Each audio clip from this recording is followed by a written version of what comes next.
Howdy, everybody. Welcome to the start of another stream. It is Wednesday, the first Wednesday of May. We're hopping back in for more Starsector.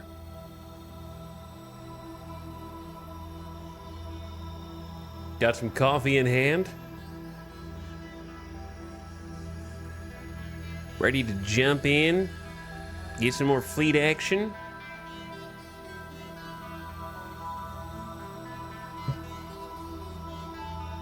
Hope you guys are doing well. Have a nice middle of the week, hump day. Gonna pew pew some ships, make some explosions for the subset of the audience that requires combat stimulation at all times.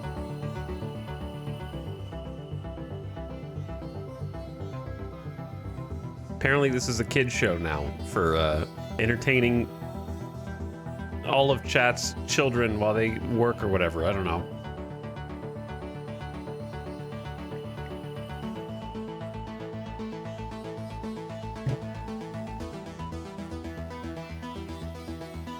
All right, where are we at? I feel like I'm gonna sneeze first.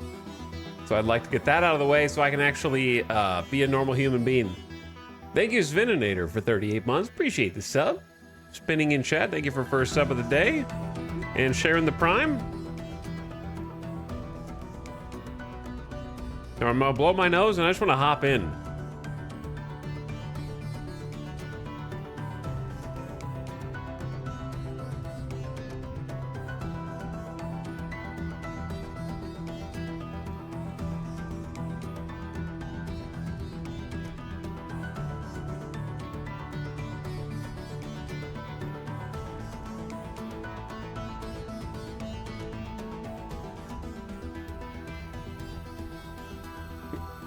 All right, there we are. Look at that nice background. Look at this little screensaver going on. What's up, The Dark? Thank you for 62 months. Appreciate this up. Thanks for sharing another one. Assembling in chat. That is a long time. 5 whole years. All right, enough's enough. Let's go. I'm just gonna leave this soundtrack on. There Came an Echo's a banging soundtrack. It's a good one. So I did a little bit off stream last night. Not a lot, but a little bit. Basically, I started going through these ships and trying to figure out, I did like 5 different ships trying to figure out which hull mods to build in because I didn't want to spend the first hour of stream today just sitting here going like, I don't know. So I just committed and made decisions. So on the Griffin, I decided. I built in a couple hull mods. So I built in hardened shields to reduce damage taken by shields by 20% and also reduce the chances that shields will be pierced by EMP arcs. So that won't disable quite as many. I also reduced a bunch of the peripheral guns to just light machine guns for now. And then I added expanded missile racks. So even though the Griffin has a missile auto forge that will replenish some missile ammo, it's a missile boat. Once it runs out of missiles, it's kind of stupid. So I decided to put expanded missile racks. I think I'm actually going to go and refit some of these missiles because I don't think that I'm happy with the way that this is currently set up.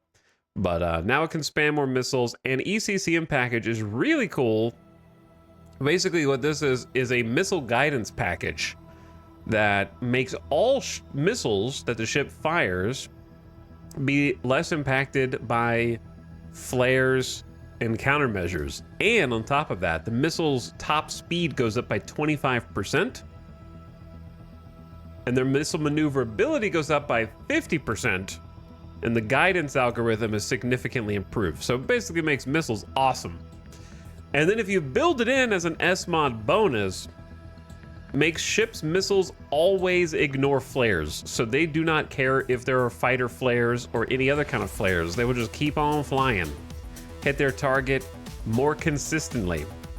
So what's especially great about this is, let me see if I can, let's just as an example, this is a hammerhead that has a couple of Sabo missiles on the front, okay? With no missile buffs. So this is just a civilian ship. So watch how slow my missiles are when I shoot them out. I'm gonna come to a stop. So see how they're kind of like gingerly flying, and then they kind of launch the package that actually hits and strikes the shield. Now take a look at how much better this is with ECCM package on the Griffin. Now granted, these are going to be Sabo SRM pods shooting off of the side of the ship, so they're going to have to reorient to turn toward their target, which some people don't like, but watch this instead. See how much I didn't come to a complete stop, but they're much faster at getting to their target. In fact, they got there before the ship even got their shields up. So can kind of like catch people by surprise a little bit more. And Sabos in particular are quite slow, to the point where when you're traveling at full speed, sometimes you're faster than the Sabos. So giving them a little extra speed is really nice. And then same thing for the Harpoon, or the Dragonfire, I guess. Dragonfire is going to get to its target a bit faster and set up for its big laser dump. And then Harpoons are going to be much more aggressive as well, right? Because 25% faster, better targeting. You can kind of keep some pressure on. Obviously, this is a civilian ship. They don't have much in the way of shields. And once it runs out of missiles, like this, zeros, I can use Missile Auto Forge and replenish 3 missiles per weapon mount. So that's going to give us an extra 6 Harpoons. Then, I'm not the one piloting this ship. It's actually Lieutenant 4-Wit, who has missile specialization, which is going to increase missile ammo capacity even more. And if I want them to kind of permanently pilot that ship, I can make that skill elite so the missiles get even better. So that was the first thing I did, was mess with the Griffin. Then I went into the Mora, our carrier, which had 3D mods on it, but it's looking real nice now that it's been completely fixed. Good as new. All the D mods are fixed now because of our perk that we chose on the industrial tree. So I decided to build in auxiliary thrusters to give it a little more speed, because the Mora is kind of a brawler. It wants to get in close and tank because it has a damper field. Like it's actually really difficult to kill a Mora. And then that also gives it a little zero flux speed boost by building it in. And then I built in expanded deck crews, which basically increase fighter replacement is the short version. So if you lose some broadswords, you lose some warthogs, they get replaced faster, and the penalty for losing fighters is less severe. And then a little insulated engine assembly, because I'm kind of just, I don't know, I really like it. Because on ships like this, if they get shot in the engines too much, it's only got a single light dual machine gun backing it up, which isn't much, and I'm probably going to lower the defense on this even more to put some other things here. I just like having the extra durable ship engines. Do you have a mod list? I do. I'm going to post it in chat for you right now.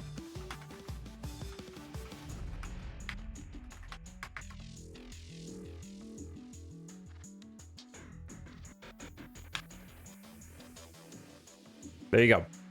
Hope that helps. Okay. What else did I do? Just kind of mess with the capacitors and the vents.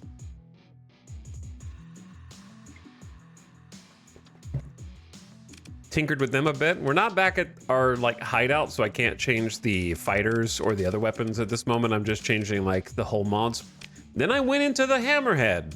So I built in aux thrusters and expanded deck crew, which is great for carriers. Okay, so then Hammerhead, I just built in hardened shields. And it was around this time, actually no, I think I did the drover first. Yeah, did the drover first.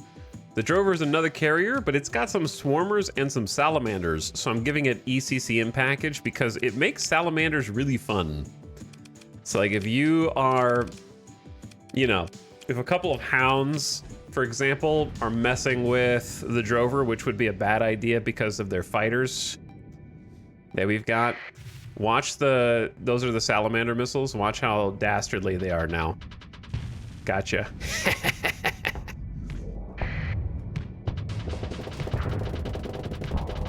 So it makes the missiles just so much more tricky.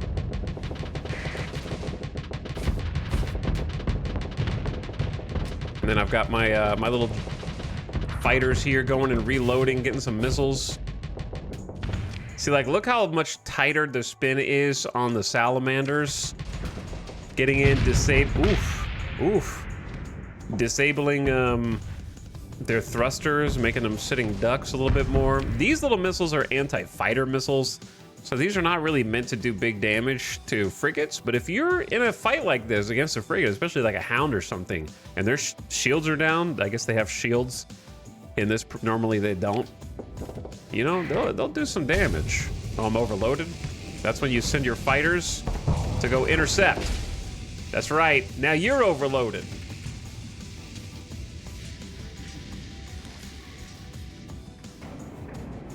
So I come back, we both vent here. Go in for round 2. This is just a simulation, by the way. But yeah, I love these salamanders with the ECCM package. It just makes them so obnoxious. They just zoom in there, ignore the flares. They don't get baited by flares anymore. So they just swing in. And if they've disabled the engines and they're just floating and they can't move anymore, then you just send in the fighters and they can't dodge. So it's over, you know? So I like ECCM package if you're using like salamanders. I would consider using 4 salamanders just to be more annoying. But since I've got the Drover outfitted with bombers, these are not good at anti-fighter engagements. So I figured give them a couple swarmers just so that they have something that they can do against fighters. So this thing doesn't just get harassed. But to make it a little bit more competent in close quarters, I went ahead and built in heavy armor to give it, because I think it was at 400 armor, now it's at 700. So it's just a bit tankier, can kind of be in the deeper engagements. Gave it the expanded deck crew because the bombers tend to get wiped out a lot. Bring them back in. So I liked all those. I also gave the Hyperion, I guess yesterday, we did advanced optics and hardened shields. I think we did this one on stream, and we're using the Resonator MRM launcher, which is pretty neat. This is a redacted weapon that we picked up during a redacted fight yesterday. Oh, I don't think that was a combat readiness noise. This thing's not repaired yet. And it's got 2 phase lance purple laser beams to do damage, but this missile launcher is a redacted missile launcher.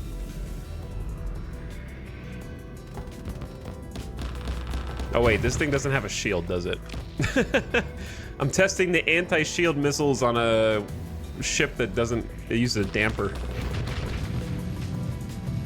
You're not using a damper very well.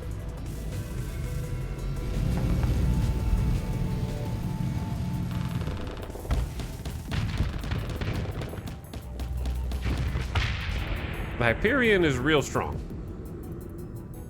It will absolutely shred with this kind of build.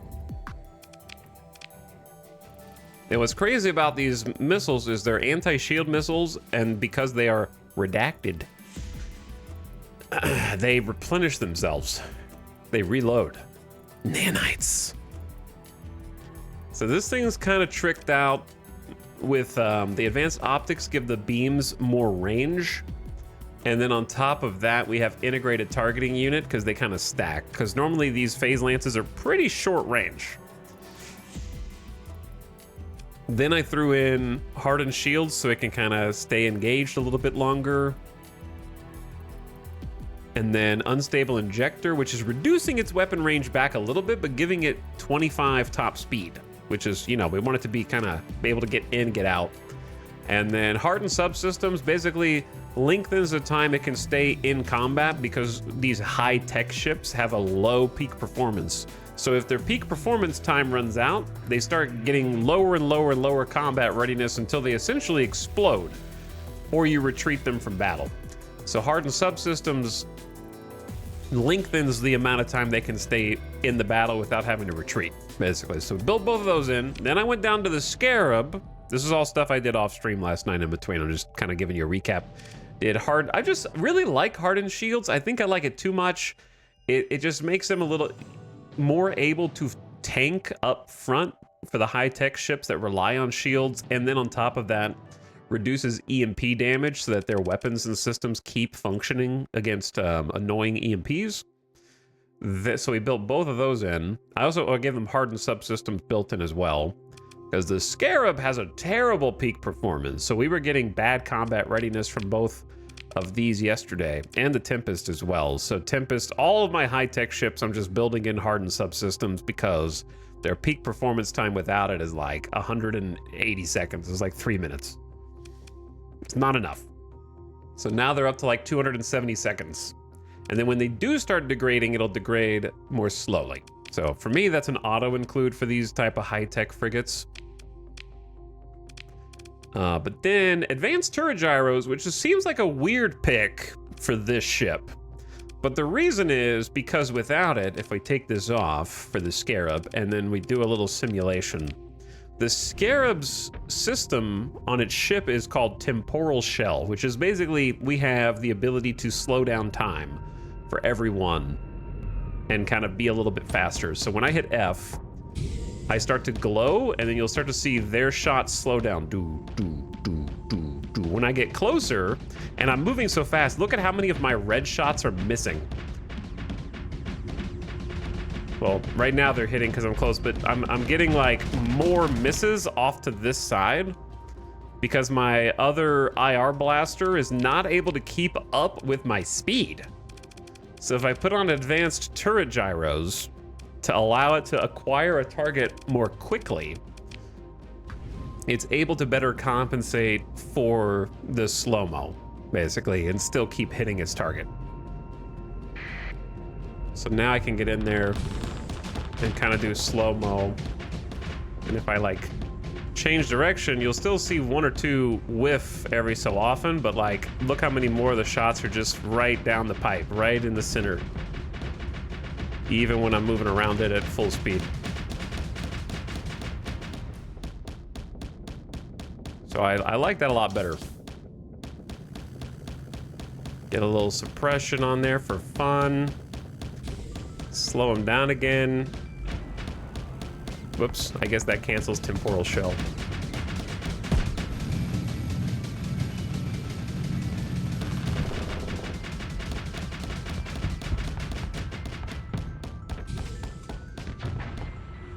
I'm not really, this is why I let the AI pilot this ship. It's not really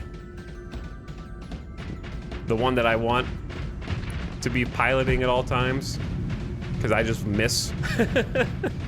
I'm just missing.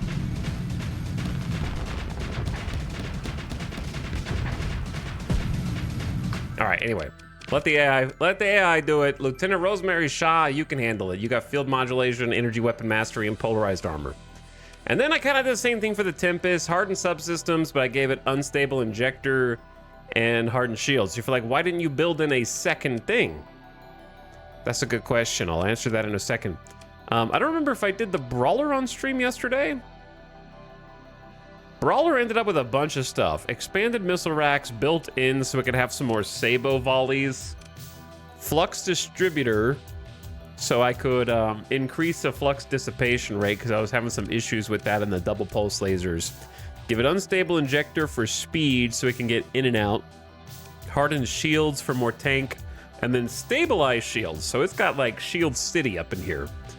But the reason why the Tempest only has one thing built in, and the Hammerhead only has hardened shields built in with heavy armor, which I just added, is because before I knew it, I ran out of story points. So, I went broke. I think I plugged in like 11 or so hull mods, and I'm fresh out of story points. So I used them all. All gone. Burned all of them. So that's where we're at. Plugged in everything. Anyway, I've been yapping. I got to blow my nose. I'll look at chat.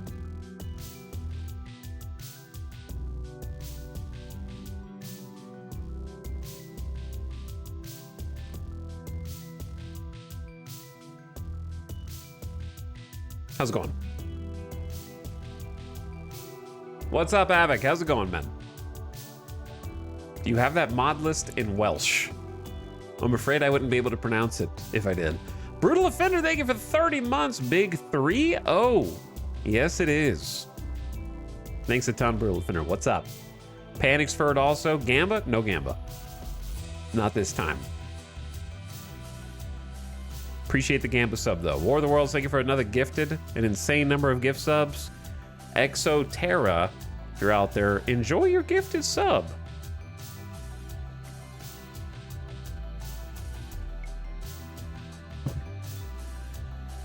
They go fast when S-modding begins. That they do, yes. But the fleet is much stronger now for it. Because our missile boat is gonna missile better and missile more.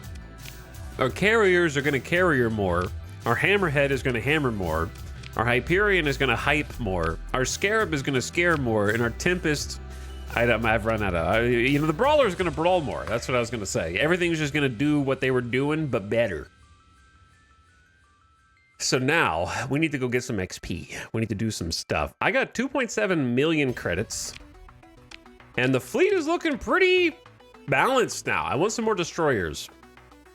One of my favorite things to do in Starsector now is get some destroyers whose purpose is to be escort for large ships and give them escort package. I think it's just a fun way to build destroyers. And the only destroyer I have is a hammerhead, which I'd rather not make an escort ship. That doesn't seem like it could, but I like it doing its own thing right now. So we got 3, it's pretty balanced cruisers. We got a carrier, we've got a missile boat, and we've got a head-to-head punch you in the face. Our Dominator, which we spent quite a long time yesterday decking out because it ended up with like 18 vents, no capacitors, and 1, 2, 3, 4, 5, 6, 7, 8, 9 hull mods, and shield shunt. So we have no shield and just as much armor as I could muster. The only thing I could have done to get more armor, I think, was build in blast doors. No, I forget which thing it was. It was building in solar shunt, shield shunt. That's what it was. So this thing is kind of mean. This cruiser is kind of mean. I don't know if I'm gonna be, we're gonna test this out. This is what it's for, right? We got a couple of Hephaestus assault guns, and we have Gazer SRM pods on the front, and we just go dooku dooku dooku dooku dooku dooku dooku dooku. So let's see. So what I have to do is basically burn drive in and just be aggressive. Because I have no shields!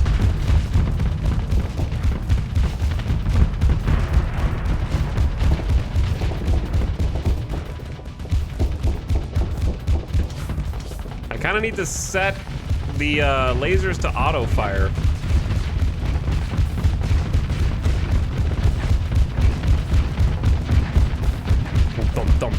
Thump.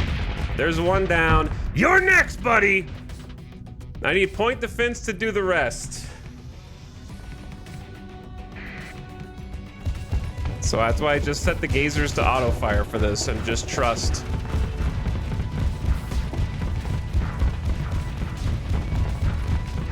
Wait, I didn't set them to auto fire. Whoops. They haven't even cracked my armor yet.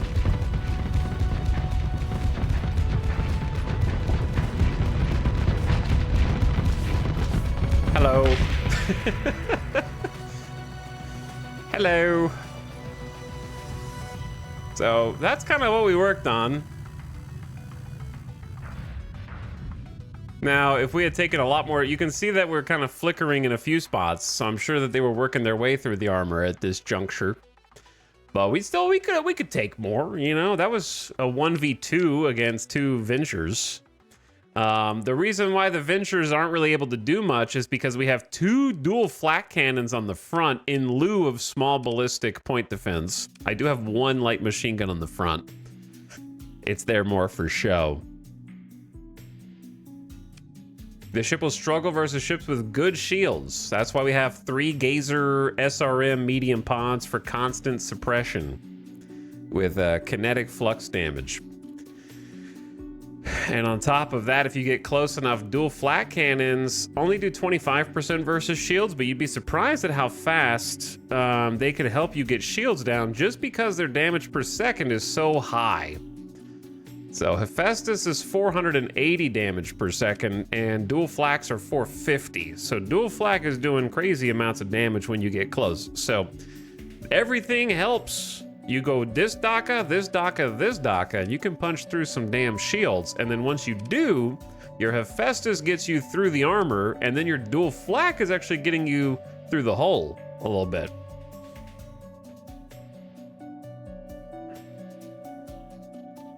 Plus, the ship doesn't fly alone. Yeah, this is one ship as a part of a fleet. It's not going to be me versus 10 ships, you know, in this one ship. If you don't have shields, what stops your weapons from getting obliterated? A few things. Number 1, super thick armor. So we've got heavy armor in here that increases our total armor value for cruisers by 400. So we start, I don't know, at like 1,500 armor. So we go from 15 to 1,900 armor.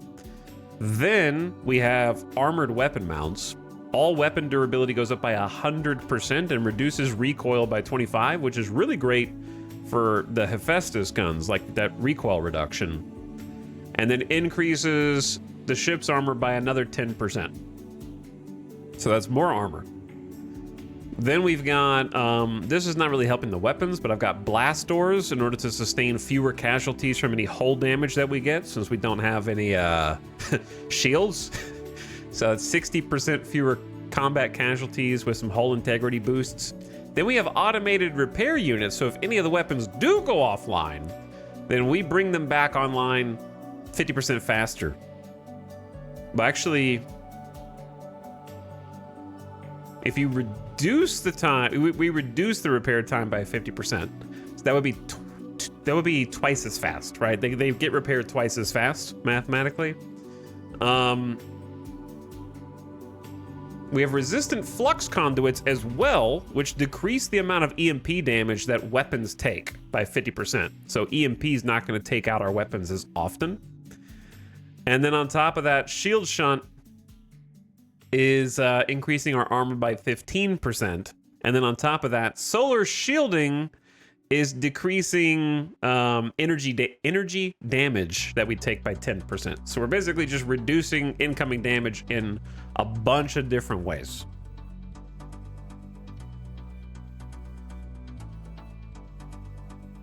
%100 faster, 300% faster if S modded.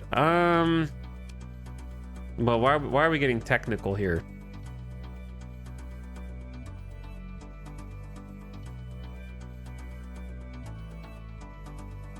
If you reduce repair time by 50%, that's 200% faster.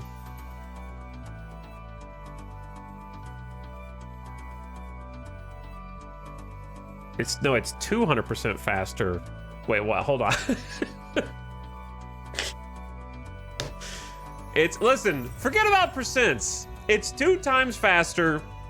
Then it's 3 times faster if you S mod it, because you go 70, wait, I don't know, 400? I don't know, it doesn't matter. It's faster, okay? I don't feel like doing math 30 minutes into the stream. 200% of the time, it works 100% of the time. It's pretty strong.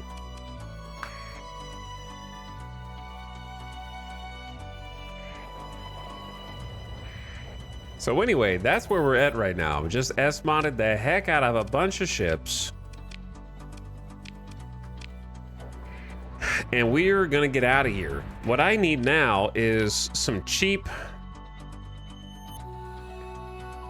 supplies. We need cheap supplies. May as well go home. Actually, I think we bought all the ones from home. So let's just go to Dagon and Balatu. Because I might run out of supplies here in a minute. Autopilot is flying me directly into the star. Who put, like, why do we have a system jump point inside the Corona?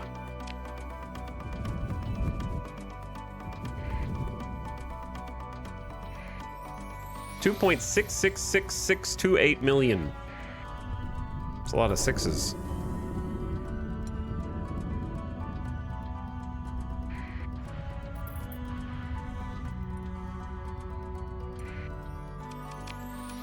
Turn the transponder on and then jump.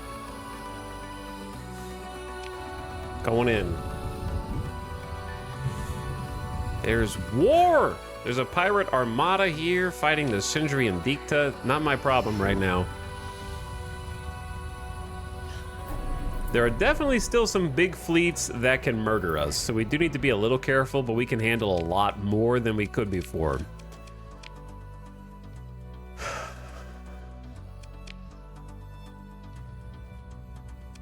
I don't remember if we have high intensity lasers. We might. I'm just gonna buy some. I'm just gonna start buying big weapons because I'm tired of like decking out my ships back at base and then not having stuff. Maybe we buy these heavy armaments. Okay, so I buy those supplies for sure. And then I buy these supplies for sure. My suspicion level is currently very high. How are we doing on crew? Do we have, am I reading that right? Do we have room for 14,000? No.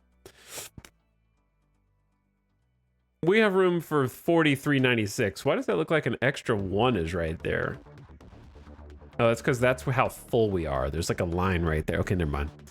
So we need 1,700 and change skeleton crew. Like, let's round it up to 1,800. I want to have 2,500 crew then. Let's hire some crew. They're a bit expensive here, but I don't think it really matters that much. It's like saving pennies.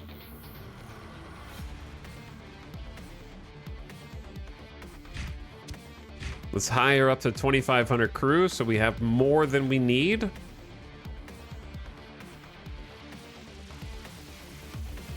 Chad, I'm gonna give you a hot take. I don't think it's a hot take.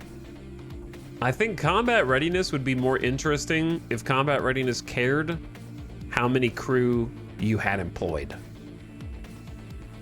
How are you able to hit 100% combat readiness with a literal, quote, skeleton crew?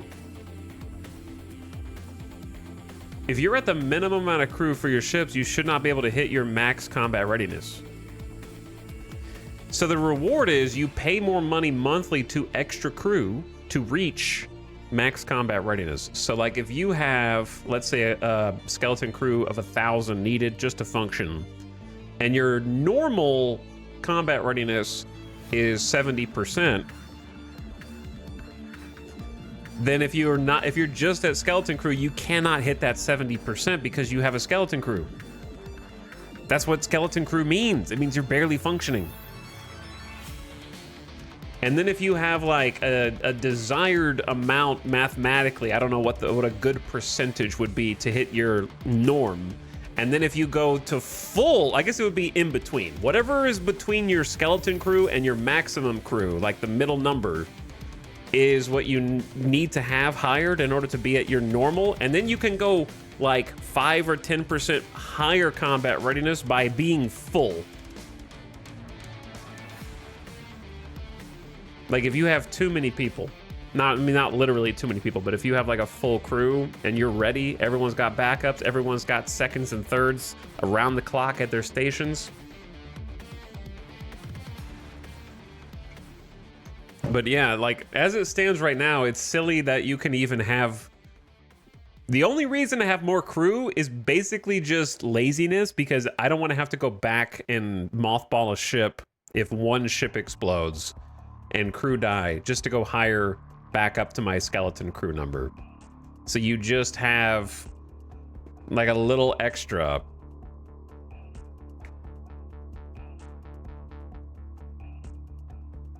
The game says skeleton crew is the minimum to function optimally. You can define it in the game however you want. What I'm saying is it's a more fun mechanic if it's actually interactive. And you have to make decisions. Right now it's not a decision. It's something you just have to do. Whereas if you actually could kind of do what I was just suggesting, then you're making a cost-benefit analysis that you currently don't have to make. So you can define it however you want. I'm just saying I think it'd be a more fun gameplay mechanic if you had to consider, do I want to pay more money for incremental higher combat readiness, which might only be a few % more damage? Am I willing to pay that extra fund each month? Or do I want to save money but have a slightly less, maybe you're just trading. If you're just trading, then it's worth it for you to like not have a full crew. But if you're in like hard fleet combat, then you might want to eke out those extra percents.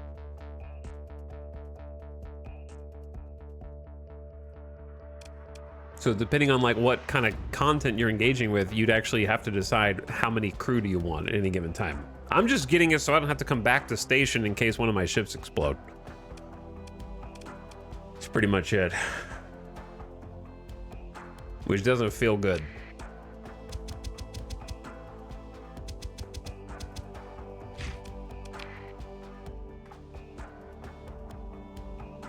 I don't think I need any fuel. I bought all the supplies. We still got very high black market suspicion. I might just buy all these armaments, even though they're a bit overpriced.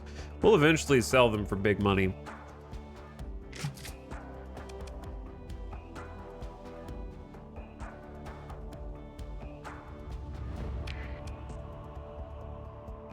I don't know if they got anything else here. Not really. And Yang has got crazy cheap organics. If we had more stockpile storage, that'd be awesome.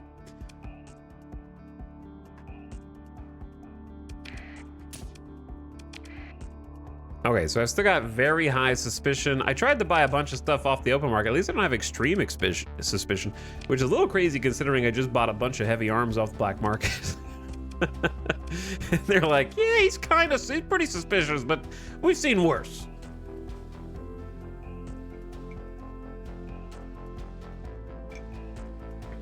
On a similar, though not specifically CR point, I've always wished regular crew leveled up like Marines. They used to, Avic, they used to, and then they took it out for some reason. It wasn't implemented well. So the version that was put in needed to get taken out, but there's definitely a world, we actually talked about this the other day, where having crew gain experience I think would be a lot of fun. The trick is how you handle it on the back end would need to work a specific way, which I think we came to the conclusion that you would need to be able to go into your like fleet, into your refit screen. And then my idea was like set a priority per ship. So let's say that you had a crew priority for your Dominator. It could be high, medium, or low. So if I put it to medium, it would have a mixture of like fresh recruits and veteran officers or whatever, and it would just operate at a baseline.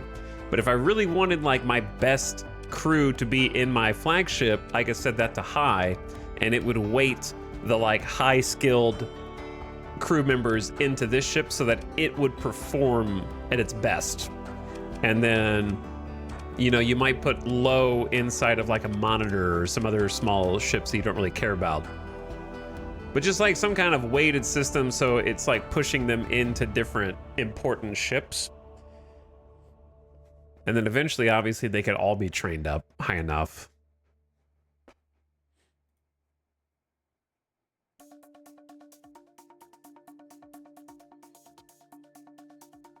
Marines leveling up also doesn't work great when you try to split up stacks. That's why we said the back end would need to change. And how you manage those numbers. That's why I said it was taken out, because it wasn't handled well.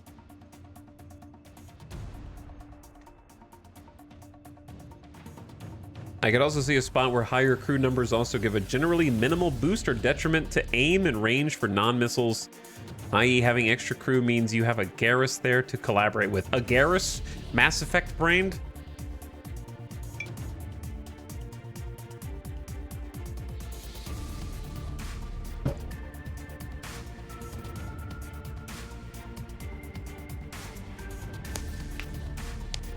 But yeah, there's definitely ways to do it.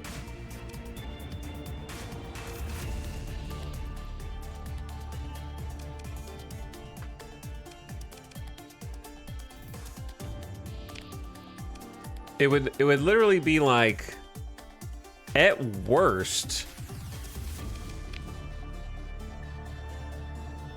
it would need like one extra menu screen. One extra menu screen in my Starsector that's got 15 Intel tabs that nobody clicks on? Psh, I don't think we could handle all that.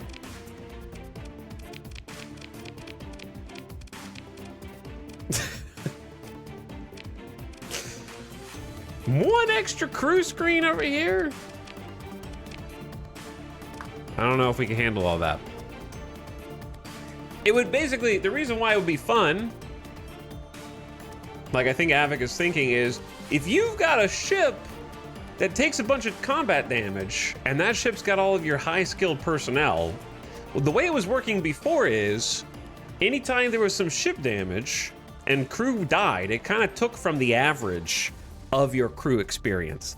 But if it were tracked on a per ship basis, then if your crew with a bunch of high experienced personnel dies, then the high experienced crew dies. You know what I mean? Like, that's more interesting and engaging and makes for better storytelling to me. Or if like the other ship, you're running like a D-mod fleet, you don't care about crew experience. You just keep fielding a bunch of cheap, easy hires to go in, witness me. That could be fun. But yeah, the issue before was there was crew XP, but losses were just taken from the average of all ships, I think. So it just sort of, you'd lose like one ship and then it just arbitrarily was like, your entire crew experience is now down. It's like, well, why is my flagship performing worse now because that other ship exploded? Doesn't really make any sense.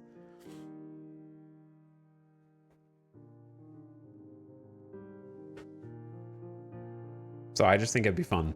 Anyway, I agree. I'm tempted to just get this Medusa. We have a Valkyrie already. I kind of want not high-tech destroyers, even though I do love them, because I'm just trying to play with different things. But I also, like, don't enjoy a lot of the options that I've got. Every time I'm like, oh, you don't want a high-tech destroyer? How about a Sunder? It's like, no, dude, there's gotta be more than just a Sunder and a Hammerhead. and what else we got? Nothing. A lot of nothing. I'm just gonna field a salvage rig instead.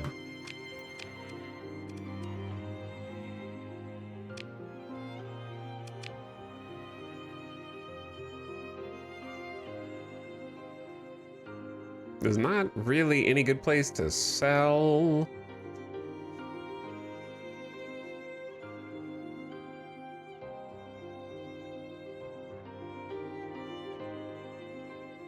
How about, I'm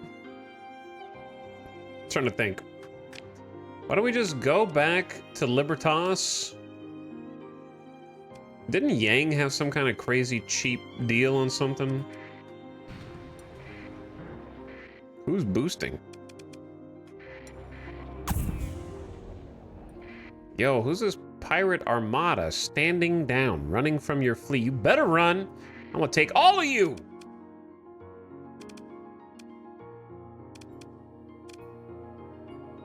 I don't even think we need the flagship for this. They got a lot of broadsword wings. Talon interceptors. Some frigates. I don't even think we need the Dominator. I say let's get the Griffin and below.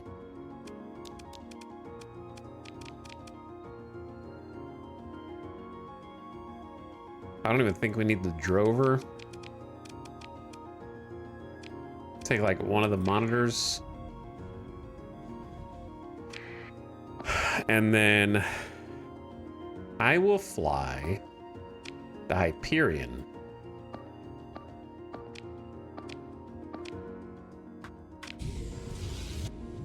Let's see if I underestimated them. Or, yeah, overestimated ourselves. D-Boy, thank you for the Pew Pew sub. How is it going? Thank you for subscribing again.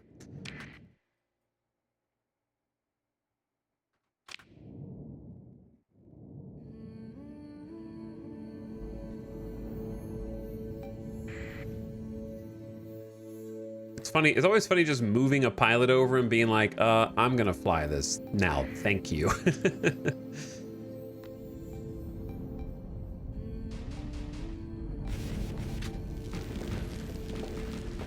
Aggressive Omen pilot. I gotta be a little careful because I'm gonna be bad against their fighters. So maybe just hang out near the Omen. Omen do be zapping.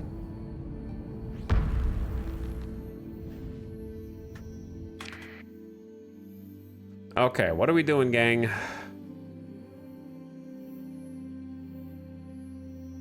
Did I send enough?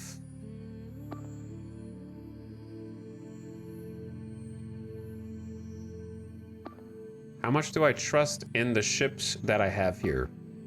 Pretty good amount. I'm just gonna go hunt this kite right here.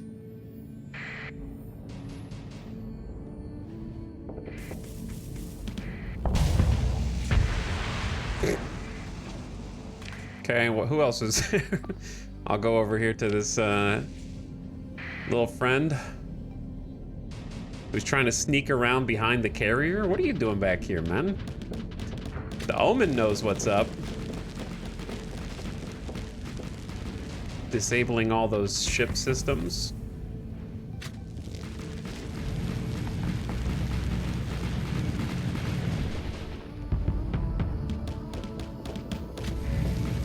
He's doing the like hardening, Metapod used hardening every time I'm shooting.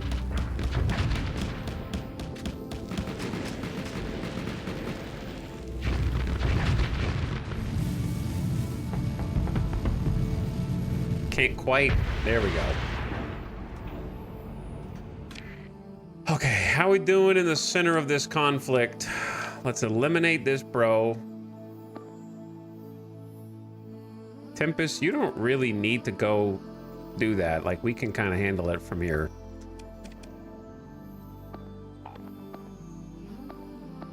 And then we just need to go reinforce in the middle with the rest of our crew.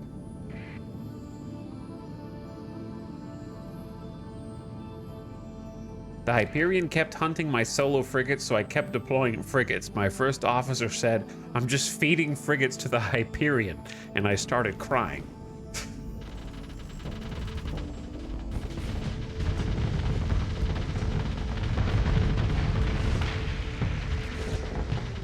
Get to watch the Griffin in action here.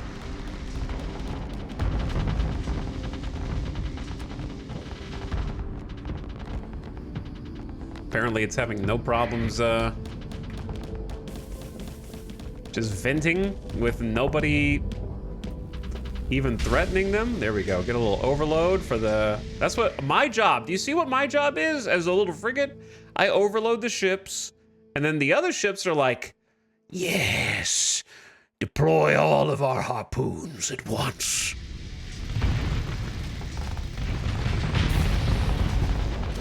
That's all my job is.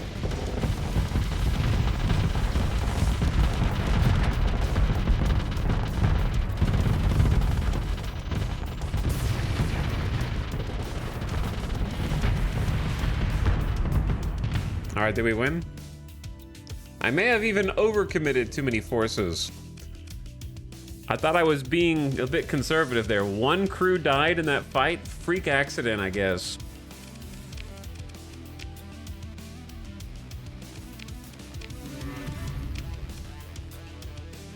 They dropped a bunch of garbage, which I will now take. You're welcome. And I can salvage the battlefield as well. Oh, I have a story point again. I gotta save that. I forgot where I'm going. Where am I? Oh, I'm going to the system jump point. There's a lot of pirate activity here. That redacted plus Lance Hyperion build is wicked good. It seems pretty damn good. Because it's just the shield pressure from the missiles is crazy. And the lances just hit like a truck.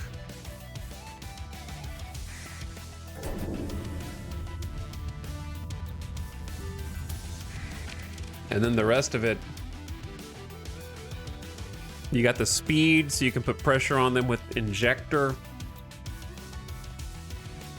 A little tankiness with the hardened shields and some capacitor overhead. Yeah, it's good. Feels nice. Oh wait, we're going to Yang.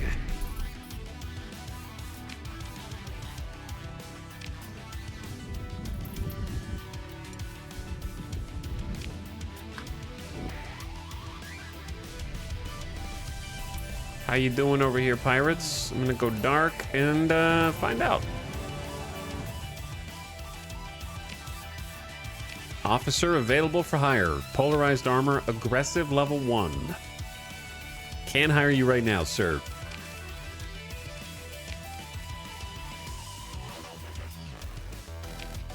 I forgot what I was possibly... Oh, I was thinking about buying just organics, because they're selling organics at like 4 credits.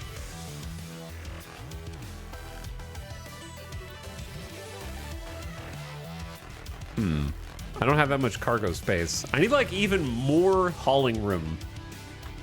Maybe we just sell the drugs. That doesn't really save us that much room.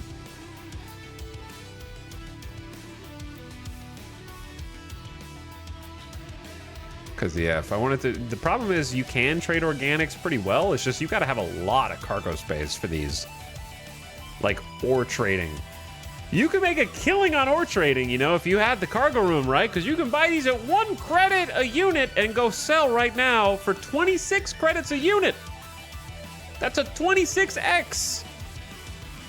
But you just gotta trade in such high quantities that if you sold, you know, 1,000 of them, that's only a 26,000 credit come up. Or 25,000. You gotta sell like so many of them to be super profitable. Casual 15k cargo space. I know, that's the issue. Okay. I don't think I want to do that right now, even though it sounds tempting. What I do want to do is go to Gashoin. We should be quite stealthy now. Because we're also rocking a brand new phase field ready Revenant. So the Revenant has a built-in phase field, which basically reduces our detected at range and helps cover for our big ships and make them look a little smaller to outside prying eyes. One of my playthroughs was ore trading. Need a massive amount of cargo space to make the margins worth. Yeah, that's how it goes. All right, we need a new soundtrack.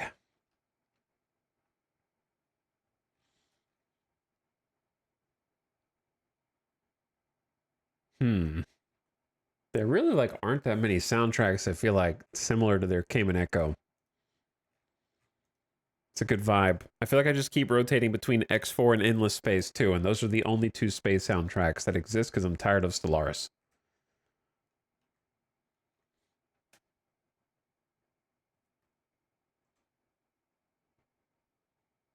Sure, why not? Just go back to the well. Eve soundtrack? Eve soundtrack is like 75% just ambient space noise of a composer just pushing one button, one note on one instrument, just holding it for like 30 seconds and be like, that's space ambiance.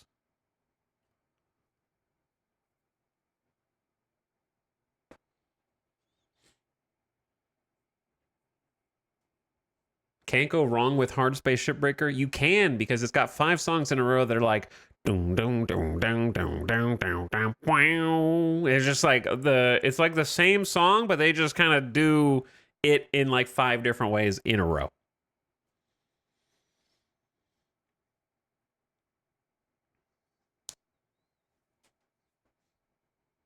That's why I keep going back to X4.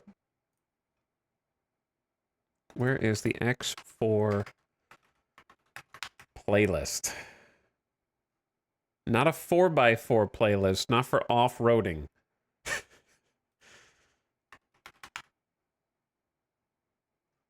Spotify search sucks. I'd be better off searching something on like Yahoo. When was the last time that you went to Yahoo and like used it as a search engine?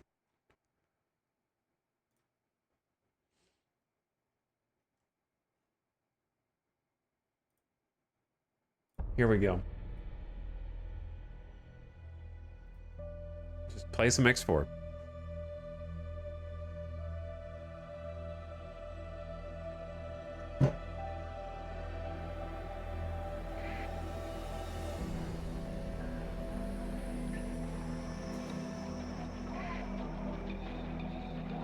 Anybody home? We never clicked on this museum ship. I don't really know what it is. Visit it for 1 credit. We've done it before, I just forgot. The visit proves educational. You pick up various bits of information that could be useful. Gain 500 XP. Oh, okay. That's pretty cool.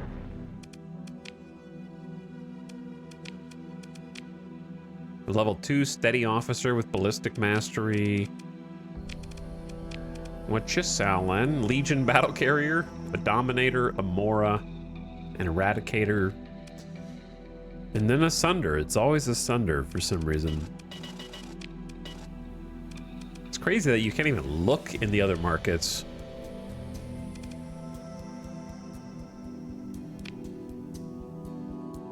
Without turning your transponder on.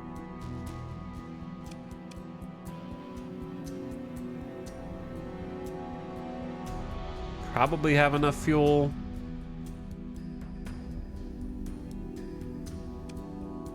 Oh man, these are super cheap. I'll buy all of those. I'm gonna load up 300 grand on black market heavy arms.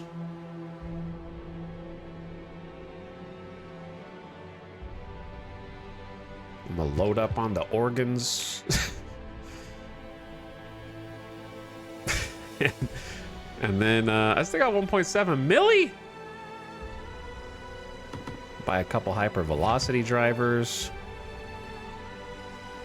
Buy a Hephaestus because I have 0 of them. Buy a Gauss cannon, which I may already have. Then turn my transponder on. Come back in. Hey guys, look! I know I just appeared on your scopes out of nowhere, but I'm legit. They're selling an Eagle 14 battle group on the open market? And you're wondering why you're losing the wars, man.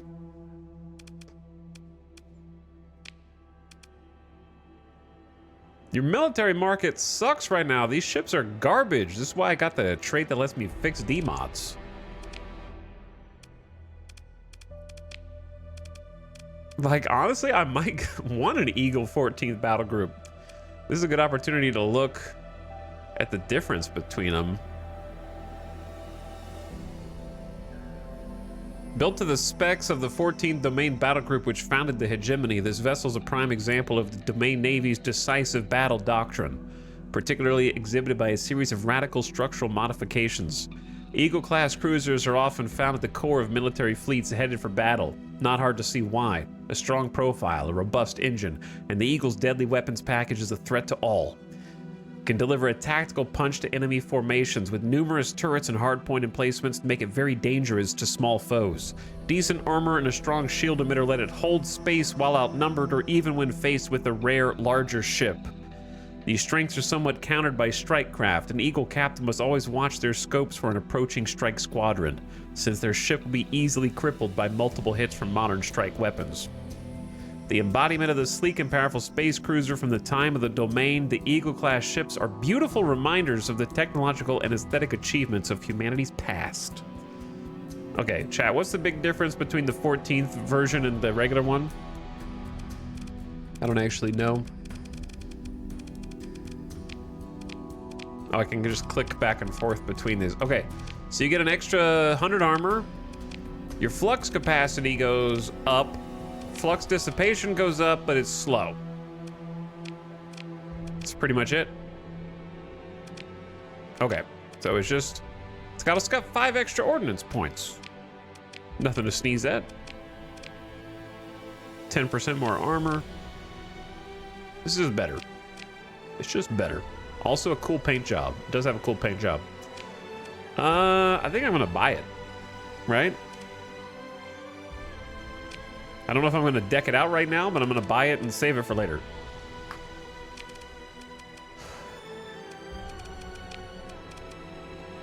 I think it would definitely fit in this fleet.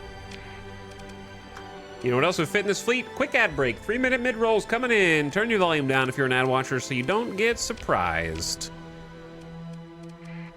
And we're just gonna fly back to our sort of like home away from home, where we have all of our stuff, and we're gonna leave it there.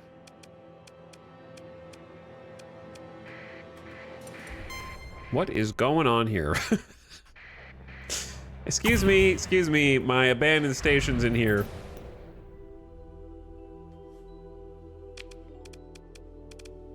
I'm just gonna save this for later. Add it to my collection. I don't really feel like incorporating it into the fleet right now.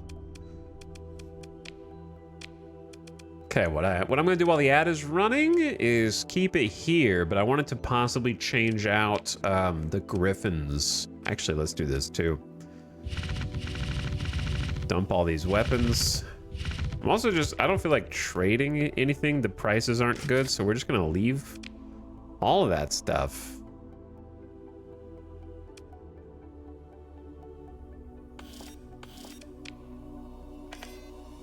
Kind of clean up the old inventory here.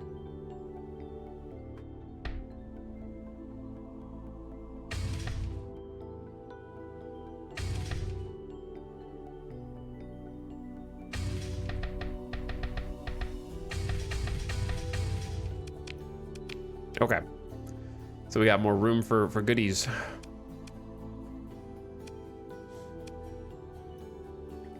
And then I just wanted to like mess with the Griffin because I don't think it's where I want it to be.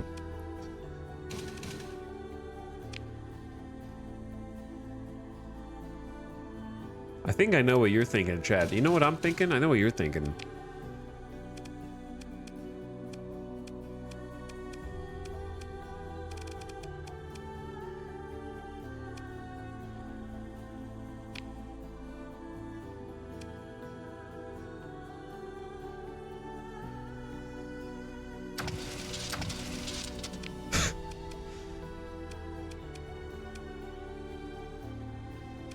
I know what you're thinking. You're thinking... Do I not have another Gorgon? I guess I don't have another Gorgon.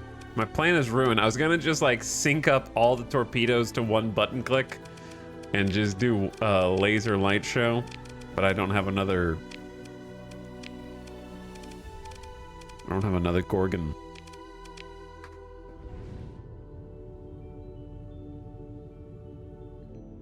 Because if I did, then I just roll in like this, get close, and go bop. Oh, they have, I forgot they have, they have fighters. That's cheating.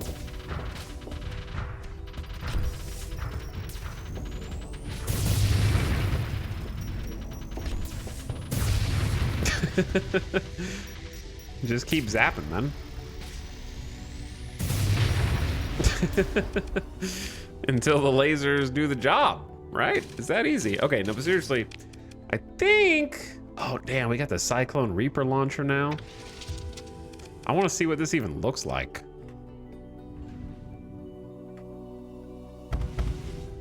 Oh, it's just 2 Cyclone Reapers at a time, but like 42 of them. Oh, that's not as exciting as I wanted it to be.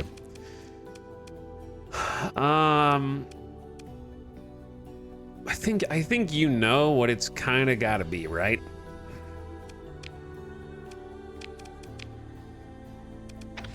Squall time.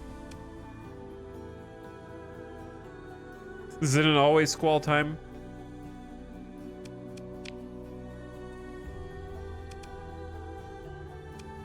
Squall's just too good.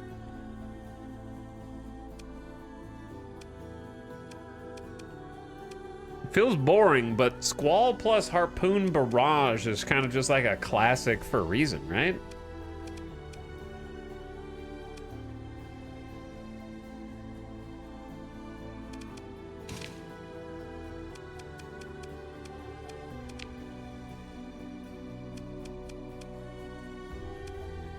It's not really, I don't think there's, like, the harpoons are just so good.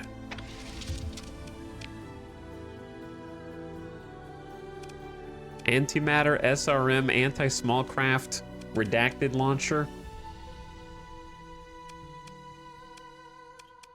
Like, the laser ones look cool, but they've got their share of issues. Why do I only have 3 harpoons? Are there, oh, there's more.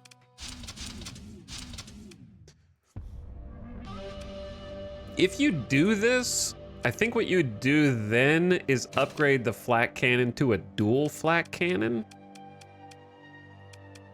Why is this so disorganized in here? Do we have a dual flak cannon? Yeah, I do have 3.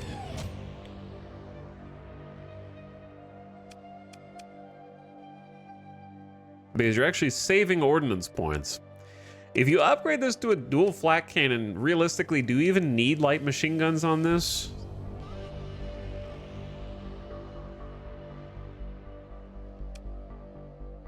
Like, this is just kind of overlapping light machine. I guess you could put a non-dual flak cannon here. Put something that actually does damage. But then you need more flux overhead. Flux is the issue. Generally speaking, my design philosophy with missile boats is they're missile boats. So you want them to do 2 things. 1, shoot missiles. 2, live long enough to shoot missiles. So throwing like a medium ballistic on here is just, to me, getting in the way. It's like going to a burger joint and ordering the chicken tenders. You know what I mean? You went to the burger place. Order the burger. So putting like a ballistic on here is going to raise our flux overhead, making it more likely that we die, which is going to get in the way of shooting more missiles.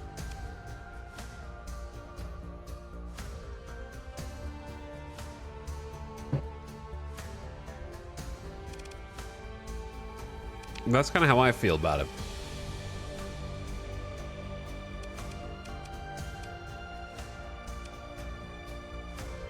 I'm here to chew bubblegum and shoot missiles. How much does it cost for turret gyros? Turret gyros are 6.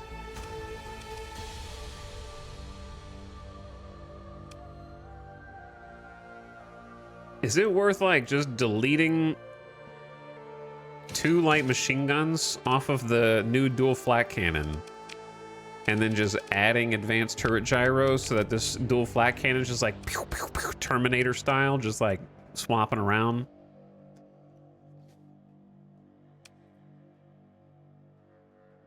What do you mean I can't get missiles at Burger King? You can't get much of anything at Burger King, to be honest. I don't remember the last time I went to Burger King willingly.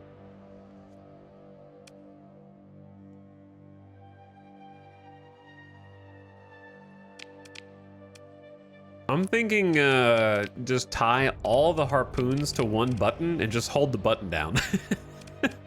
And they'll fire when they're ready, you know what I mean?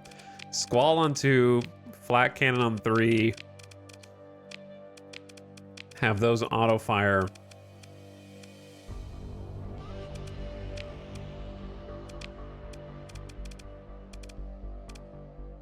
And then show you what it can do. Or not do, I suppose.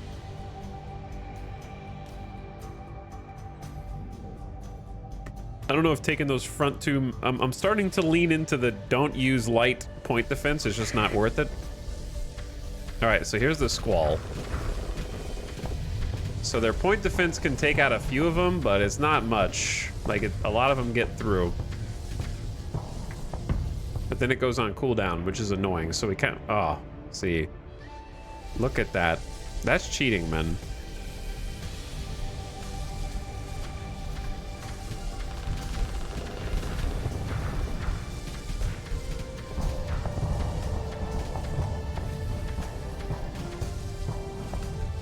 Then we just keep missiles up until we run out of missiles. The problem is the front-mounted harpoon MR...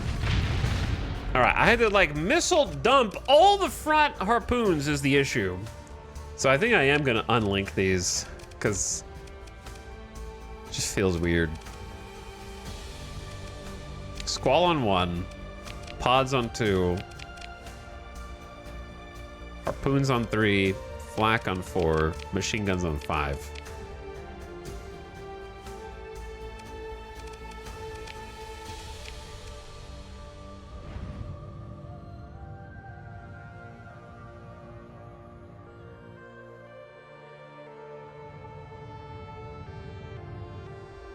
Wait, I forgot to spawn anybody in. I'm looking for a villain that doesn't exist.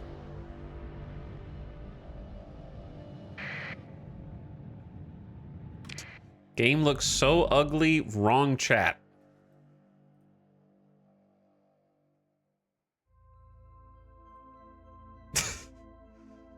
I tabbed in Chatterino. What the hell? Get that guy. This chatter tried to rage bait and then panicked and backed out on it immediately.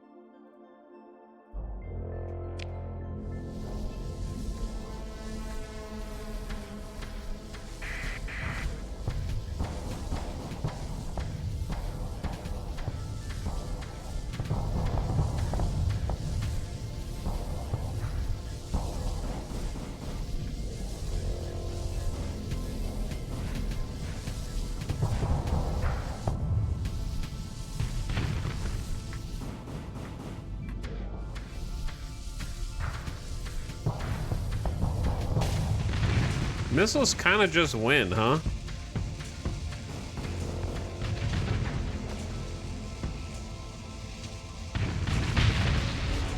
They do kind of just win. Like, I still have 440 squalls and 40 more harpoons in the pod, and then 15 more in the front mounted.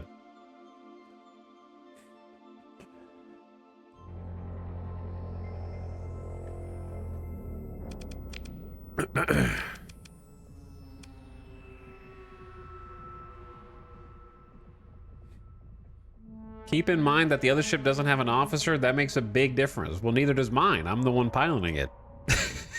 Okay. So my ship will also have an officer, which is going to have missile spec, helmsmanship, and point defense in it.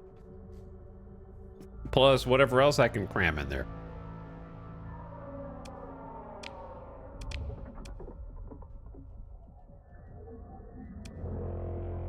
I'm not sure if I really want turret gyros in here or not. I don't think I do. I think drop gyros and then go up on vents to 20. Actually, yeah, just all 25 cap, 22 vents. That way it can, like, breathe a little easier. I might even bring this closer.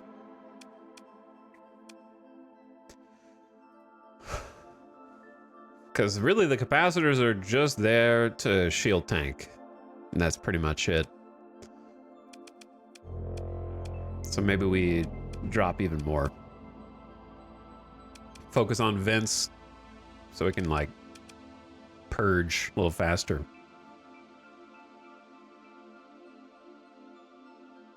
Perhaps injector to boost speed. I want a lot of things, man. I just don't have ordnance points for it. I need to make sure the shields stay up. So anything else I add in, I gotta take out of vents and capacitors, which I don't feel comfortable with. I've already crammed as much in here as I can. But also for cruisers.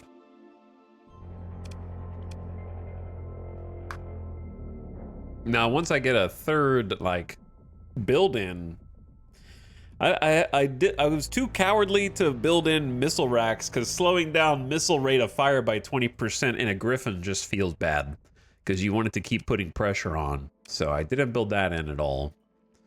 All right, there was something else that I didn't like the weapons on. What was it?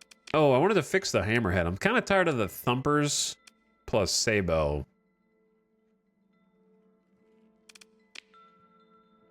It's okay. It's okay. It's just...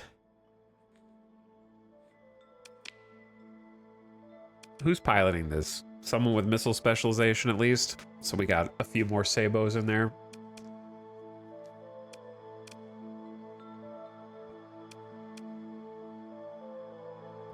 It's starting to sour a little bit on dual machine guns. I just don't know what I would put on it. If I'm piloting it, I like hypervelocity drivers with harpoons, I would say. Otherwise, I don't really have an opinion. I think I like assault chain guns. Hammerhead with assault chain guns goes crazy. The trick is if you do assault chain guns, you also need to build in some stuff. Like ITU, integrated targeting unit, and whatnot. So I think we come back when we have more story points.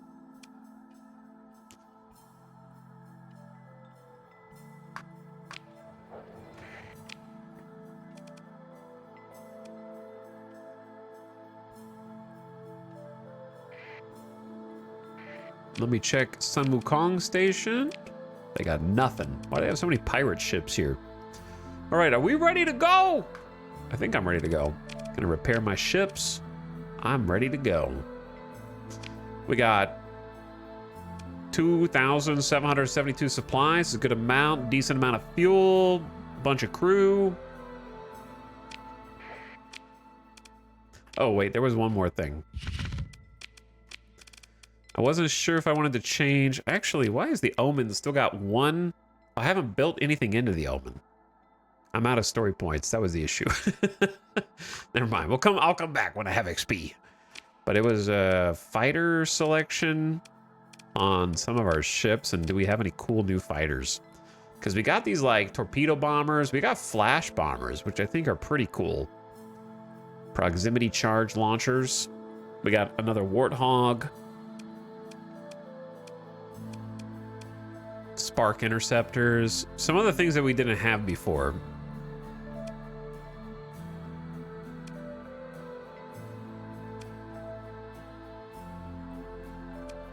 I think I've got too many support fighters. I do quite like the Xiphos.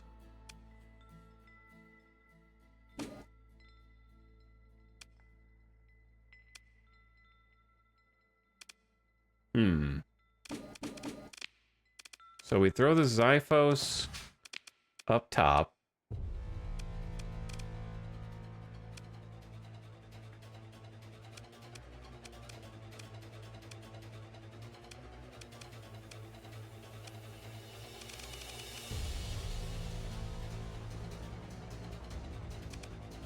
I'm actually thinking of going like Warthog,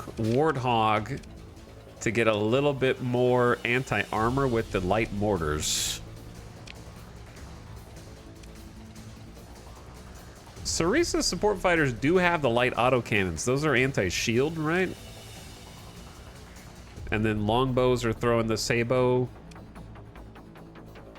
Kopesh have Annihilator. Piranha have the standard Bombay is pretty fun. It is pretty fun.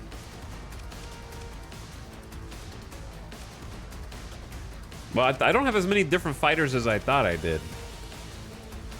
Never mind. I would like a third Warthog and just go big on Warthogs. Because we bring people's shields down pretty fast. Alright, back to the Sarisa then, I guess. So just one extra Warthog Assault Fighter. A little bit of a balanced build. What if I stop being a coward with my flagship, took out all the capacitors, put on shield shunt, and went to town?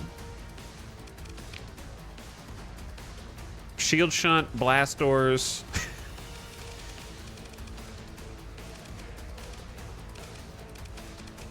And whatever else I could cram on there.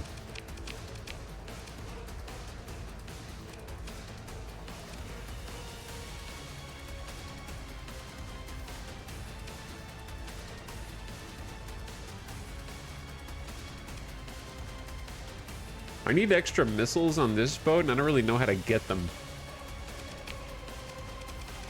Expanded missile racks is 20! I think you build it in once you can do 3 build-ins.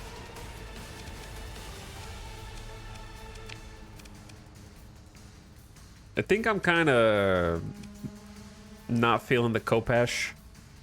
The Annihilator rocket pods just don't really hit that much.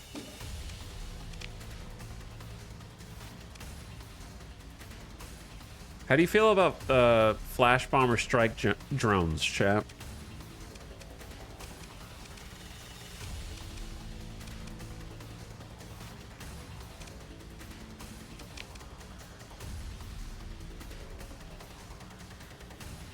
Or do you reckon this should be the strike?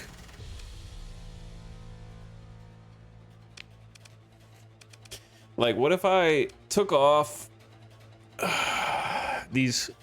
What do you think is better? Having the Mora with the 2 broadswords and the Warthog to like attack other ships, and then have the other drover just be 2 kind of bombers, or have the drover be like an interceptor kit and a harass kit, and then the Mora being like the bomber launcher with 3 bombers.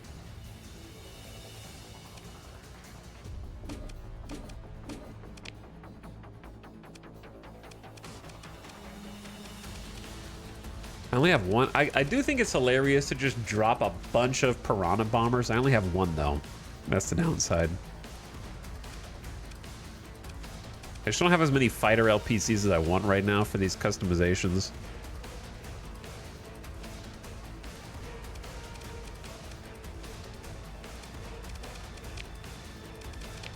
Maybe if it's working, then don't mess with it. We could do, let's just do double flash bombers out of the drover. Because that's the same amount of ordnance points, and then just leave the double broadswords in Warthog alone. But I wouldn't mind having some interceptors.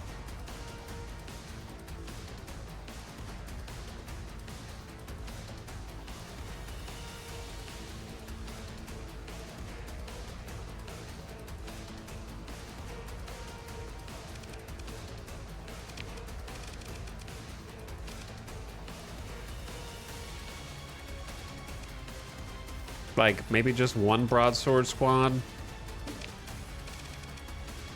And just get some spark interceptors. Autonomous AI fighters. A tough and agile interceptor. Burst PD lasers.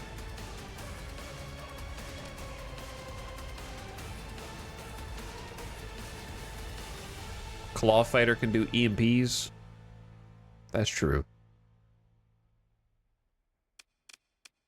Imagine using the Talon interceptors on purpose. No, they're fine early on.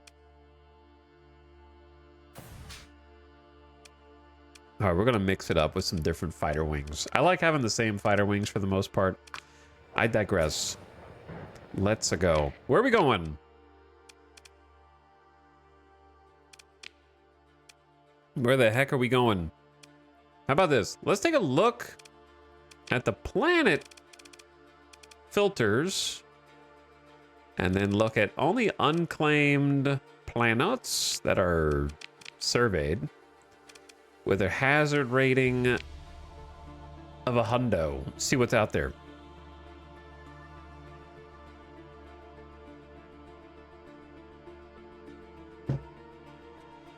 What do we got? We got an arid world with ruins, poor farmland, moderate ore, common organics, mild climate, hot, and habitable. Okay. Got a tundra with an orbital solar array, increases food production by 2, widespread ruins, poor farmland, which is kind of countered by the solar array, moderate ore, common organics, cold but habitable. So that one would at least have some farming and organics. Then we got this arid Zumarud with ruins. Why are we finding so many ruins? Rich farmland, plentiful organics, hot, and habitable. See, that one's actually very tempting now for one main reason. I love the rich farmland and plentiful organics, but the fact that it is also hot plays well with the cryo-arithmetic engine. You install this in a patrol HQ or a military base, and fleets launched by this colony are 25% better on hot worlds.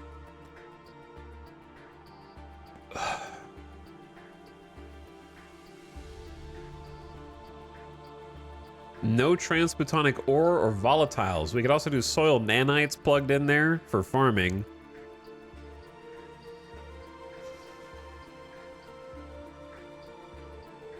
And I want to say coronal hypershot within 10 light years. That one's tough. We found 2 coronal hypershots. I don't remember where they are relative to anything else.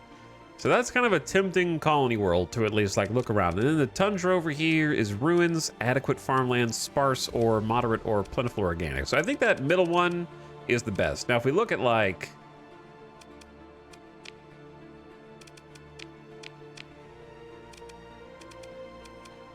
the other choices that are around like 125% hazard, extensive ruins, this one kind of sucks. Beta Weeper, bountiful farm, abundant rare ore, moderate ore, plentiful organics, but high gravity. Lowers the accessibility. It has some promise though. That one sucks. Decivilize. These are all 125%. So I don't think we've found anything that's God tier.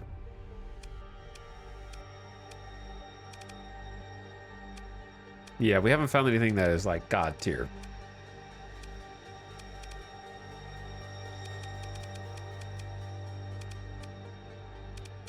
So let's see, have we even found any ultra rich?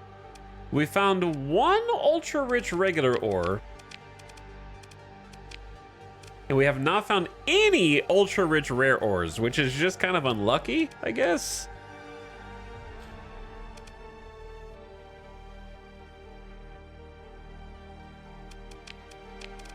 We have found no plentiful volatiles.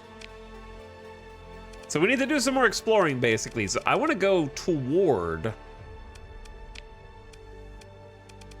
Zumarud and kind of explore around. Why has it got to be in the furthest system that we found? Accessibility there is going to be terrible. Why are the best planets always like this? They're like, yep, that's the furthest one away. It's just out there on the edge of space. You'll never find the best planets in like an accessible area like in this region. No, no, no, no. You have to go across the stars. So my options are basically like, look in this area, which we've already surveyed. No, there's some unexplored, and just try and find more. Or go somewhere else and throw a dart at the board. Chat, what do you think we should do? Go toward the one we already know and see if there's other planets nearby that could be settled, or just throw a dart and go somewhere else. Those are the two choices.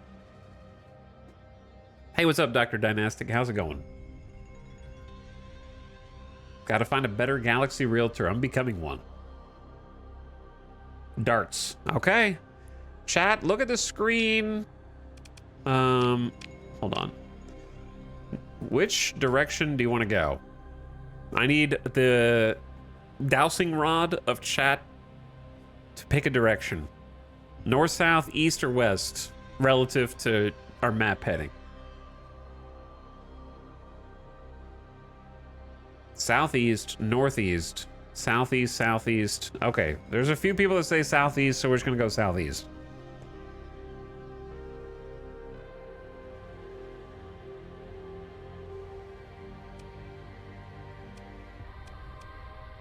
I'm gonna go look in either, okay, chat, cluster number 1 or cluster number 2.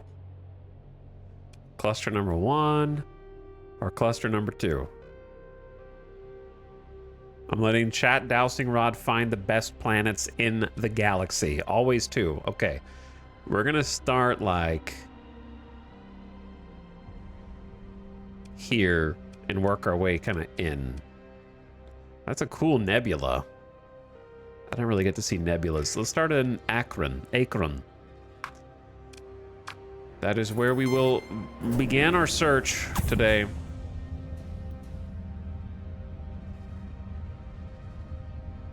Should have enough money to pay the bills while we're out. Should have enough supplies. Should have enough fuel, hopefully.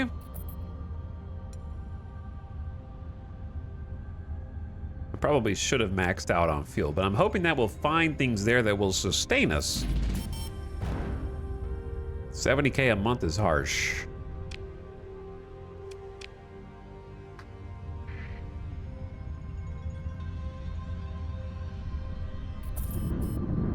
We'll see if you guys are right. We're in hyperspace right now, heading to a distant, unexplored system. Who is this? Returning scavengers, friendlies, supposedly. There's actually a lot of, I gotta turn my transponder off. I'm just announcing my presence out here.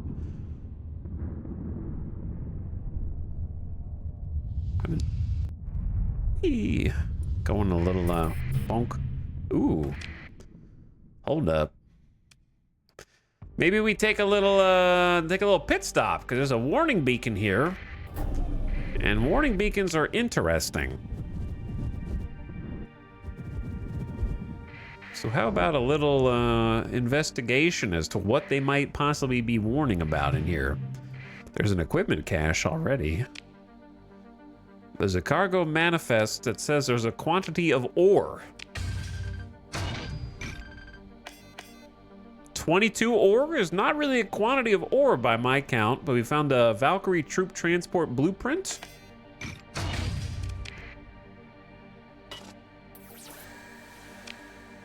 Whoa, this is a big ring system.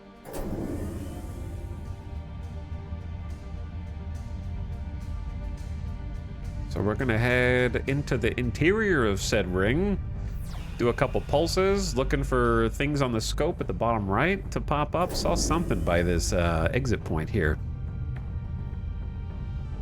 But what is it? An unidentified, dormant, redacted fleet. Okay, not gonna bother you. Why is there who built a sensor array here?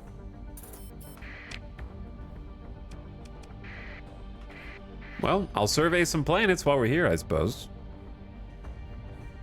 And see what's cracking. Well, there's abundant volatiles. Not plentiful, but abundant. So, we'd love to find plentiful.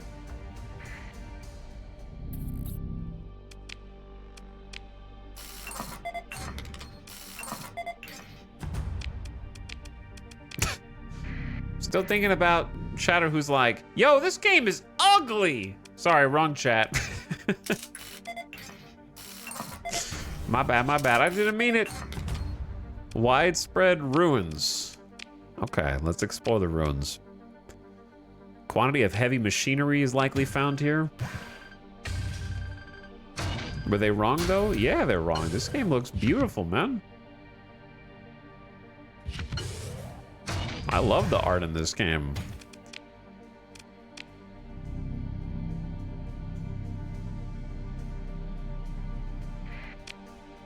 Like, all these ship designs are legitimately fun to look at. Not is there not enough, like, Unreal Engine sheen in this game? For you? For some people, maybe? Not enough glossy, like, trees and grass?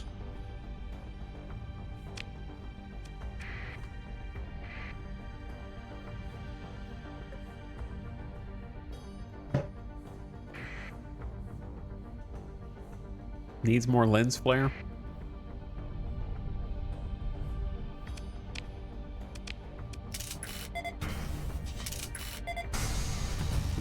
There's some ultra-rich ore.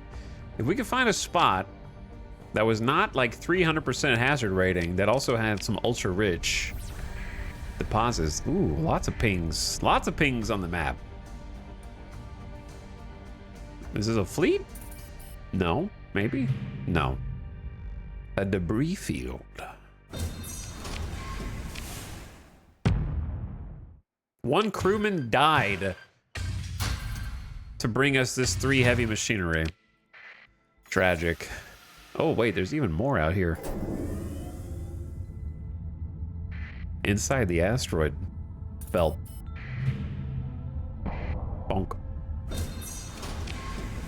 As your salvage crews begin work, a transmitter sends out a broadwave signal. Whatever it was meant for has to be nearby. Maybe the salvage crews should be more careful.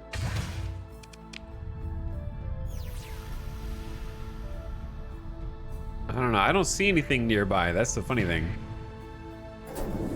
Oh, yes, I do.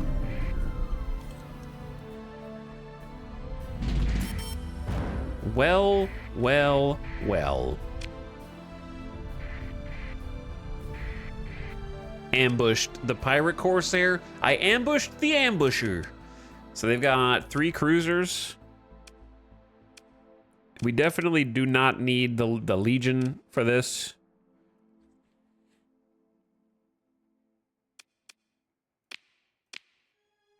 I'm gonna send in the Dominator and just the Hammerhead, the Drover, and then the frigates.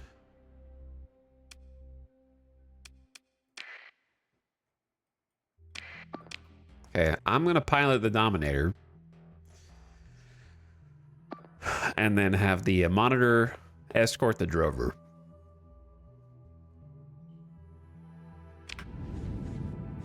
Send in the fuel tanker. It's a good idea.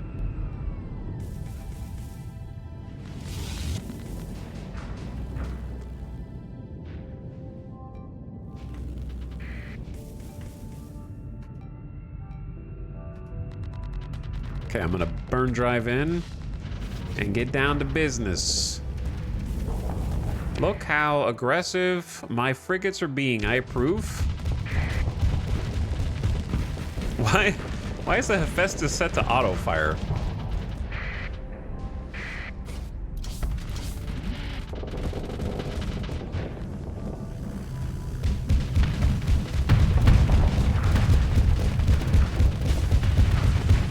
Get him! That's right!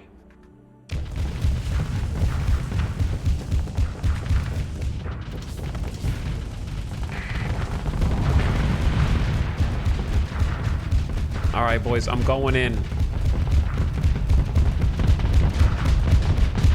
Close range. I'm gonna turn the volume down a little bit because we're just thumping boom booms. Get out of here, Hound! Or I'll get you too! All right, I don't think I need backup. I'm probably okay. Hyperion, you're okay. I want you guys to murk that dude. Murk the dude who's on my ass right now, please. And engage over here, and engage over here. Actually, no, don't engage that one yet. We need some more suppression. Keep those shields down.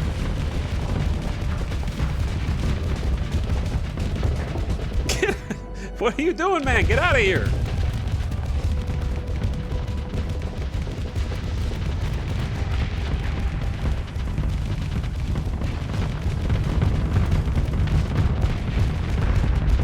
Where do you think you're going?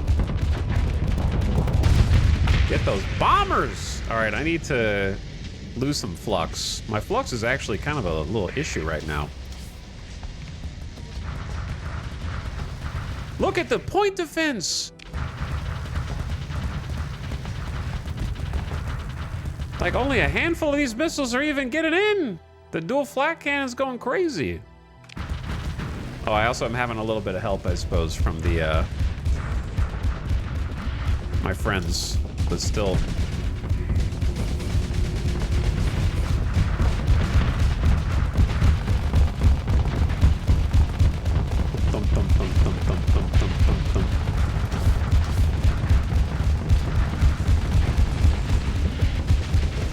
My laser array is pretty sweet, man.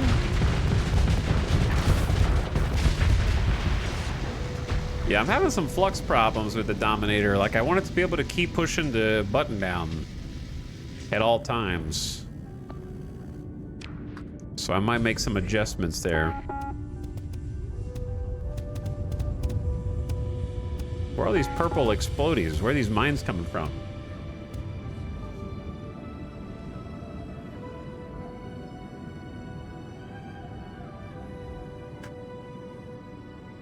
Oh, there's still... What is this Eradicator doing at the bottom of the map?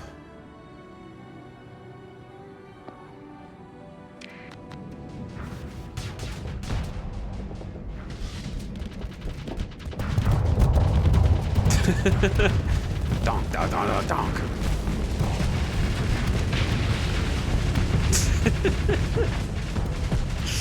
They're kind of bullying. My fleet is kind of bullying them. I didn't even send my full strength out there. Did we take any losses or any hits? Nope. They were coming to ambush me. I just flipped it around on them. Get some combat XP. Someone's ready to level up. One of our pilots is the pilot of the Brawler. They got missile spec, ballistic mastery, and impact mitigation, and now they could have any of these traits, any one of these. There's a lot of good ones. I'm actually tempted to take combat endurance. That way we have some pilots for some of these tech ships whose combat readiness starts to go down really fast. We can only have 5 traits is the issue, so I gotta choose wisely.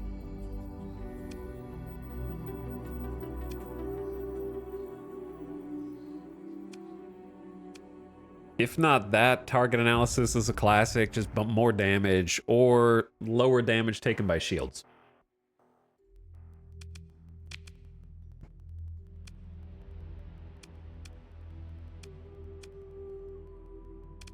I think we've only got one captain right now with combat endurance. So I'm just gonna take combat endurance. Plus 60 seconds peak operating time, and it'll degrade less quickly, and they get plus 15% to their max combat readiness, so they're gonna be ready to go.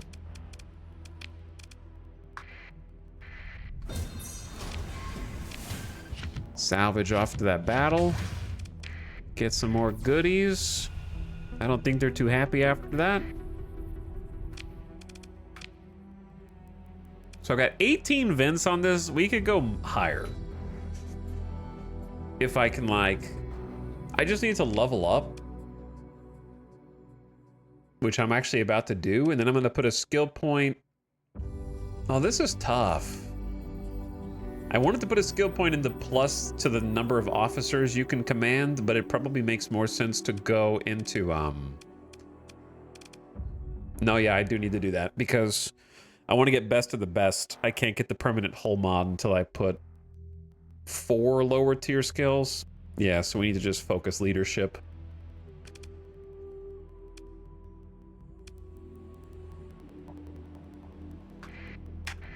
Yeah, that's what I'm gonna do. Then we can have some more officers.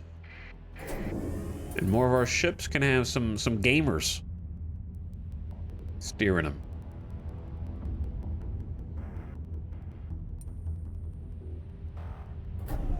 Why is there a quest here? Wait. Is this a bounty? Is this like a baby bounty?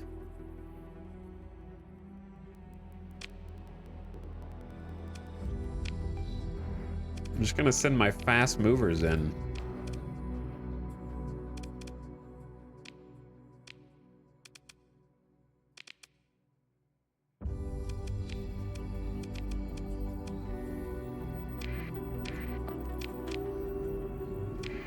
All right, full assault.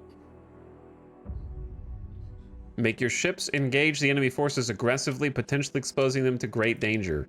Psh, you guys will be fine. This is my command pod going like, wait for me! I want to take command of this ship! I am the commanding officer and I demand to be taken seriously.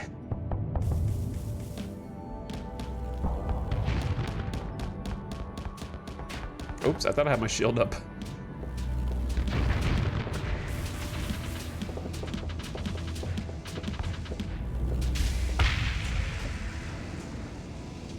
It's taking armor damage for no reason. Yeah, this must be just some really small bounty. Which is pretty funny. So this one kite might get away. And, oh, no, the Omen is there. Why are they stopping to capture a control point? That's pretty funny.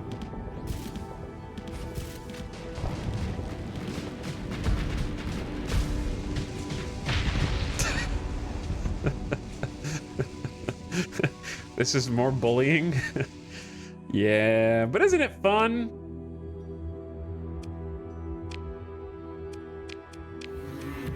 A bounty's a bounty. How much was it worth? 52 grand? That's gonna not even pay for 1 month of bills, but hey, it's money I didn't have before.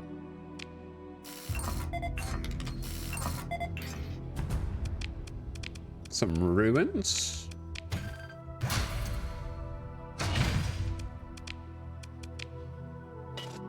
Okay. I think there was something near the star. One or more things.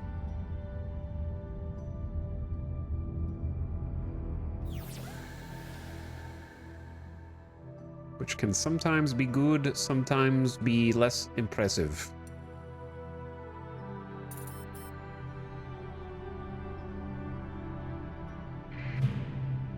It's a Wayfarer class combat freighter. Oh my god. Not worth at all. All right, we got full survey data here. Back to where I was originally going then.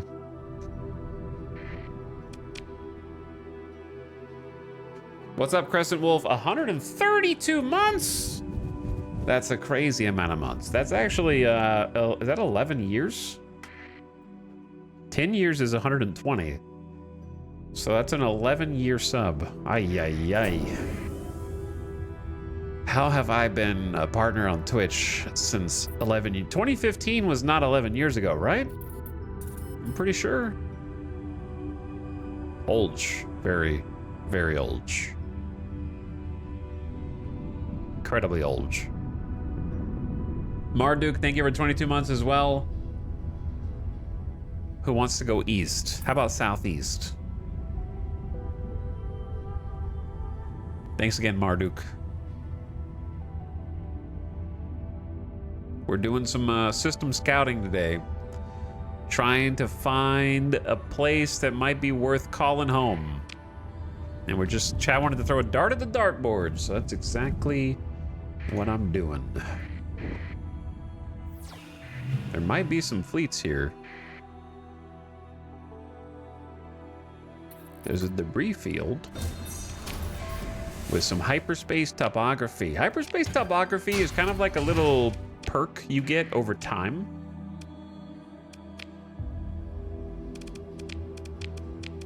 I don't remember where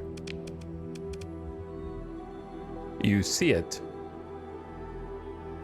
but I remember that you do. Oh, you click on this. Okay. So hyperspace topography is kind of just like you explore and then you sort of get experience along this bar. And as you do, usually from getting sensor readings and discovering different things, it says there are many ways to acquire this data, including using in-system sensor arrays, an active sensor burst near interesting phenomena, traveling through hyperspace at a very high burn level, or simply buying data from scavengers. So as you do get these, you get perks. So we've got slipstream navigation right now, which allows us to reduce fuel usage inside slipstreams by 75%.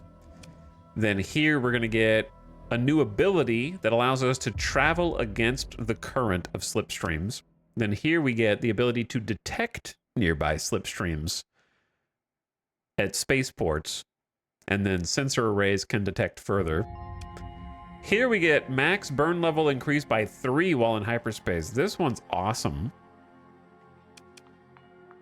Generate a slip surge allows your fleet to create a short-lived slipstream.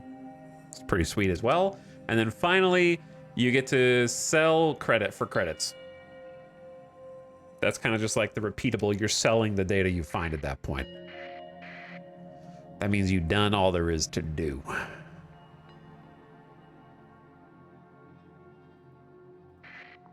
There's an arid world here. Did we throw the right dart? Arid world can be juice.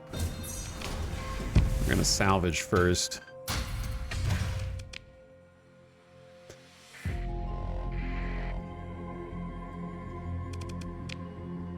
It is habitable and hot. Those are the only two immediately observable conditions. Common organics, sparse ore, moderate rare ore, poor farmland. Extensive ruins. Why are they all ruins? I don't know, it's not that exciting to me. It's one of those planets where if we find another god tier planet nearby, then we'll be happy that we found this one too. Oh. And also had a corrupted nanoforge in the ruins. So that's pretty good. And hegemony BP. Some ox BPs.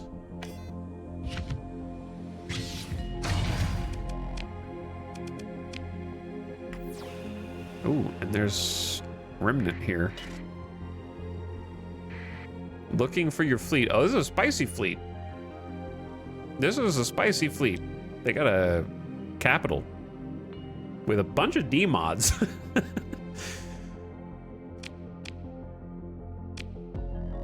we could take them. This is gonna be a good fight. I got enough supplies. I'm probably just gonna commit the whole fleet. That's a lot of pilots, though. That's what's really scary is all the pilots. They have all the AI gigabrain pilots in there.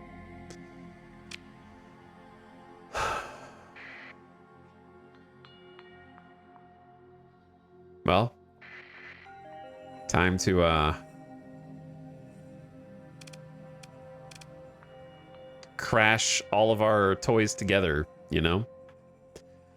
It's got faulty power grid, degraded shields, compromised armor, glitch sensor array, and erratic fuel injector. My initial impression is that we win this easy.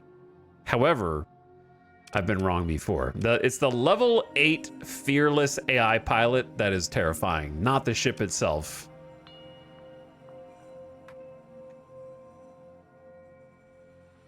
To be honest. So I'm just not gonna take any risks, and we're just gonna dump some supplies into this because I don't want any of my ships to explode.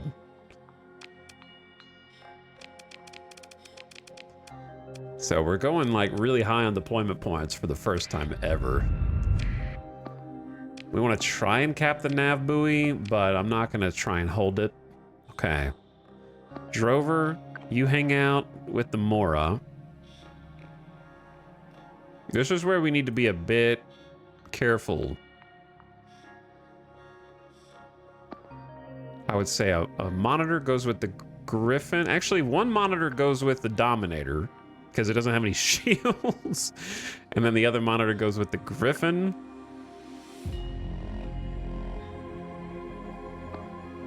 And then I liked...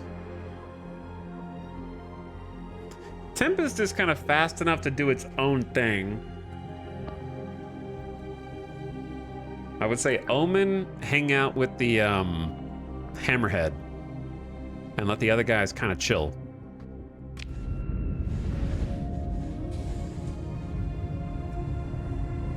This one could be spicy.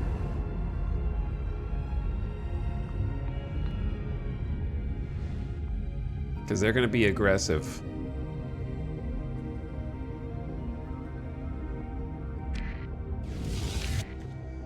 So we get to start with a sensor jammer. They're going to start with a nav buoy as if they needed help.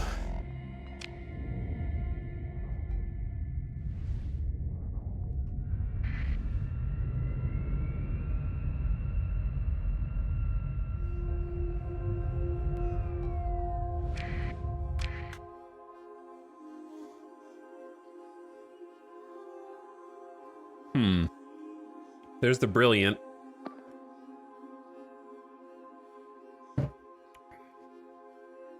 There's more advanced commands I can give if I want. I'm gonna let them be a little more choose for themselves what they want to do first, and we'll see.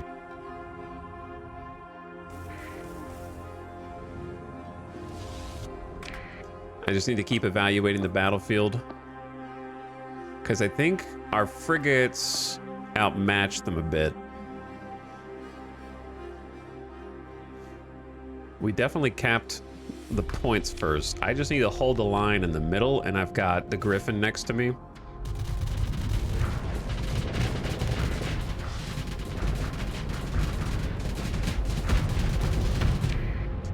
Are those our new Spark Interceptors going up against their Spark Interceptors? So they're just all huddled in the middle. And my ships are kind of spreading out around them. Interesting. I don't want to dive too deep, but I also want to kill this Brilliant.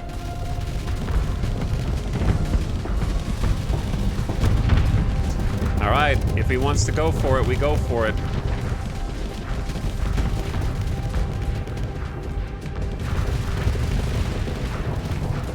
Take him out first. We got the Brawler behind him. Get him!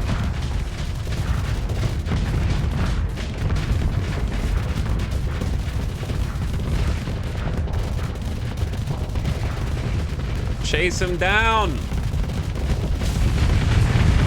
Yeah. Oh, I didn't mean to bonk him. That was just rude. All right, fighters, dive, dive, dive.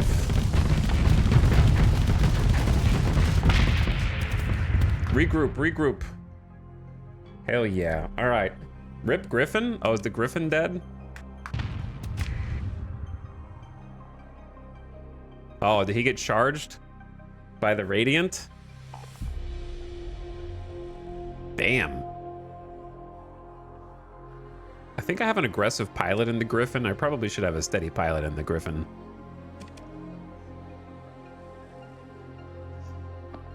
You know what? It's also my bad for not putting in a void order on the Radiant. Like, that was just kind of stupid. We should have an avoid order. And we need to kill the stragglers.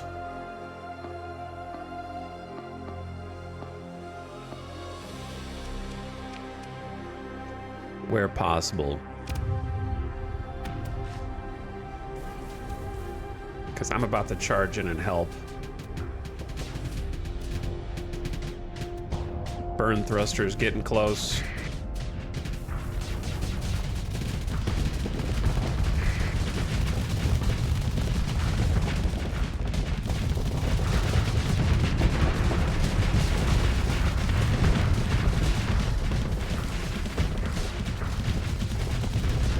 I gotta remember I have shields.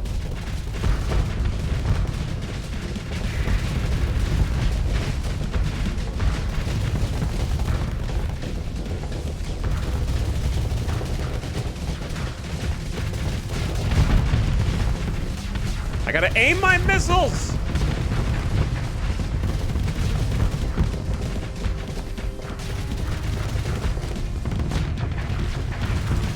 I'm out of missiles! Yo, I've never had an engagement this big before. I'm out of missiles! Oh shit, my Dominator's dying. Well, at least we are gonna protect the crew. Chat, this is not a good, this is not, what the hell is going on over here on the right flank? We have 1, 2, 3, 4, 5 friendlies, all just hanging out on top of comm relay. Why does capture control point overwrite the AI sometimes? Where even when they've already capped it, they just like, yeah, we're guarding that. Yeah, we're gonna keep guarding that, boss. We got that. There's an assault objective.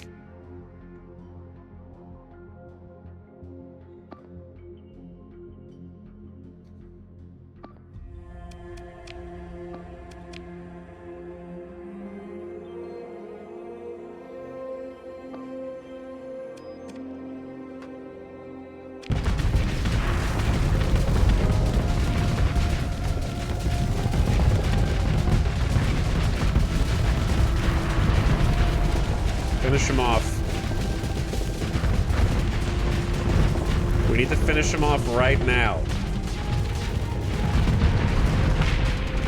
Because we are under attack. Okay, stop trying to capture points we've already captured! I need everyone to engage the Radiant simultaneously. That's where you come in to remove the order. No, that's where the AI comes in. If the order is capture instead of assault, then when you've captured it, you don't linger there with 5 ships. Capture does not say guard. If it's been captured, move on. If there's another ship there that's threatening it, then you deploy 1 or 2 ships to go get it. It's very straightforward.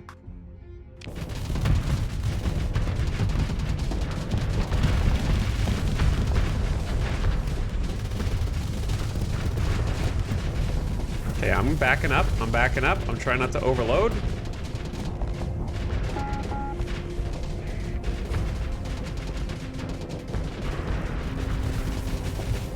We're gonna get a little ventilation in here, and then we're gonna charge back in and help.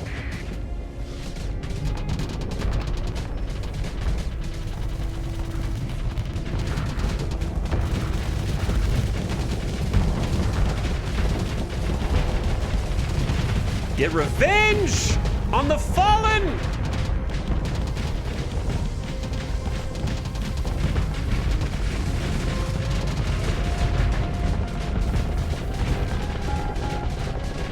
Holy, the Radiant is insane, boss!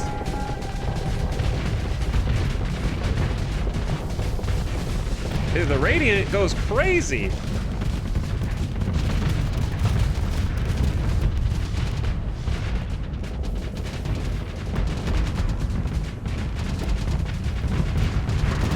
Yo, watch out, man!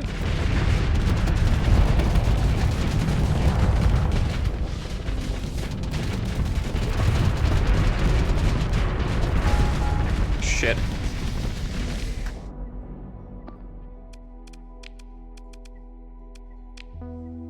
How many of you guys do you need to go capture the nav buoy right now? None, okay? Kill the Radiant.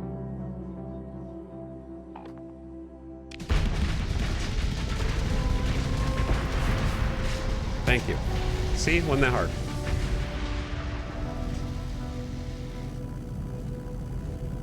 Wasn't that hard?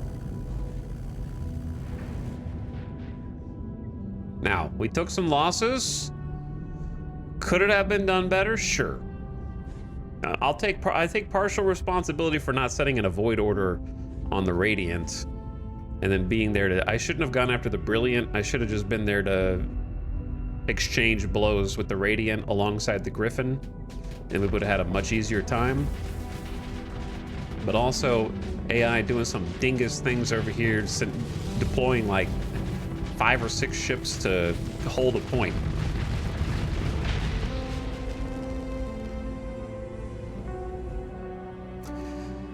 How many died? 400 crew! No. We're gonna have to have a mass burial in space. Preliminary reports indicate 400 crew and no Marines were lost. Hey, but look, we rescued 251 from life pods. So really, considering we had 2 ships fully disabled, we only lost 149 crew. That's not as bad as it could have been.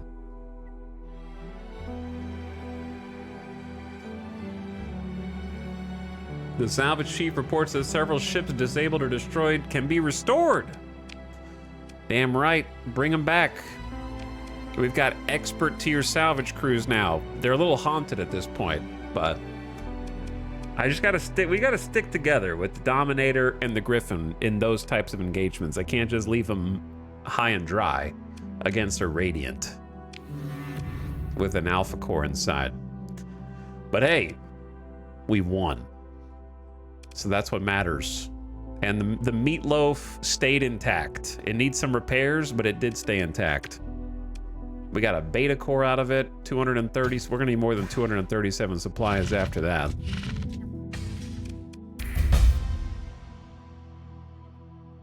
Level up. Milestone awarded. Fight in a battle where an enemy capital was destroyed. I forgot about the little achievos. So I'm gonna go ahead and grab, in my opinion, I prefer officer management to officer training. It's cool to have an extra level for all officers. Like, I think you can have both, but I'm just saying if I had to pick one, I'd rather have an extra officer before I have an extra level for officers.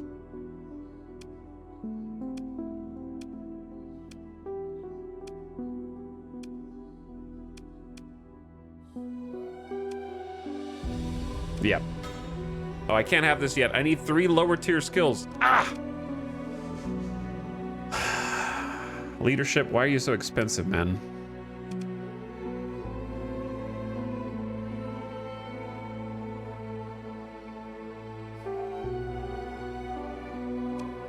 Am I gonna do any ground ops? If I am, then I want the Marine perk.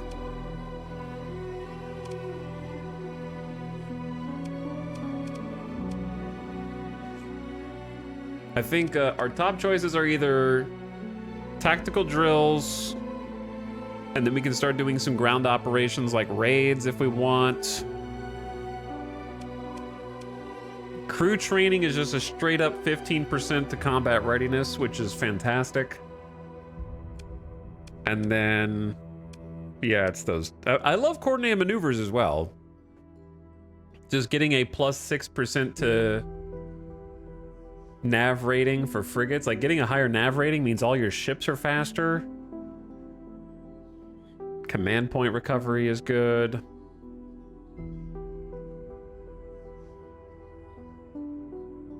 I don't know. Chat, what do you think? Level 11, only 29 more to go.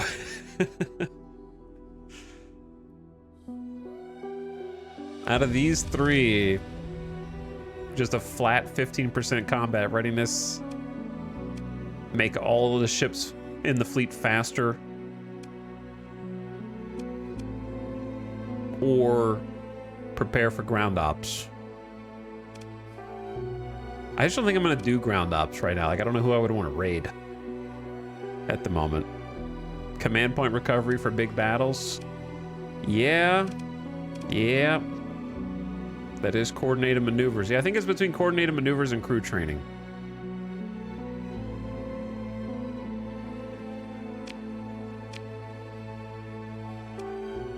Can you go... Well, I guess we're at 85. That would take me to 100%. Wolfpack Hyperion Swarm? No, we're not going to do that. We do have a lot of high-tech frigates, so combat... Like, look at our combat readiness for the ships that survive, right? Like, the Hyperion's already down.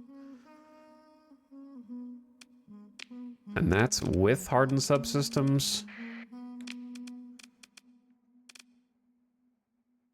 They're at 58%.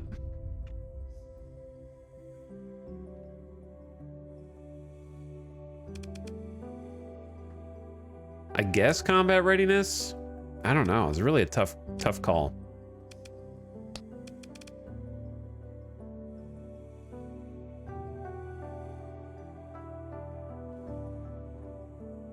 You can get a maximum of 20% nav rating. Does nav rating, wait, wrong button.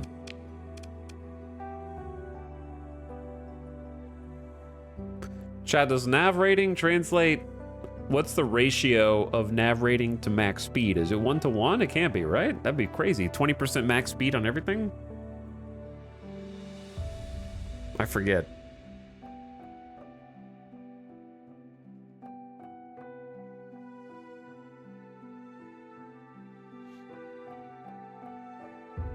Because if you can go up to 20% top speed for all ships and to get more command points, I think I'm gonna roll with that.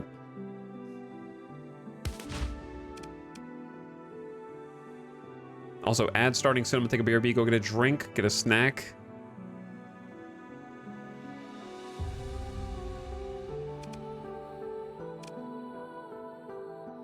Because it's 6% for frigates, 3% for destroyers, 1% for hulls. Is it per deployed? So it's just gonna max at 20% every time guaranteed? I'm gonna lock it in. I can always respec later. Do a little post-battle scavenge. Well, rip to the fallen, man! We gotta repair, we're gonna, we gotta fix the Dominator and the Griffin from scratch. I'm sorry, bros. It's my bad, man. I got both of you killed. Dominator's like, why'd you take my shield away? You were over there fighting a Brilliant while I'm fighting the Radiant. Get in here, dude. It is what it is. And we still got 2,371 crew, 150 deaths. It's so sad. We're back.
Yo, what's up?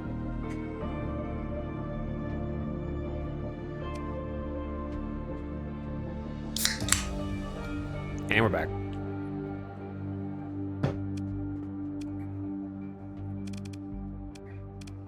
How long is this going to take? 4% per day. Won't take a little while.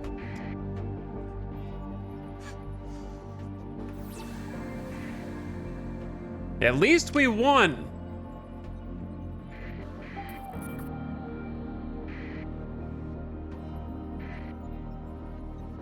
A victory is a victory.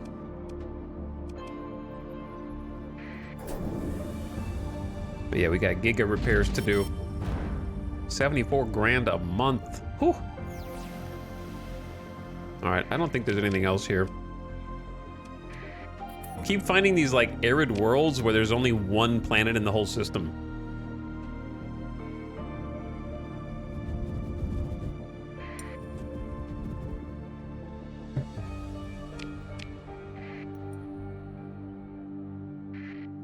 We've had a couple times where we play through Starsector and like, you know, there's 2 or even 3 worlds that are worth settling in the same system, which I guess is just very lucky.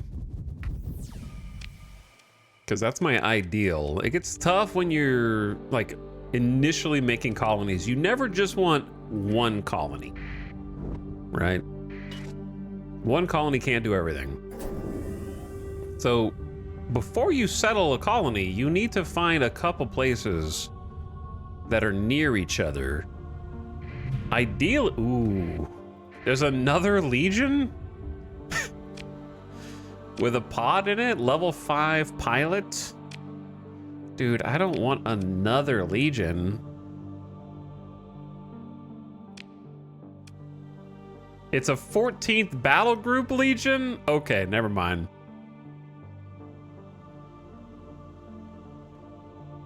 Well, I guess we found our upgrade. Kind of looks like the got as many impact pits as our current legion, it feels like.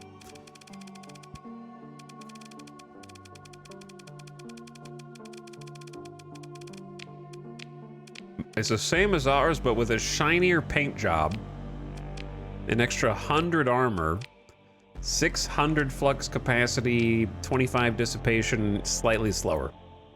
And then on top of that, you can see here that 2 large ballistics become 2 large missile slots, which actually make it worse for how we're using our particular legion. With the front-mounted devastators are pretty integral to the build.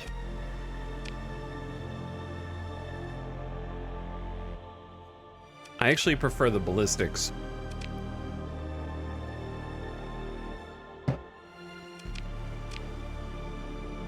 That being said,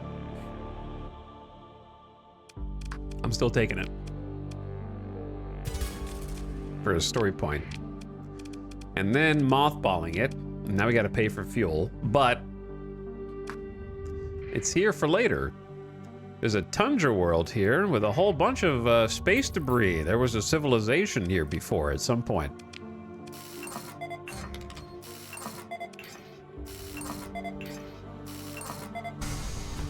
With vast ruins.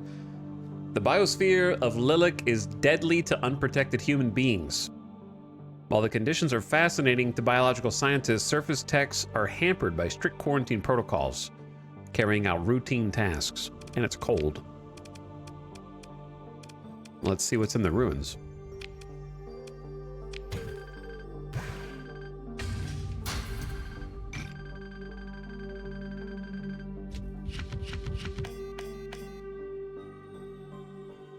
Proximity charge launcher, Luddic Church, midline blueprint package, and some garbage.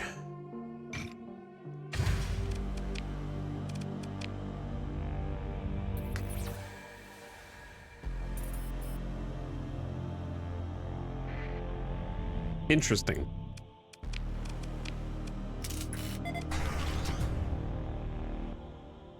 Abundant volatiles.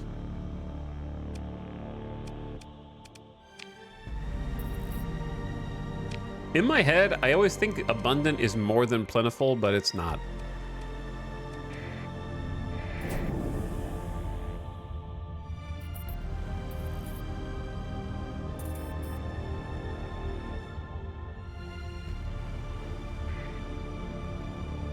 There's an arid world in the same system? What else is here? Volcanic and irradiated. Huh. Remember I was just talking about potential... Well, this is 200% hazard. Extreme tectonic activity is annoying.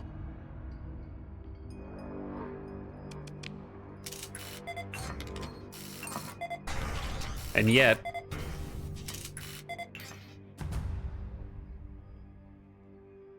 if you can deal with that, common organics, rich ore, and abundant rare ore is interesting with the poor farmland. Huh. It definitely like would be an option.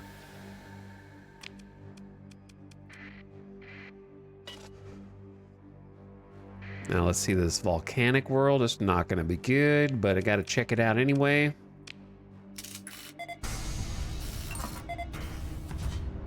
Almost had to eat my words, but it would have been 250% hazard rating. Ultra rich regular. Double ultra rich is kind of the unicorn that we're looking for. Ultra rich regular and ultra rich rare ore with like sub 200% hazard.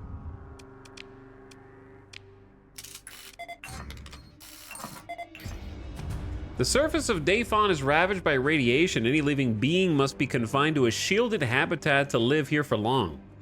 Unhardened circuits and nanoscale materials or machinery rapidly fail in these harsh conditions. I think that's all the planets here. Some interesting bits. And also the battle carrier find is kind of cool. Some good, legitimate salvage.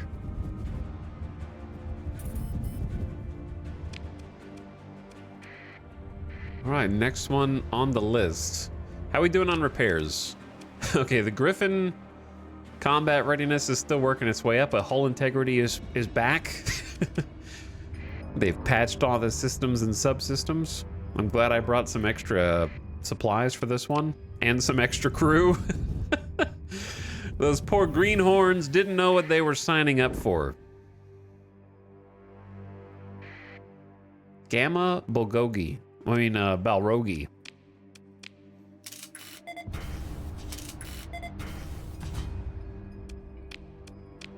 Two abundance.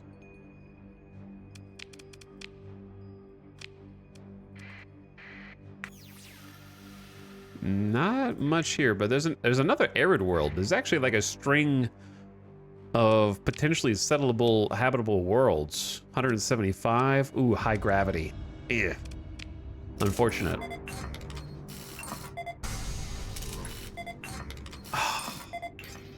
It's like pulling the slot machine lever, man. When you find ultra rich ore, you're just hoping that that next one is ultra rich rare ore.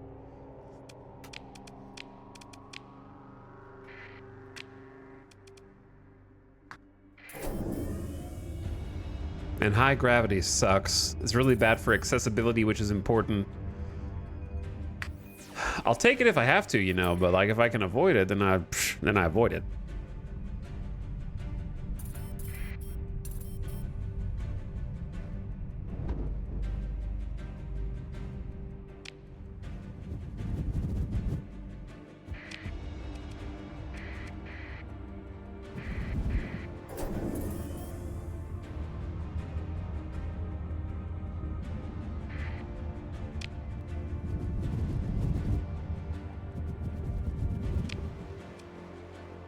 Rocky metallic and a volcanic.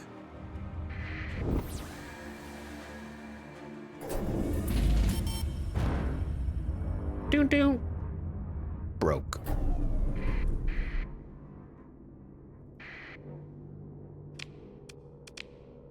Double ultra rich on a habitable planet would hit the spot. That would be crazy.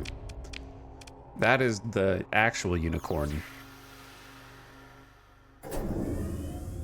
I'm used to finding like maybe a double ultra rich at best at like 150, 175% habitability and kind of just being happy with that.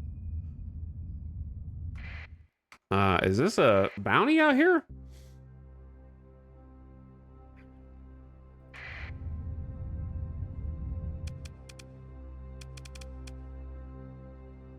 Level 5, level 3, level 5. They got some pilots, level 5 pilots out here.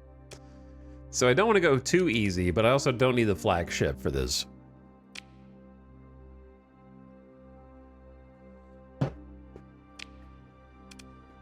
I'm still going to send in the Dominator. The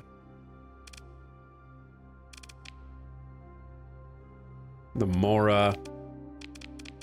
And just skip my other cruiser.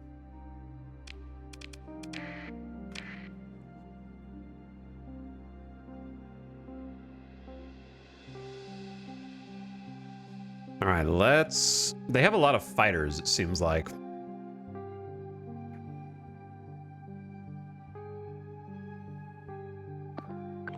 So monitor go with the Hammerhead.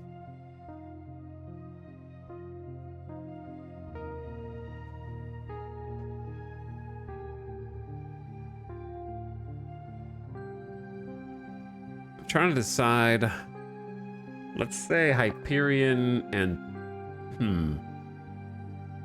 I'm worried that my frigates are gonna get wrecked by fighters.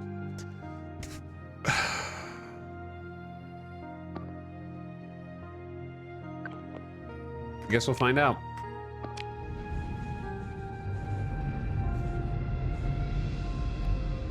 It's unfortunate that taking command of a ship interrupts its burn drive and puts it back on cooldown.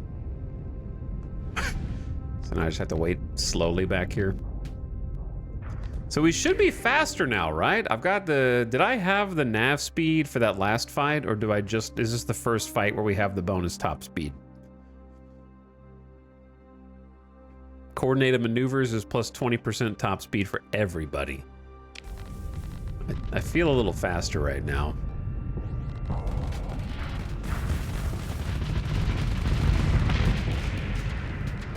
Get him.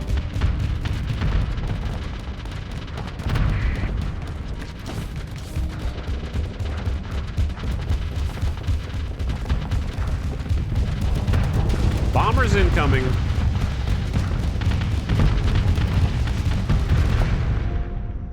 Forgot to turn the volume down.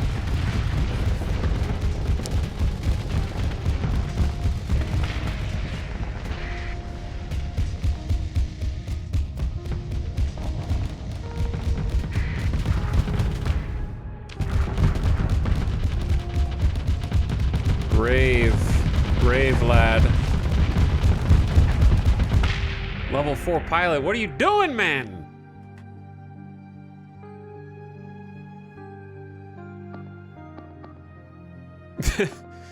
They're losing it.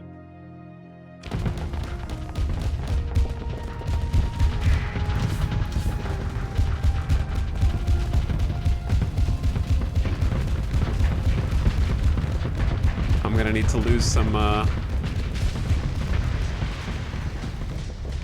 flux here in a second.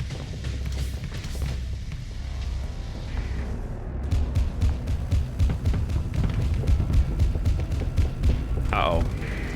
I see the torps coming out.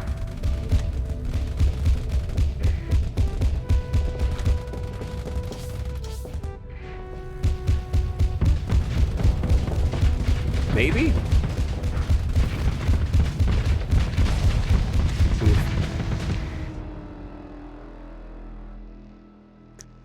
Why? Why do frigate pilots do this? They just cross in front of your steady stream of uninterrupted heavy ballistics, man, and you gotta like stop shooting or knock out their engines.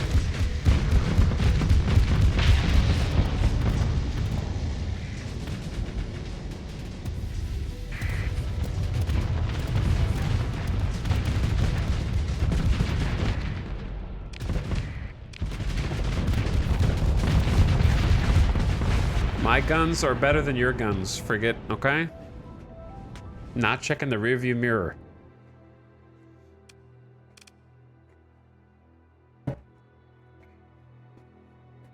They forget that this game doesn't have a Z-axis for ships their size.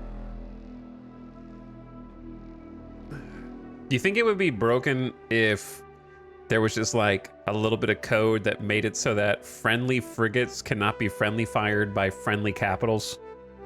Just to simulate a Z-axis where they're like aware of your cone of fire and are not just gonna like blindly go in front of their own friendly capitals. Especially when you have a perk called Coordinated Maneuvers. We're supposed to be extra coordinated. On top of that.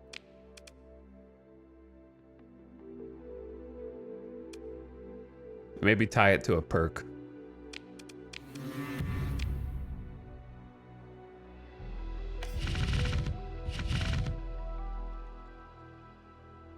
Frigates are disposable? How dare you?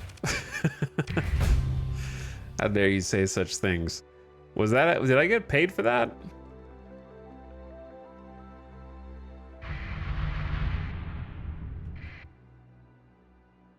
I see the XP, but... Alright, our Griffin pilot with helmsmanship, point defense, and missile spec. Charges... minus hull damage... ballistic weapons, that would boost the point defense, but I don't really care. Combat endurance, polarized armor, or target analysis. Probably target analysis, right? For a Griffin? Just get the cruiser and capital ship damage. Of course.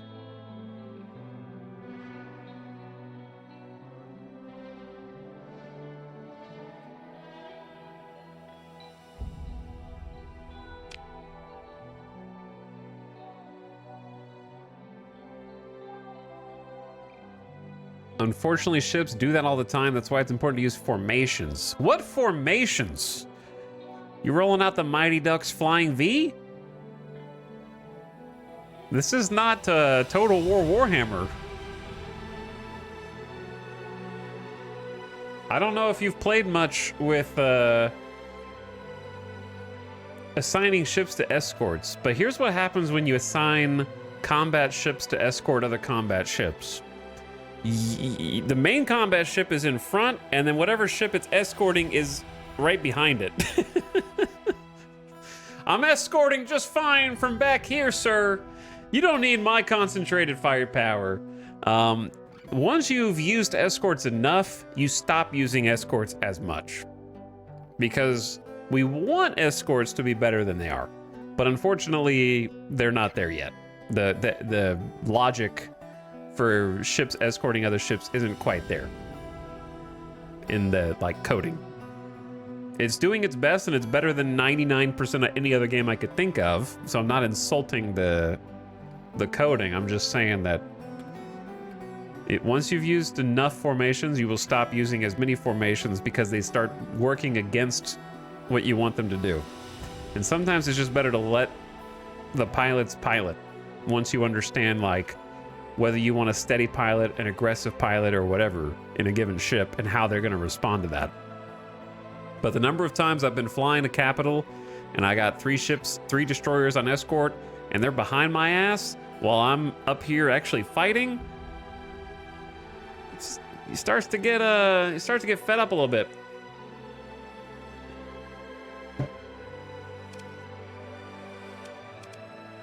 But it's definitely not this magic bullet that you're pretending it is. It's subject to anything else. Happenstance. Just the same as a pilot might happen to fly in front of you. They might happen to be in front of you on an escort or happen to be behind you on an escort.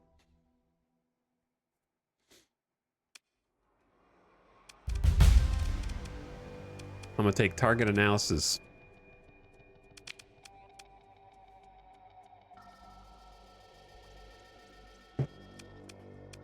Escorts in Starsector create more problems than they solve, unfortunately.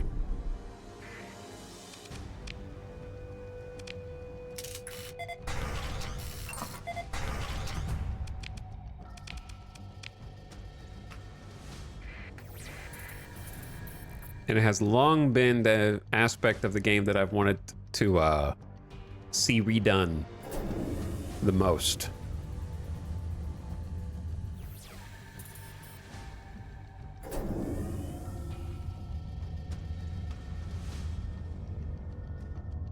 What are the best formations / orders in your opinion? Depends on the size of the fleet engagement.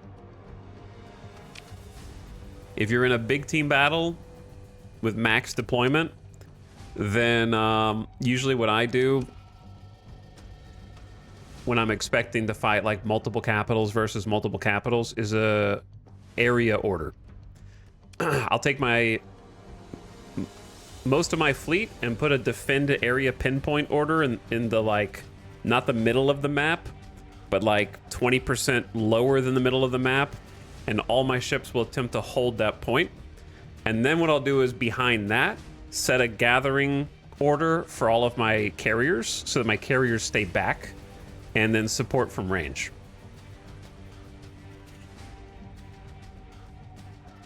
So they don't get as close into the fray. And so what the ships will attempt to do with the defend point order is rubber band around that spot where they won't like full assault overcommit to it, and they'll kind of push away from it as the enemy ships come in, but they're going to try and exert some effort and some pressure to push back a little bit while staying mostly together. So that's what I do for the big team battles, and it works pretty well. Then if you've got some fast movers, like some quick frigates, unassign them to those defend orders, have them do the initial caps, get some nav buoys, that kind of stuff. And then if you see any of their enemy ships out of position, throw down some eliminate orders so that a couple of your ships will be diverted, and you can manually divert them to go dive on those ships out of position and just whittle them down.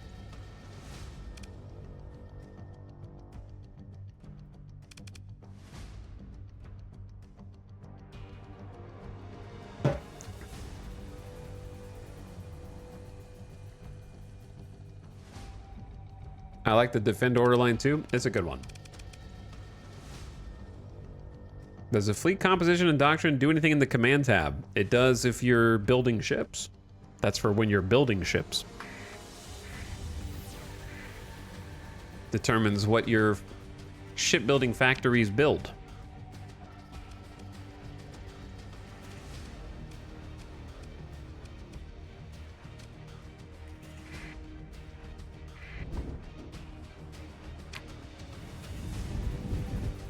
I think this is an empty.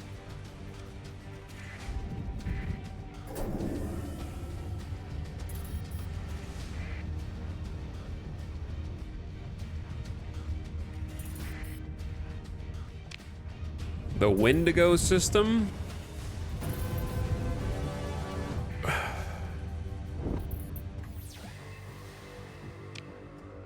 hope I don't find any Wendigos here. There's a lot of potentially habitable worlds in this little string of systems. There's a desert world here. I feel like we're finding a bunch of like arid and desert and all kind of stuff. This one's 175 with high gravity. Why you gotta hit me with the high gravity though? This world sucks. Never mind. There's kind of just nothing here, so moving on. But when you use the defend order command, you need to know when to cancel that command. Usually it's when the enemy fleet is overpowering yours and backing them up. And then at some point you need to make the decision to drop that order and then either move back to another point, kind of like push your own forces back and give a little cushion to the enemy. You can't just like throw it and forget it. Got to be able to adapt to it a little bit.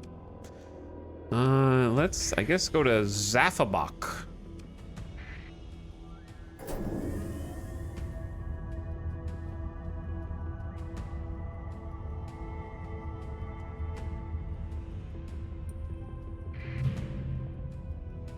High danger level warning beacon.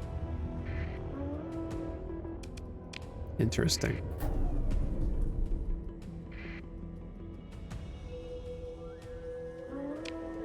Oh, whoops. Uh-oh.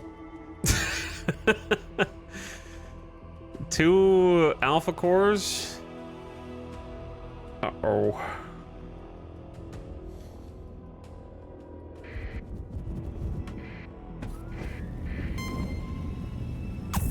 Don't think so.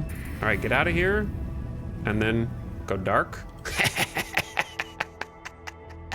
Stupid AI. Can't even predict what me, a human, would do. Oh, we found their system. There's a remnant nexus here.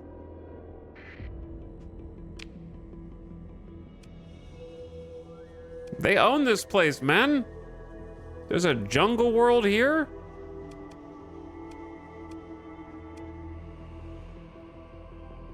We could take the smaller of the 2 fleets. The larger one is scary. That was a good escape, by the way. Just pop in, catch them off guard, emergency burnout, go dark, back into hiding. Let me see if I can keep up with one of those small fleets. That's the big one. The small one's like right next to it.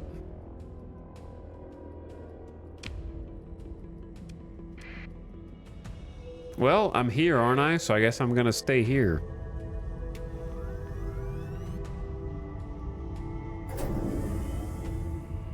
Sustained burn is gonna make me a little more obvious. But I don't know how many enemy fleets we're gonna find in this system. They could be faster than me. Max burn's only 16.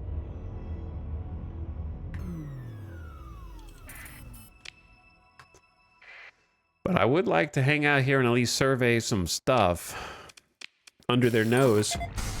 Aw, just ultra rich ore by itself? That's kind of weird.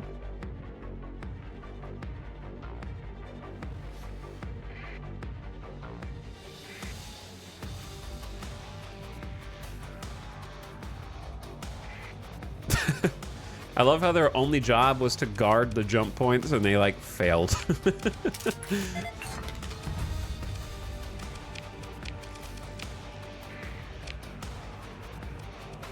Even caught the AI sleeping on the job. They don't even have anything better to do. Can't really be as crazy with the pulses here. Well, oh, he says pulsing as soon as like an enemy. Oh my God, dude, why? As soon as I pulse?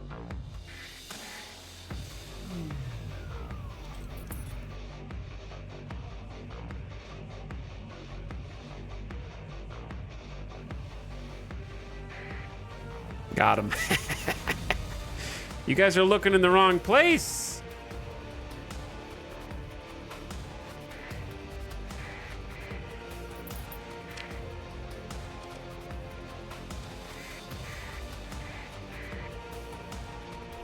Absolutely baited.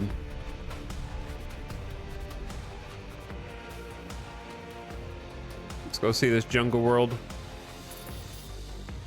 By the way, it's really nice having a bunch of insulated engine assemblies and having a phase tender stealth.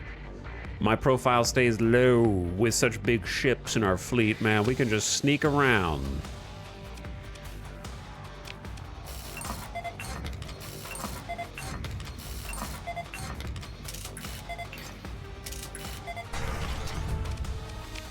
Meh. Administrator Amaru McPherson.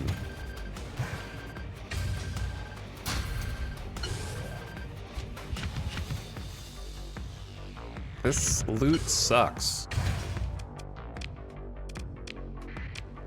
Did I find another pilot? Yeah, we have a cautious pilot. Why am I paying you? You ballistic and energy master. Just get out. Who's the new admin?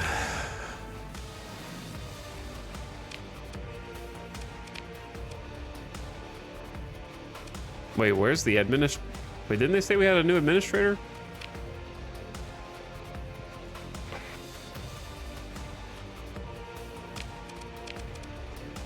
Also, we have some level ups. Rosemary Shaw, currently on a Scarab, but I don't know how long they're gonna stay on a Scarab, so I just need to pick something generically good. And why is it always missile spec? Right? Like, it probably is.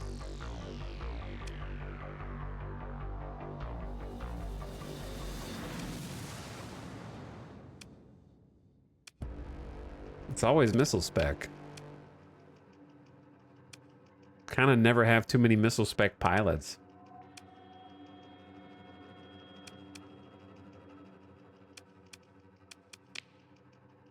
If you have a missile fleet like this,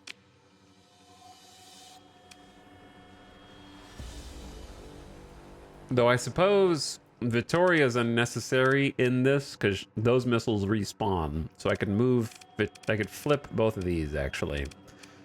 That's a good point.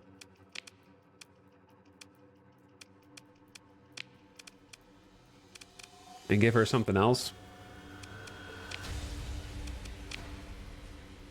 I give one of them missile spec. The one with target analysis. Or I give you systems expertise. No, that's the wrong one. Combat endurance is what I was thinking of. All right, you get missile specialization, and I'll try to do something different. I do love gunnery implants. Because it's ballistic and energy weapon range. Low recoil. It's not necessary with the Hyperion, but they're probably not going to be a Hyperion pilot forever. Or we do target analysis and just get bonus damage. I like gunnery implants. I don't think that many people have it in this. Well, 1, 2, 3, 4. Okay, 4 of the pilots do, I guess. Go with your gut.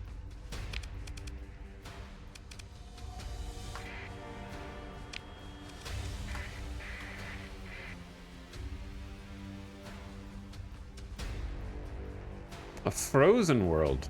We don't see many frozen worlds.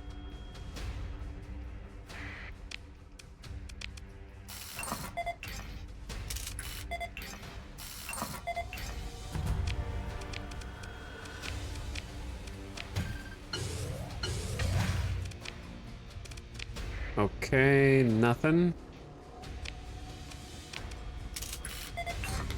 Pollution. Lots of ruins in this whole system. Tachyon Lance. Okay. The ruins have been awful. There's one that I didn't survey.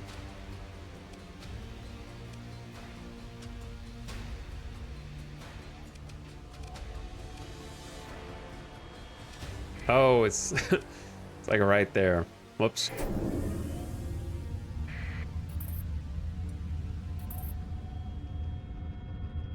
Kind of hidden.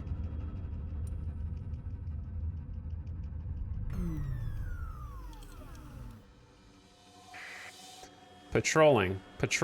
We could take this fleet out, I think. I don't know why it's giving me a 3-star. This one's a 3-star. With 1, 2, this is a 4-star. 1, 2, 3, 4, 5, 6 alpha cores. This one's got 2 alpha cores, but it's like 2 brilliance. We could handle that. This one, however, has got a lot more juice. These are not the same threat level, 100%.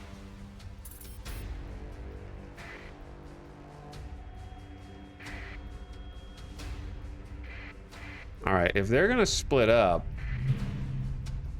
there's a random Hyperion here, but if they're gonna split up, I think we fight this one. Is it really that hard?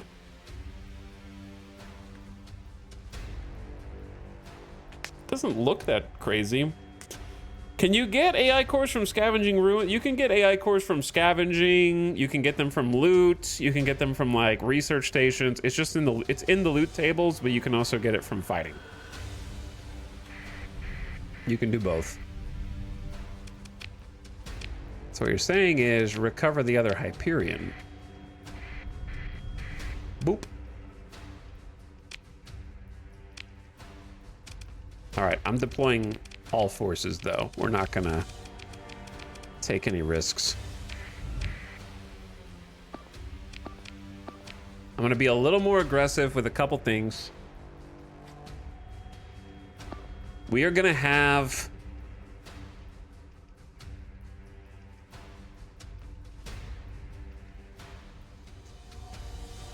We're gonna try something new.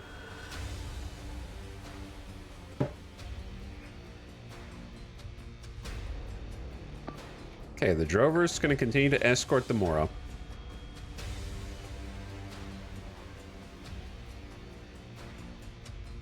We're gonna try having the Dominator escort the Griffin.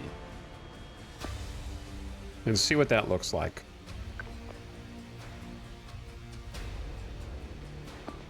Then a Monitor escort the Hammerhead. The Omen escort the Griffin as well. And then the other Monitor...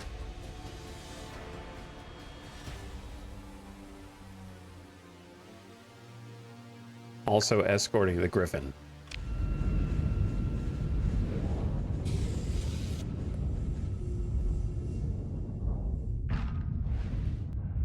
I'm gonna need you to move, Omen. You're gonna have to figure it out.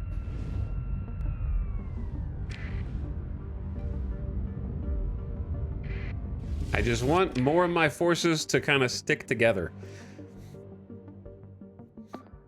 Maybe I should have made it where the Griffin is escorting the Dominator. We're about to find out. All right, I'm deleting this order after we've capped it.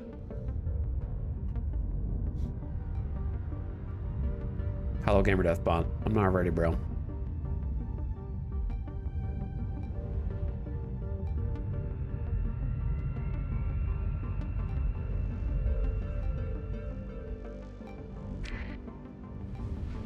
Okay, let's not get too caught out and overwhelmed here.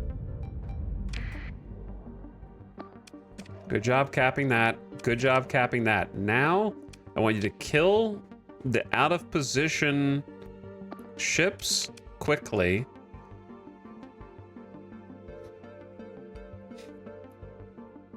Our main ships are right here in the middle, which is good.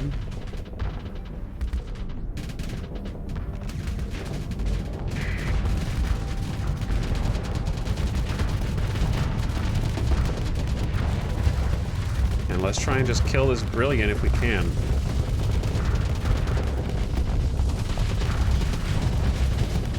Who is it? Why is the Griffin shooting missiles over here?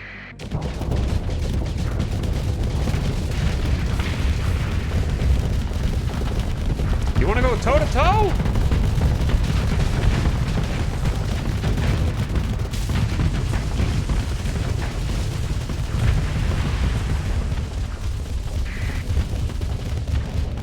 Use this as a shield to vent. Move, man! I can't get out from under it. Okay. I'm stuck. All right, this dude's almost dead.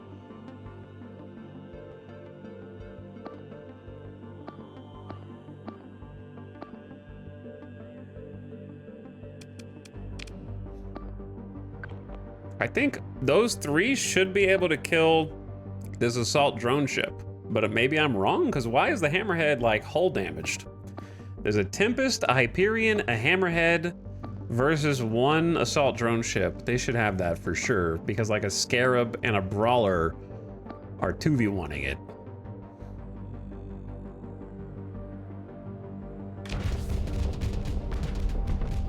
Okay, I gotta, like, get clear. I'm boosting in.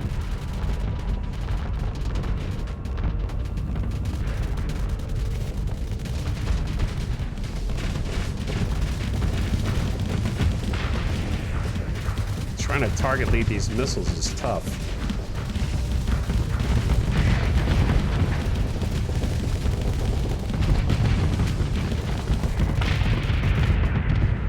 They took a couple of my rocket pods down, but it's otherwise okay. Have somebody go back cap the nav buoy just so they have like a speed debuff. And then this brilliant, I guess, is a danger.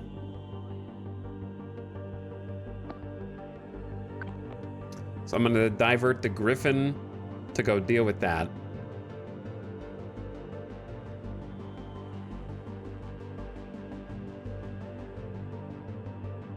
And then it's me and the carriers versus another brilliant and a support drone ship carrier.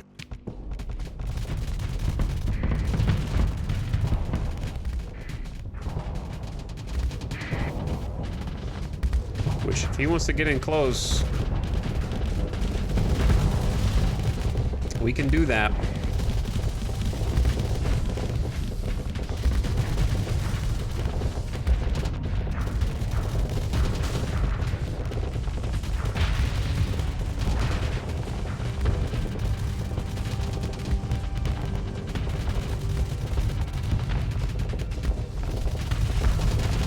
He's having trouble dealing with all my fighters.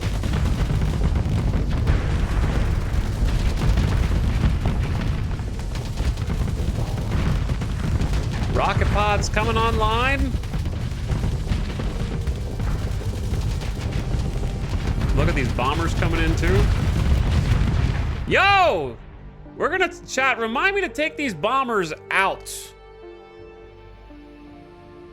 for the next one. I was testing them, but I didn't realize we were gonna end up in situations where they're releasing their bombs behind where the dude is, and then I'm flying into them and I'm just getting bombed by friendlies.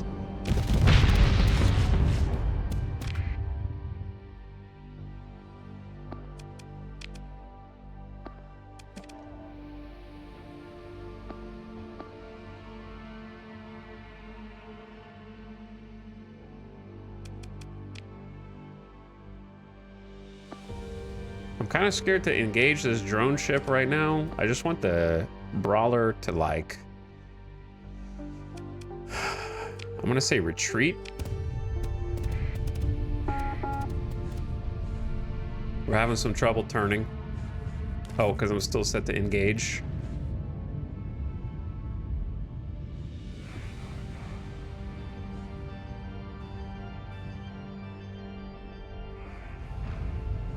Get out of the little nebula cloud.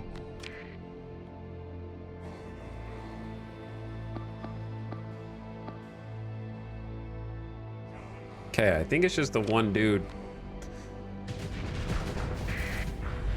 And it looks like they're giving it to him right now. Oh, baby, I didn't realize my scarab is dying because fighters exist. Shit.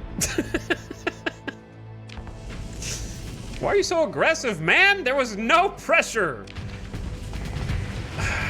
It's the last enemy. All you had to do was not be a jackass. Aggressive pilots are a blessing and a curse, let me tell you. 50 crew died, 18 rescued because this dingus. If you make them steady, they never attack. If you make them aggressive, they never survive. It's just, there's no in-between state.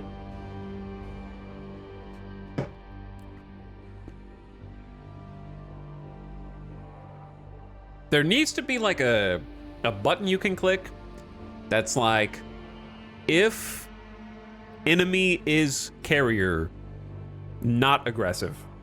If enemy is not carrier, aggressive. Like, that's literally the only difference. Is that there's a number of ships who you do want to be aggressive in 90% of engagements, but then if they happen, they don't distinguish between whether they're fighting a carrier or not. And if it's a carrier and they have no point defense, they're dead. And it's that simple of a distinction.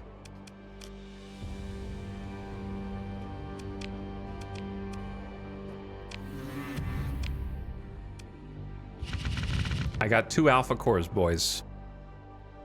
We're loaded. We're loaded after that battle. I would gladly make that same sacrifice again of 1 scarab to get 2 alpha cores.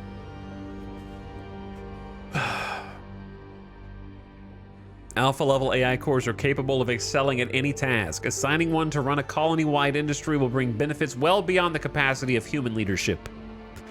And there are even rumors of alpha cores surreptitiously assigned to govern entire worlds. They are highly illegal in most of space. So you don't want to get caught rolling deep with those.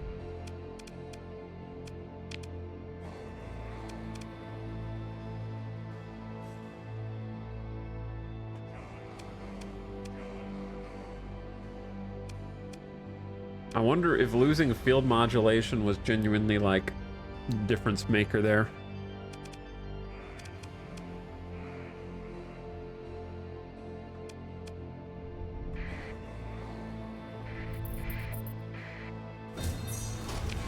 May as well salvage more and see what we can find.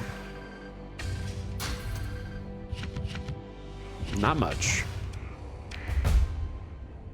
Got a story point though.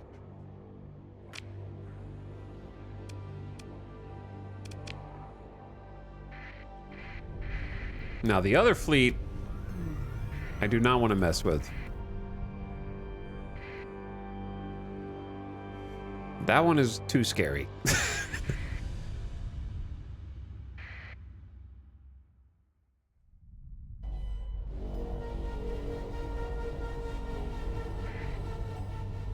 Non-issue if all the hegemony fleets checking you for AI disappear. It's easy, just wipe out the hegemony. No problem.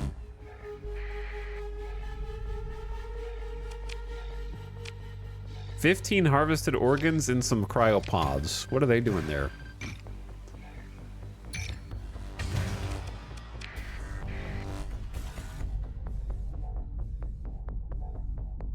All right, we need to get out of this like AI hellscape. I've defeated one fleet in here and there's like 5 more. Plus they have a home station here. I just wanted to scan this one world.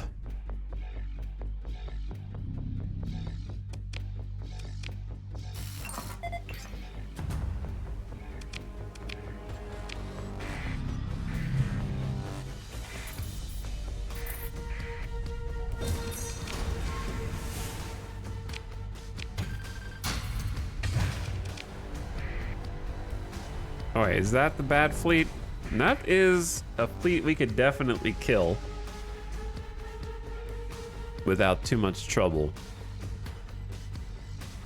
Don't know if it's worth it though. I think I'd rather just leave. This is a scary system.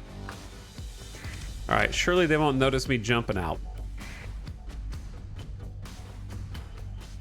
This little stealth transverse jump so we don't have to go through the regular jump points. I understand why there's a red warning beacon here though now. I get it.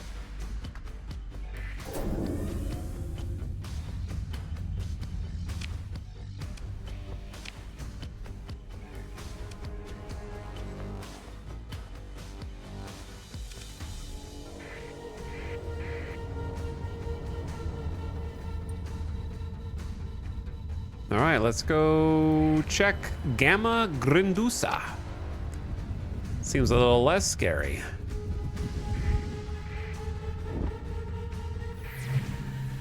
Atlas class super freighter, just derelict in space, and on it was a class 5 arid world survey data that you just picked up.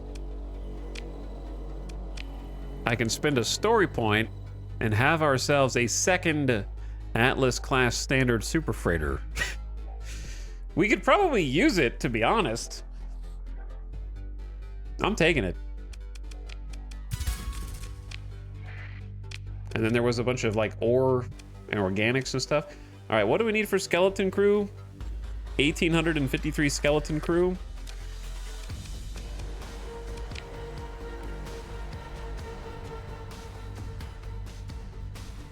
So it needs insulated engine assembly and expanded cargo holds. Potentially. I might need to be docked.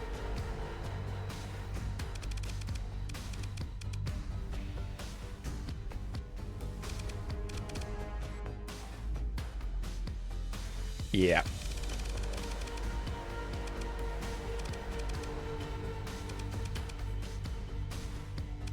Okay.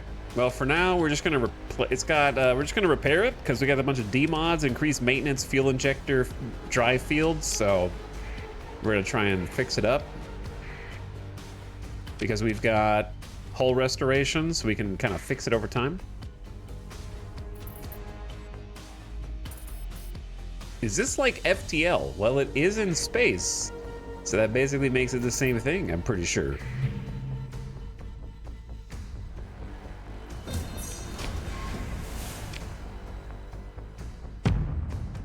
One crew and 4 heavy machinery were lost in the salvage ops. I'll take it. All right, what's here? Just a barren world and then a ring, asteroid ring.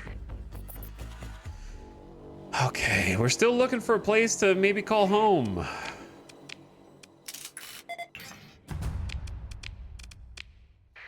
If it were easy, everybody would do it.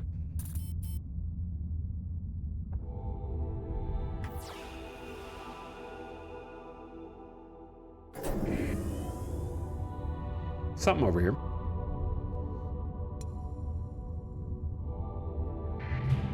A Buffalo class freighter with 2 Marines that we rescued from on board. Okay. 120 heavy armaments, that's money. We take that. So we're in the process of repairing the new Atlas super freighter.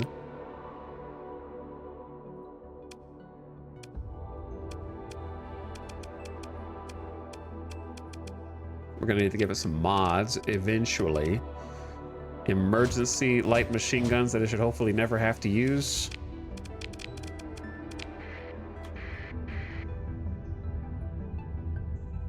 I don't think we'll find much else in this system, but we're gonna look anyway.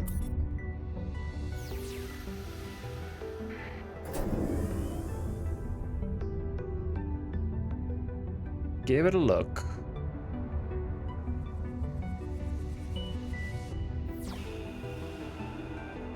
Maybe something here. Probably a mining station. Or a wayfarer. Oof.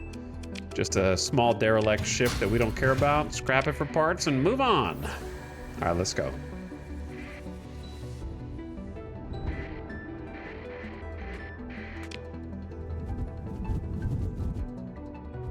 Is there a way to glance and tell what systems you've explored? Yes. If you click sector map, and then down here, exploration, toggle that on, and there will be a little X in brackets for every system you have explored, and an empty space for every system you have not explored.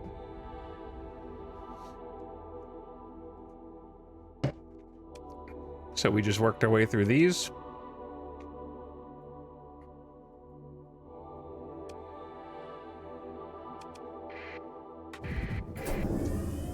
And now we're working our way back this way. Ooh, another high threat warning beacon, but that looks like a habitable world right there. All right, we're gonna drop in on the star to avoid threats. Oops, I think they may have seen me. Then we just go dark and get out. Maybe they didn't. There are some scary remnant fleets in all these systems, man. There are some scary fleets.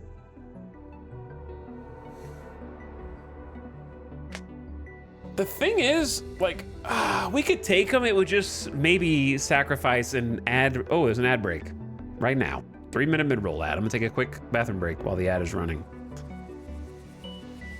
Looking for your fleet. That's a scarier fleet than the other one.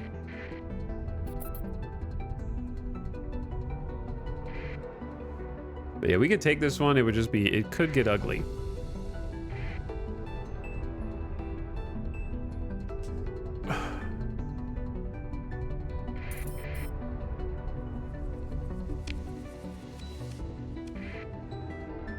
So once the ad starts here, I'm gonna stand up, take a very quick BRB. I'm just trying to stay in stealth mode. I'm gonna do a little pulse. All right, there's the ad. there are some spicy fleets. 4 Radiants? I don't know how cocky I am. Be right back.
Yo.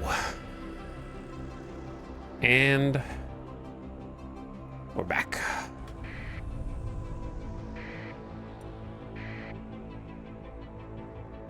I'm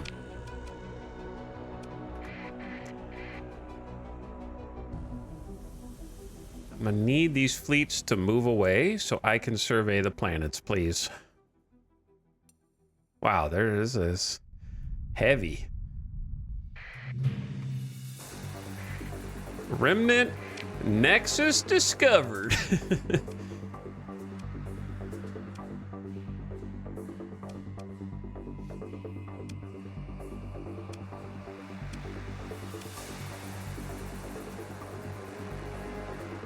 Did I find... I must have found data for this water world somewhere else because I don't remember scanning this. Habitable, high gravity, abundant, rare or sparse ore. Seems kind of mid.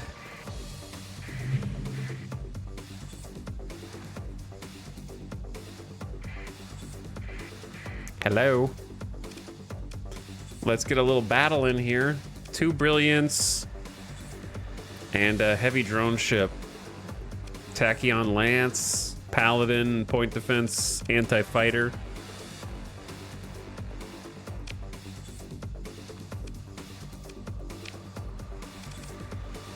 Do I need the meatloaf for this? He asked before everyone exploded.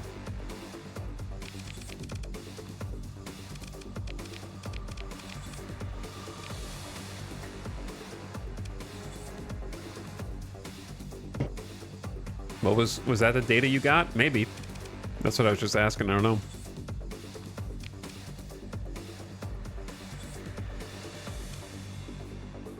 Do I need the meatloaf, or is not taking it in just greedy?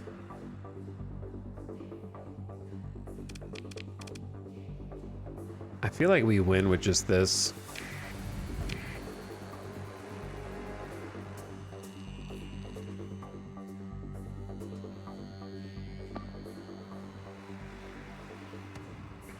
And then put the Omen with the Griffin. Both monitors with the Dominator.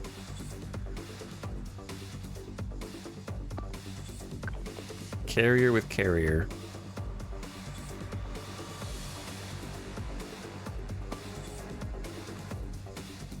Scarab with the Hammerhead. Okay. And then I be the Hyperion.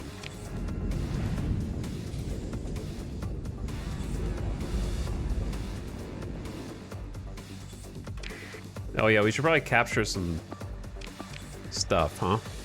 Whoops.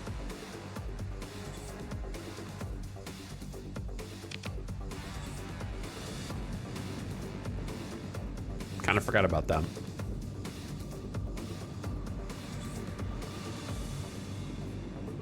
Why is Phase Lance set to auto fire?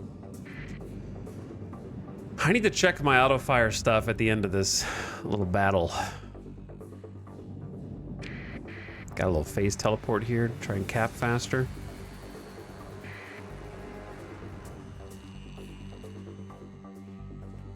Why is the entire squad going over here? I said a defend order on accident. Yeah, that'll do it, I guess. Oops.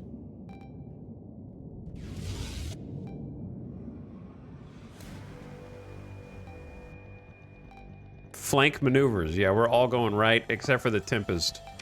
All right, set a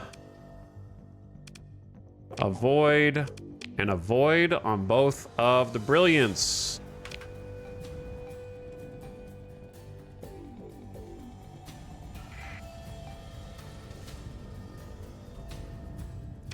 Bro. Do you need to throw that many harpoons down from, like, that can't even be in range. Harpoons don't have that kind of range. Right?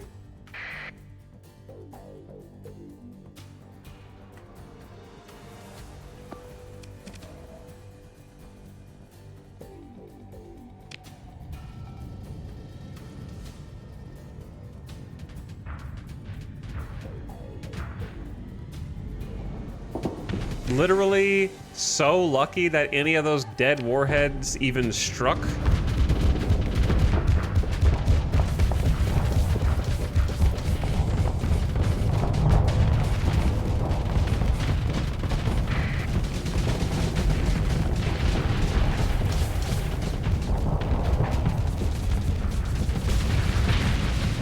I got one. I thought my shield was up.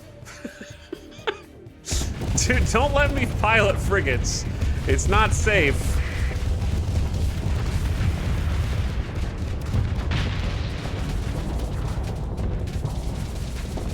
It is really, really, really not safe for me to pilot frigates.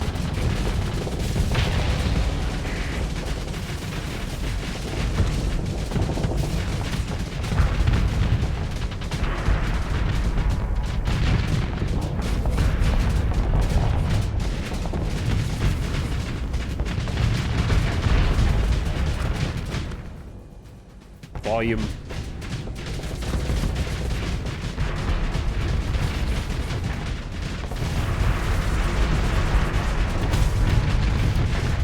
So tanky.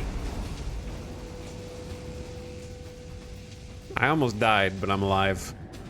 Just gonna sit here and cap this. All right, no need for the avoid order. We need to merc and then go ahead and engage the other Brilliant.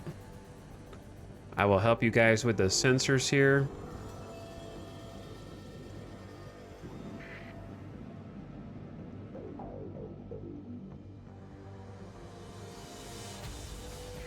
There we go.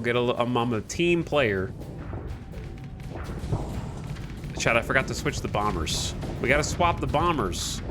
Bombers and automatic weapons. Please, please, bombers, do not kill my little frigate. Please don't kill my little frigate. Oh, they waited. They waited.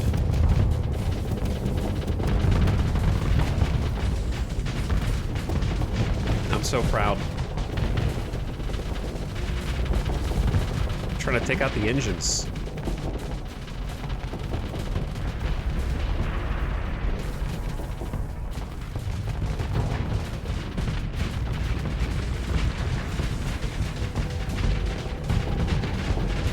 Toasty. I may have just grazed my own Tempest, but it was his fault, and I take no responsibility for it. Little friendly fire caused 3 crew to be lost in the engagement, but otherwise I was right. I didn't need to send in the big chunk. Get a good little fight in. We're gonna salvage the battlefield afterward for a little extra. Got some XP. No one's ready to level up, though. Taking fights where we can. I would like to get in here and finish scanning these worlds.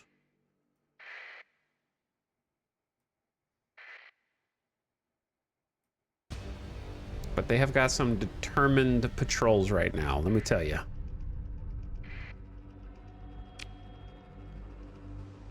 You know what I'm saying? Things that make you wonder. How scary is one Radiant with an Alpha Core really? You know, how scary is it really?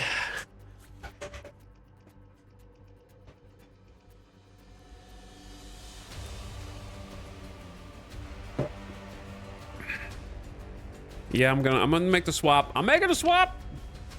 I don't know. I don't have any. Well, I do have a couple LPCs.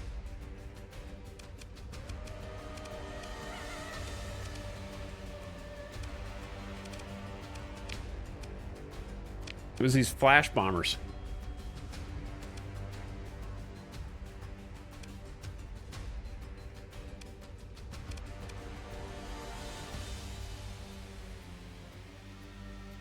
I'm not sure if I'm a huge fan of the Kopesh longbow, but maybe.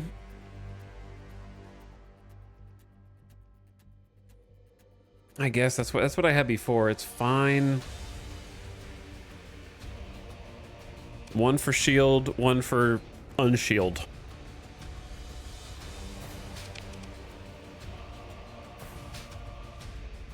It's gonna mess up combat readiness.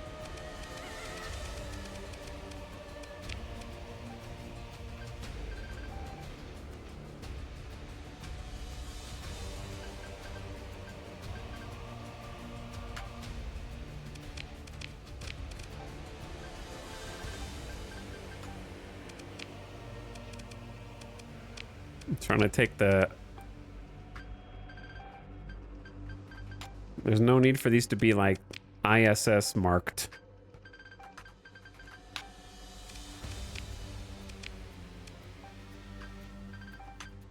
Why is this one just named Crete?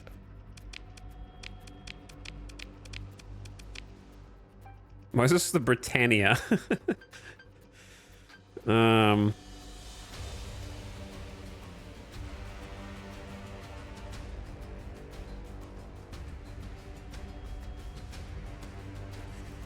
Chat, give me a ship name. Any ship name will do. What would you name this little Hyperion?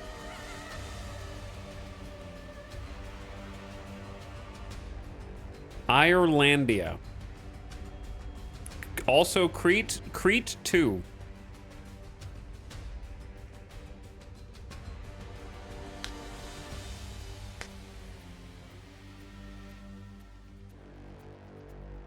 The hype beast, really, Aztec? That's what we're gonna go with. Slippy's demise? No, Slippy's demise already exists. Or at least it will in June.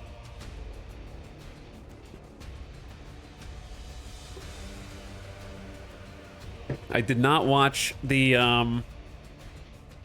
Nintendo Direct today, but I saw the screenshots.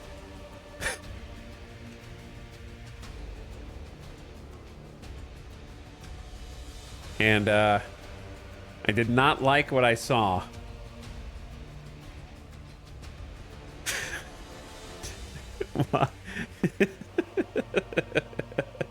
Come on, man. Come on. Look at Slippy, dude. What the hell is that? Nintendo! Miyamoto just discovered the Unreal Engine, apparently.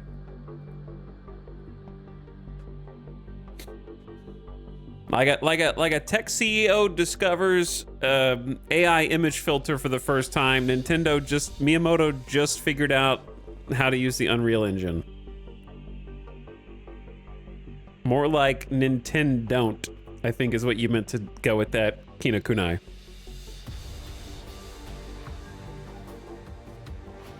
Hang on, Slippy looks fine? You think that this Xbox Live avatar looks fine? That you would have been playing against in Who Wants to Be a Millionaire?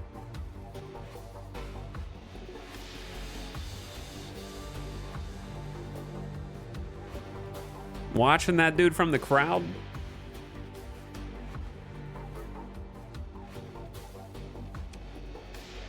Anyway.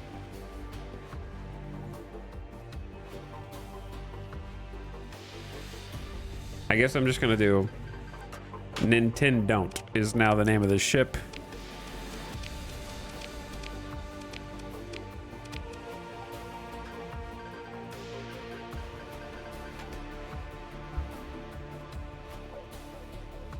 I'm just calling this the Palopolis. I don't know, it just seems like a cool name. Well, I want to fight this fleet, but since I just refitted my carrier, I don't know if I want to jump in on that or if it's okay to just leave the carrier out. But since it's like...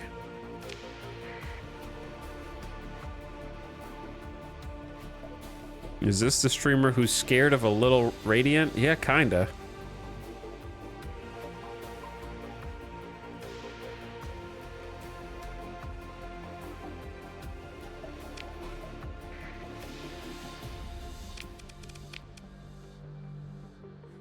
My biggest problem on this ship is just I don't have enough Annihilator rockets. I've been running out in combat, which means I need a pilot in here who's got expanded missiles, or I need expanded missile racks. I don't have room for such things.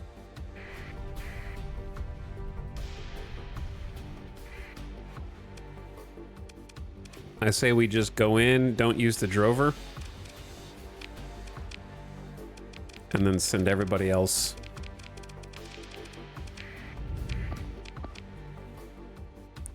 Okay, here's where it gets spicy.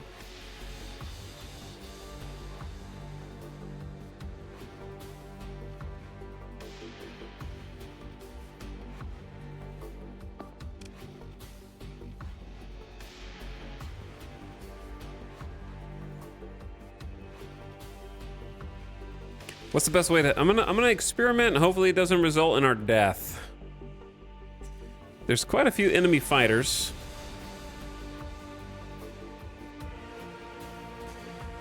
So, how to sort this out? I'm gonna say Omen goes with the Tempest.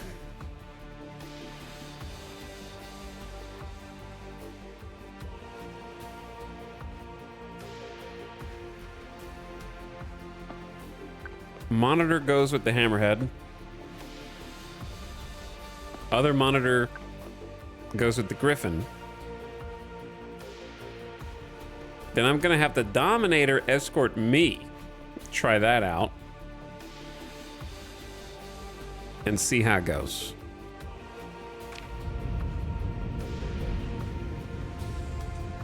That way we can focus fire.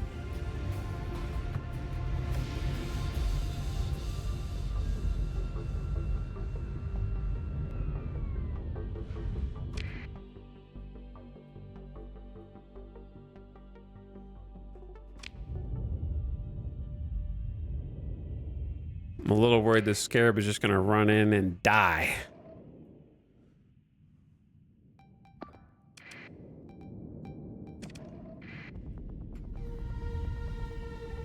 Or that the Griffin will. So I'm gonna fly in next to the Griffin to give some support. We're staying together this time.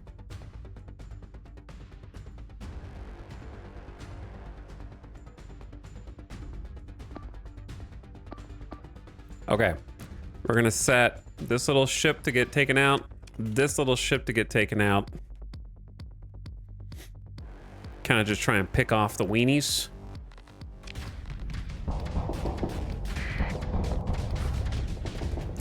Brawler, what if you didn't just stand here like a dickhead?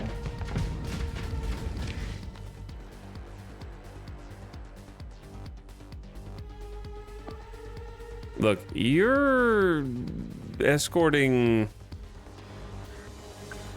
the destroyer now because you're just stupid, I guess. I don't know what else to tell you. I just have to spend a whole command point to try and pull you back.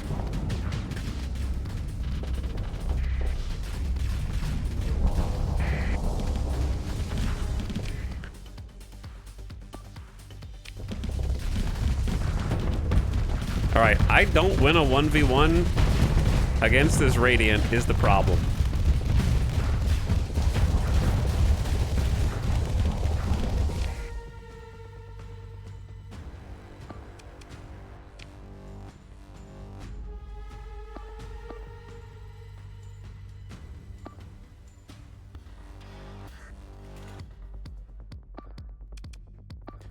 But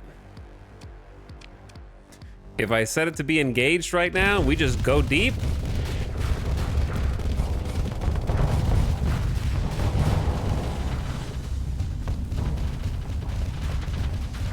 Monitor, I'm gonna need you to move your ass.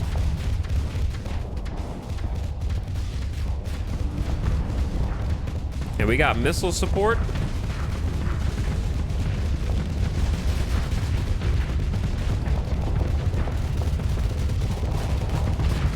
We going deep, boys.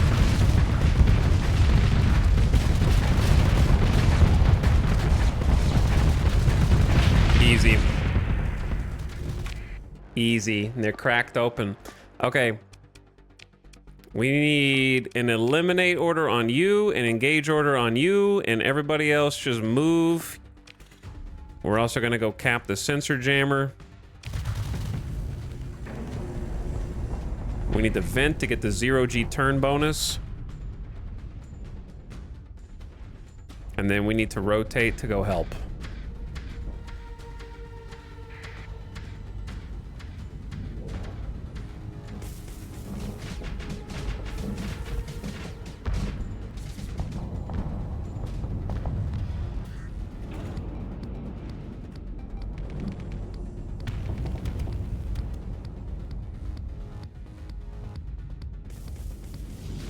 Radiants are just so fast.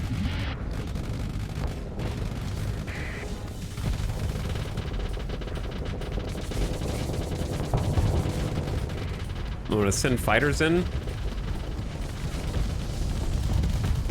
Well, I might have my own problems.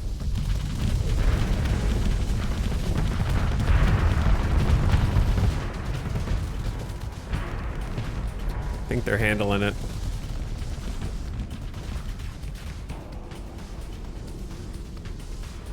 Hammerhead, are your engines shot?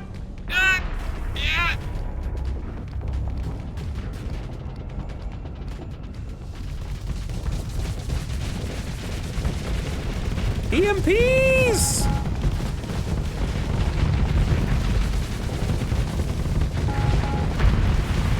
Holy.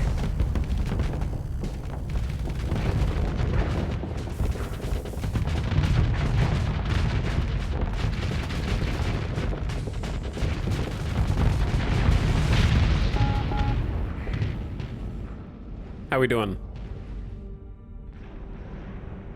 Good?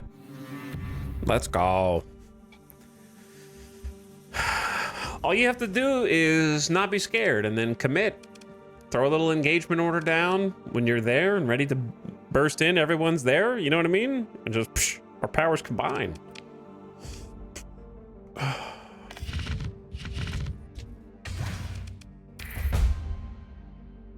XP. Officer promotion candidate.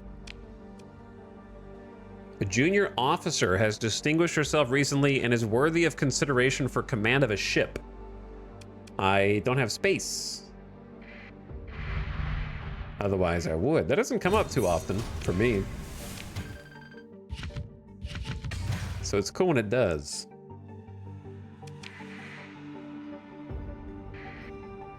I like how we're just sneaking around in the remnant space, just kind of like taking them out one at a time, you know?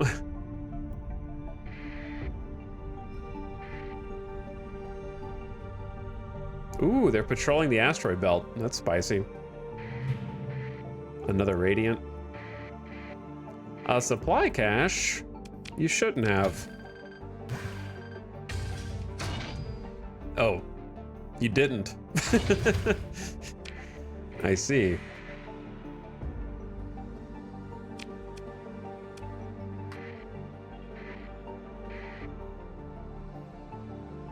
That's a lot of alpha cores. Like, I think we can take this, but 4 brilliance and then 2 other drone ships, and then there's just a lot going on. Like, I really want to sneak in here and get this survey down, but they're making it annoying.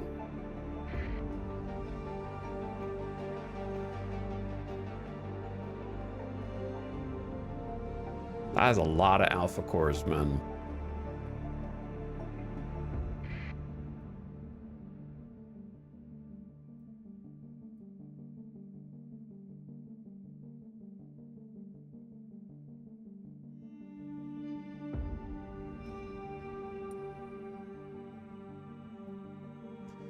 Every time I come back in, we could definitely take this dude too. It would be a similar fight to the last one we just had.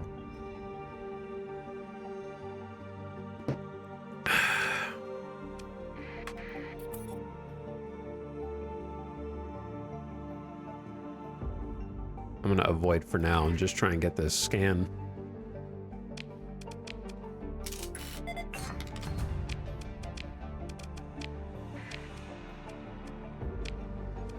Okay, so we're done here. I don't know if we did. I don't remember if I scanned this water world or if I found data on it. I definitely have not scanned it because there's an orbital habitat right next to it with automated defenses. Oh, these guys suck. Our frigate line should be able to handle this.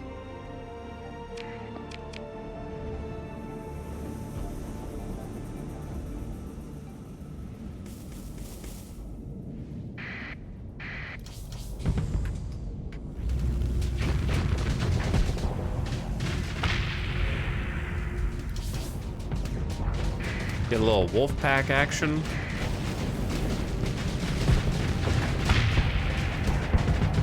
Move, Scarab! We're all like wolves, and there's like a dead deer in the forest, and we're all just trying to get a piece of the meat before it's devoured. Everyone getting in everyone else's way.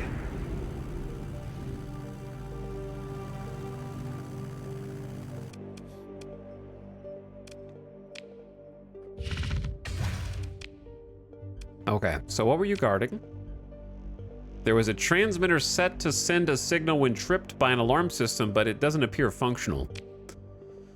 Well, let's hope that's the case. Otherwise, we're about to have a bunch of fleets descend on our position. There's not much here.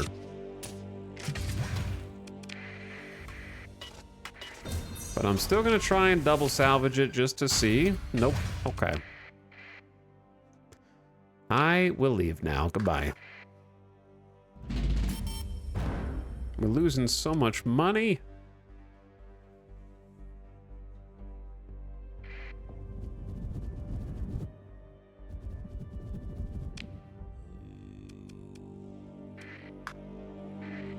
I'm kind of not ready to go back yet.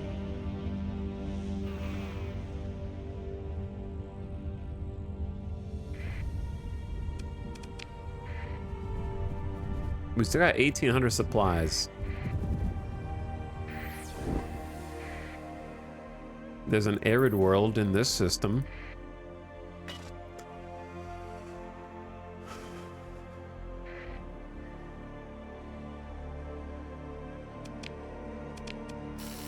Surely this time, it'll be different.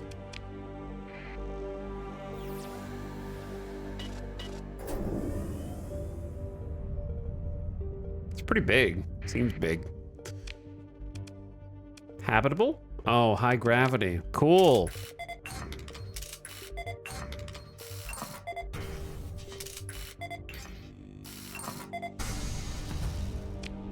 Kind of sucks. Oops. Loot kind of sucks in the ruins too, but what else is new? All right, we are full of garbage.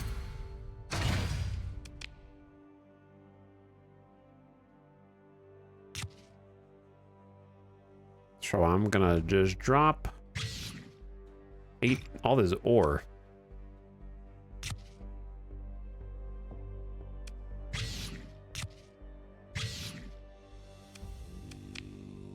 There we go.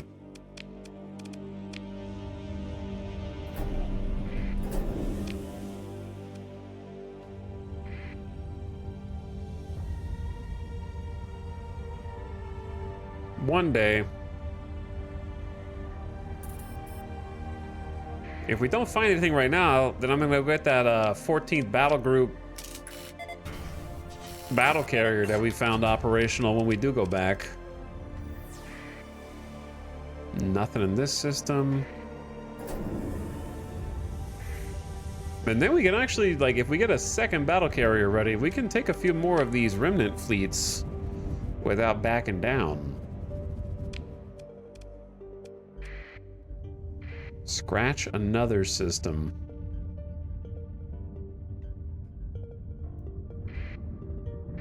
Whoops.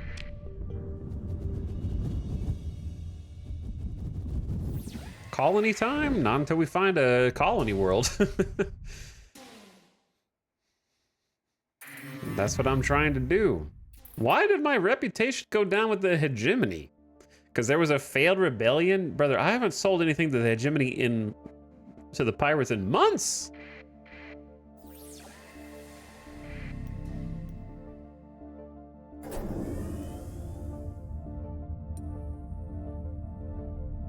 Oh, I got baited. Your name was stamped on some heavy weapons they were using, I guess. Chad, have you guys ever colonized a pulsar system before?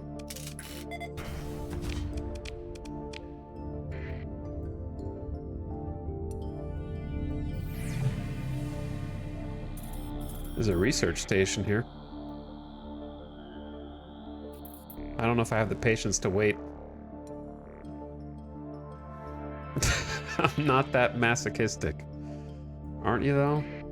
All right, we're gonna have to go emergency burn. Yeah! My ships! The irony is I didn't scan the world. Yo, random elite phase tender here. Sure, I'll take that. Oops. Dragonfire, Torpedo BP, and just some LPCs. Another Zyphos LPC, though.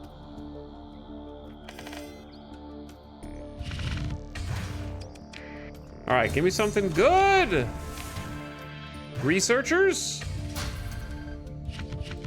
No. All right. Have it your way, dudes.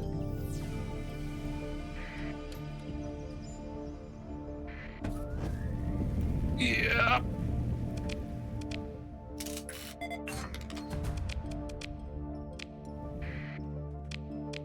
Okay, well, we're done here too. And I'm out. So far, we got a lot of garbage. We've been doing really good on fuel, though, considering how long we've been just out and about. That Phaeton fuel tanker putting in overtime.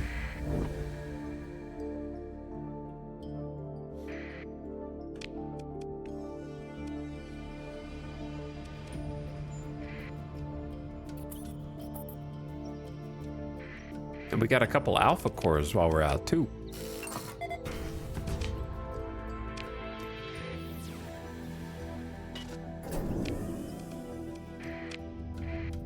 Okay.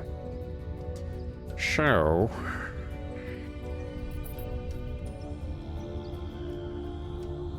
at what point do you just give up and settle with what you got? Problem is, if I settle in one of the places I got, I gave you the option and you didn't like it. Said throw a dart at the board and see what you can find. Well, I haven't found much. That's the joy of random spawns, though. That's why I like the outer systems being randomized, because when you finally do find something, it's like, yes, you get that dopamine hit. But you also run the risk of never finding it. These remnants are really guarding some disappointing systems. Yeah, just like a bunch of dilapidated ruins that nobody even wants to resettle anymore. They're like, you keep them, Revenant. They're yours. You can have them.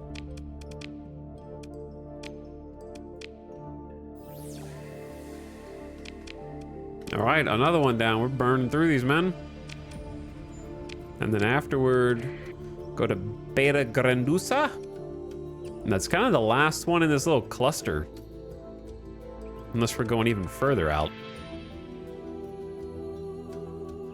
Maybe a good time to head back since I'm down to like 1 million in cash. I do have a bunch of like goods to sell, both in my ship. If you're me, chat, do you keep the alpha cores and pretend like you're gonna use them, but you never do because you never get strong enough to actually fight off the hegemony, so you don't put the alpha cores in? Or do you just go sell them to Tritakian and make some money? There's a cryovolcanic world here. Those can be cool. And a desert. Huh.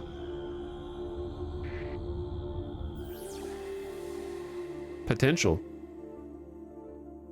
Hoard and then sell when I need to sell? What about sell now? I put them in right away and then regret. Man, you had potential? No, you didn't. You had high gravity.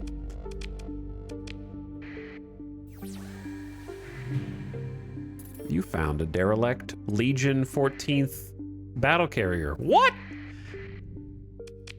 Alex, I just found one of these, man. We need to change the loot tables, okay? You can't just have guaranteed 14th battle group spawns on every world. There needs to be a loot table. It gets old after a while.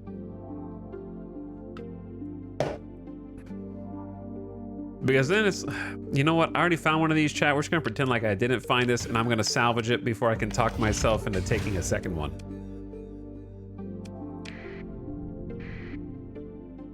Just gonna try and limit myself. Dude is crying over blessings. It's not a blessing!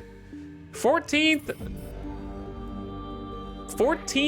capital ships are guaranteed spawns. In every campaign, it's a matter not of if, but when you find them. So it feels special at first until you figure that out, and then you're like, damn, I'm finally just exploring enough to find the thing that's there. Like, it's just there. Also, this is a pretty cracked planet. Cryovolcanic worlds are cracked. Ultra rich rare ore. I think this is the first ultra rich rare ore that I found in the game. And it's got abundant volatiles. 200% hazard rating. Extremely cold. The tectonic activity. And pollution. Still good, even with 200%. Because the extreme cold allows, what does extreme cold allow for the planet modifier things? 112 Marines were in pods in cryo sleep. I don't know what they were doing there.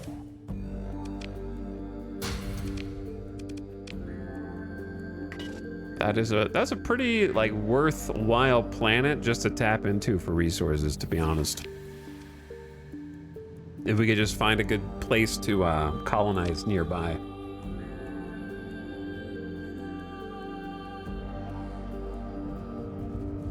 I like to join a faction, take over pirate bases, buy the governorship, and install AI in every slot. What do you mean buy the governorship? Is that a Nexerelin feature?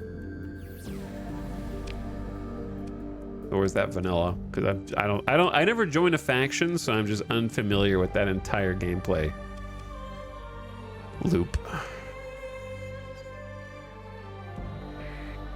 All right, let's go a little closer to the core worlds.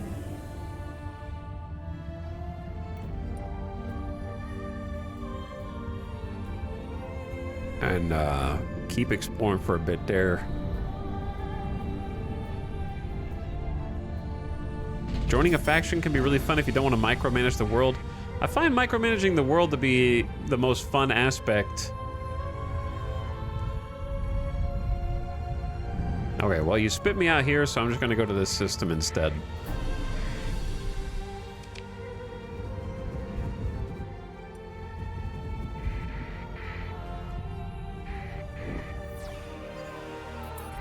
There are a lot of pings here.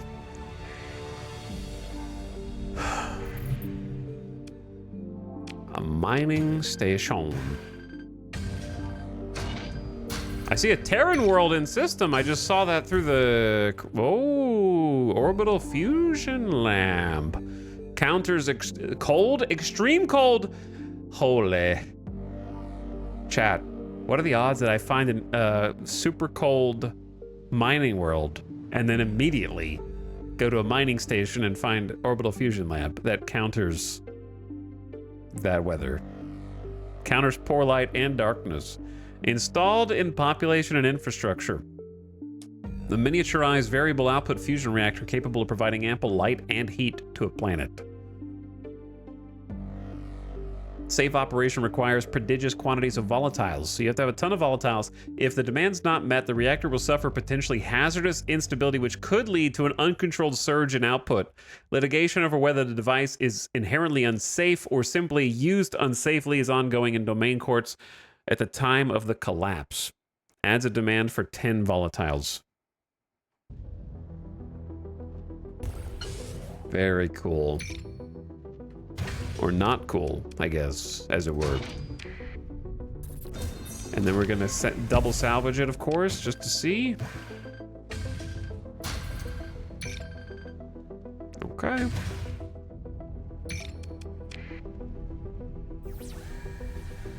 Look at all those pings on the map.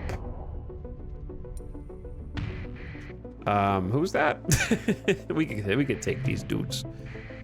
Why is there a Cerberus here?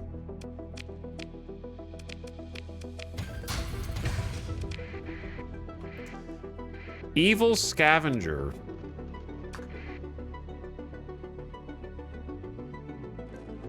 It's a lot of shitty frigates.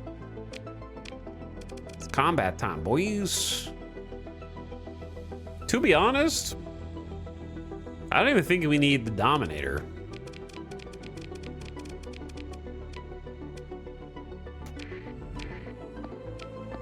I could be wrong, but I feel like this works.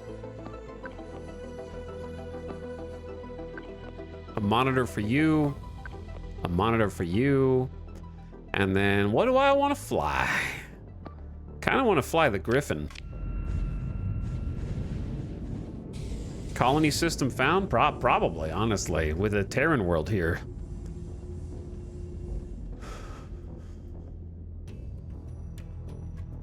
But yeah, I think we win this without the help of the big boys.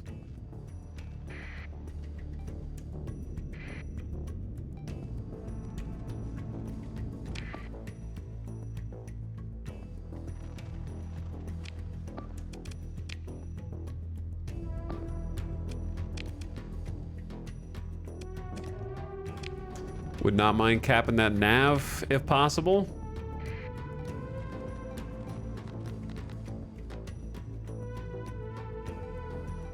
Where are their okay, their larger ships are kind of clustered over here then.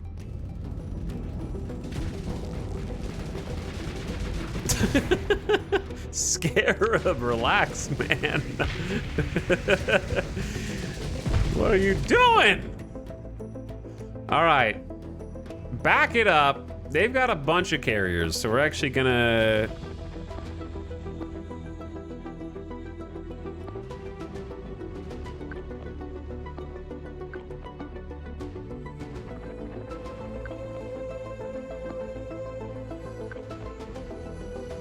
We're gonna have everyone go to escort duties.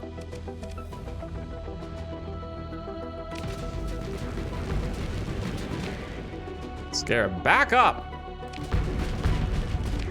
What do you think this escort line means? Bye, Scarab. Everyone say bye. He's floating in because he's got no damn engines. Bye. Jackass. All right, we need to purge the Scarab.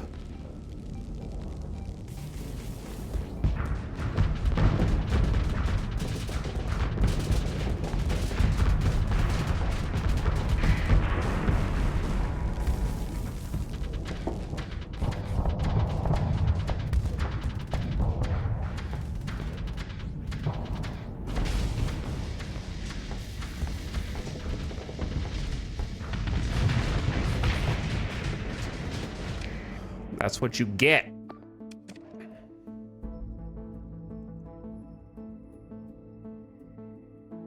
Chad, did I undercommit? I'm gonna bring in reinforcements. I'm just gonna bring in the Dominator. I might have undercommitted.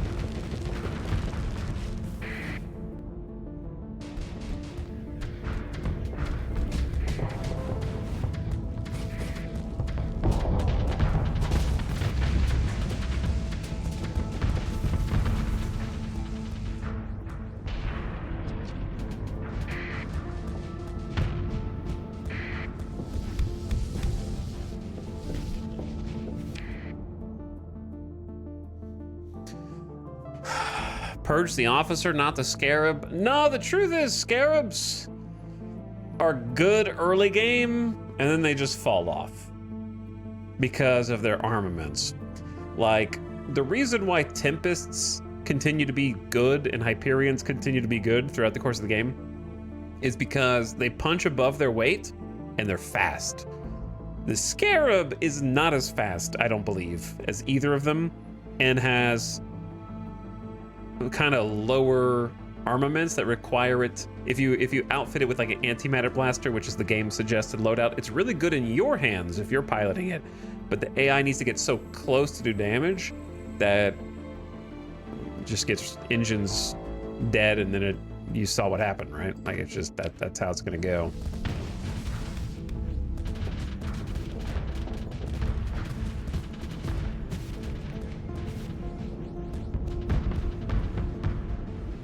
Dominator's here.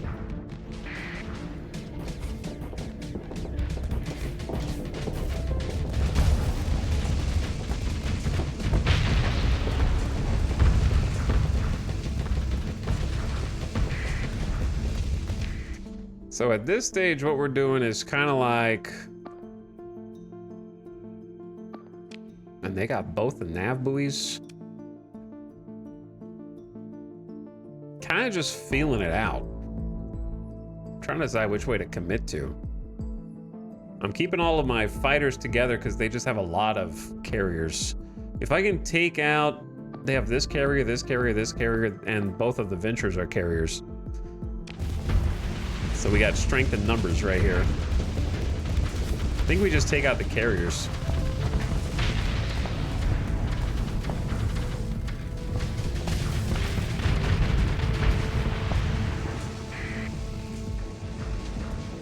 And if we can do that,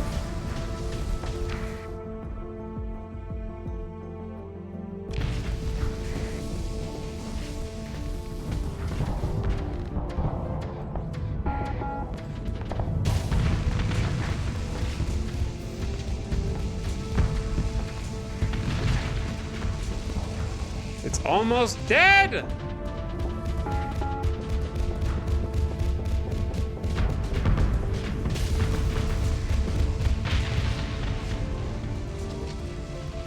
Thank you.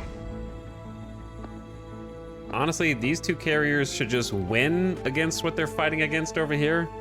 And then we just go down and we want to engage both of these main dudes.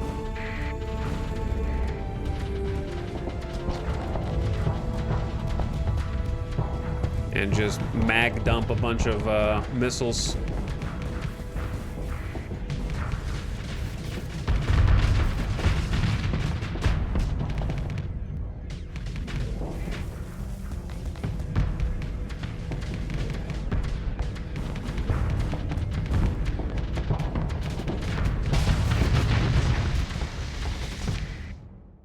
Hello. Yo, where'd that guy come from, man?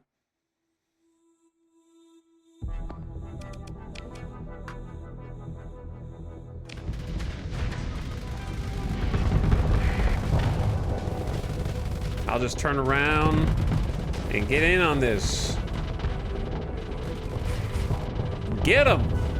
Whoops, wrong button.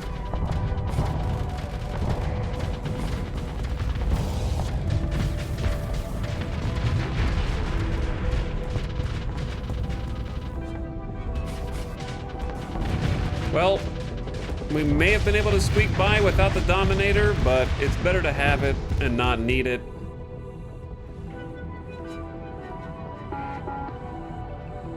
Who's up here?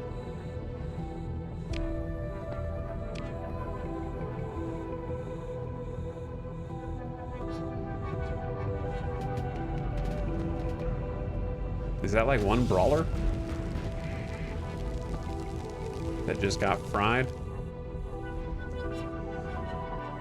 Okay, did I lose a ship? Oh yeah, the Scarab, of course.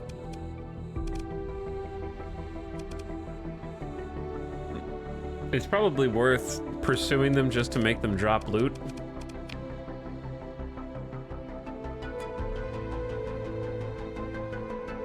At what point do you order your second in command to handle it?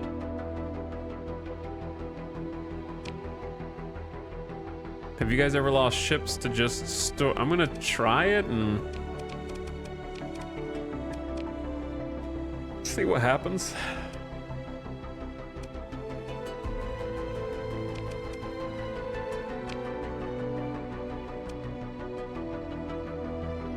"19 crew died in a pursuit."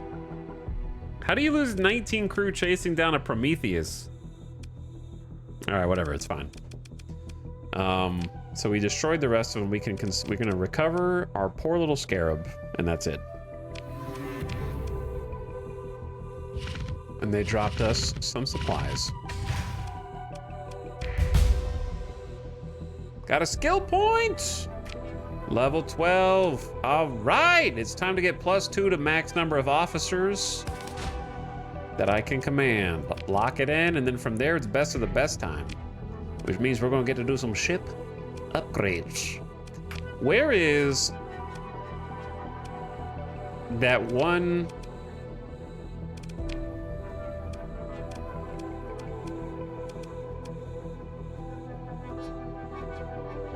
If you have a promotion you can make to get a new officer, where do they go?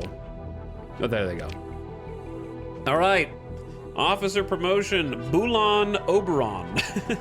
Bulan Oberon. You're hired! Story point grants 100% bonus to XP. I think a steady pilot is good anyways. We've clearly got too many aggressive pilots. And they've got combat endurance. Yo, what happened to the Tempest? I'll put you inside the Omen for now, just to get some basic experience under your belt. Though I might put you in the Drover eventually. But that'll give the Omen some more combat readiness.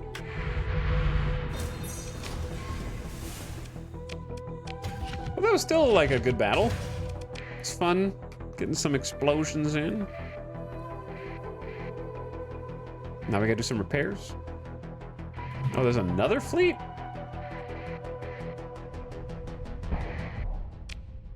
What if you guys left me alone? Surely you don't want to battle me. Vast ruins. Whoops.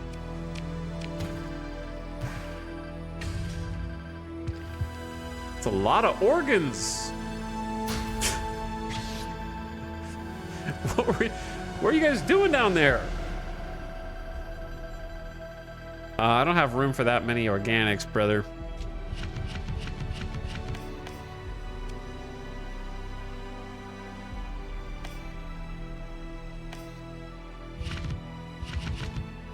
$6,300 organics. Well, I'm gonna make room for the harvested organs and the heavy machinery by probably dropping the rest of the organics. What's crazy is this is with a second Atlas that we picked up, though I haven't customized it yet.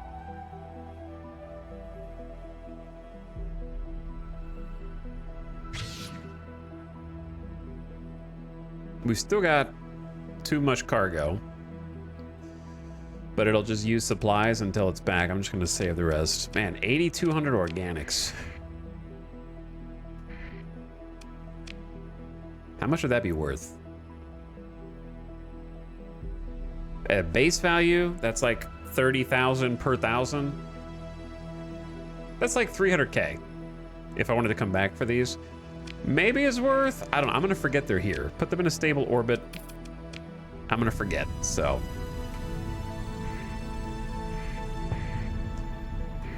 I don't really want to fight you.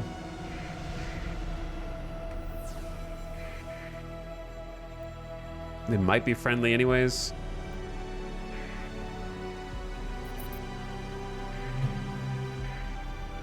Nebula class civilian transport. Scrap it.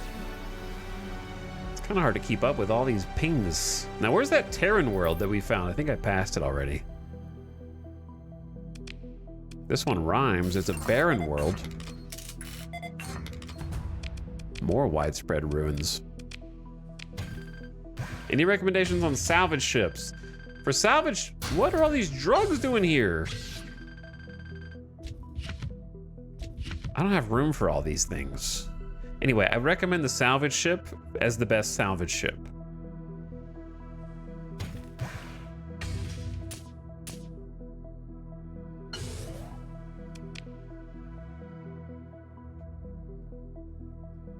You can even use more than one salvage ship. Actually, if you're poor, go for drone tenders. Yeah, you could just hull mod them to help you salvage.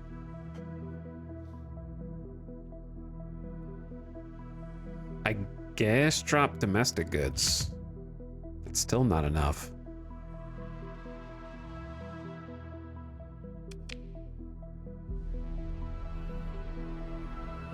I think I'm just gonna be greedy and keep everything. But yeah, I have a actual salvage rig. It's just called salvage rig.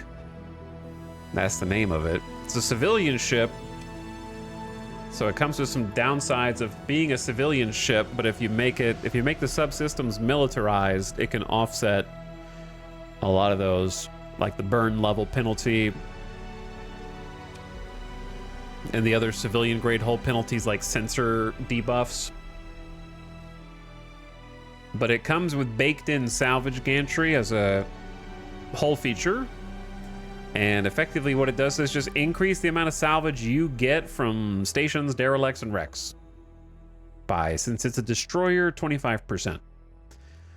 So you could go another, from the first 25%, if I got another salvage ship, we'd go to plus 44%. So it would technically be more optimal for me if I'm salvaging a bunch to get a second salvage rig, but I'm kind of fine with just one for now. Seems like we're balancing okay. So I like to put high-res sensors on them too, so we get some more not combat, but just sensor strength. Use some story points to build in some mods.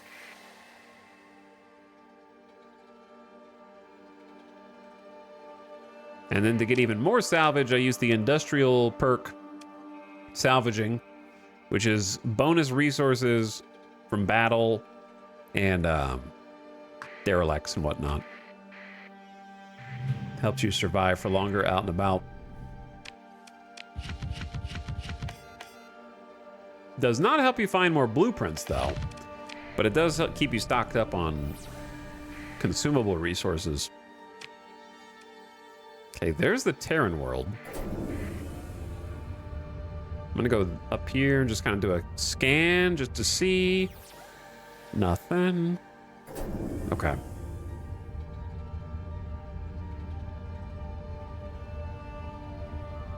And then poke the Terran. There's a lot of pirates or scavengers here. Or pirates pretending to be scavengers.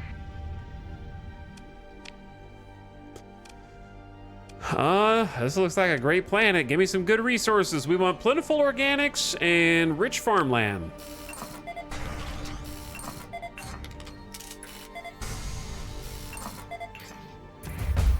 It's pretty good.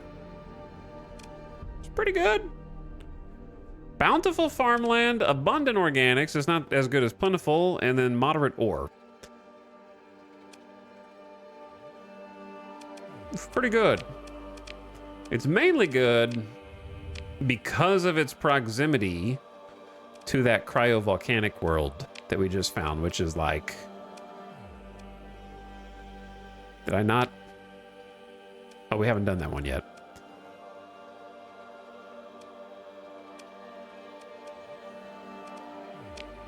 It's a little close to the scary world.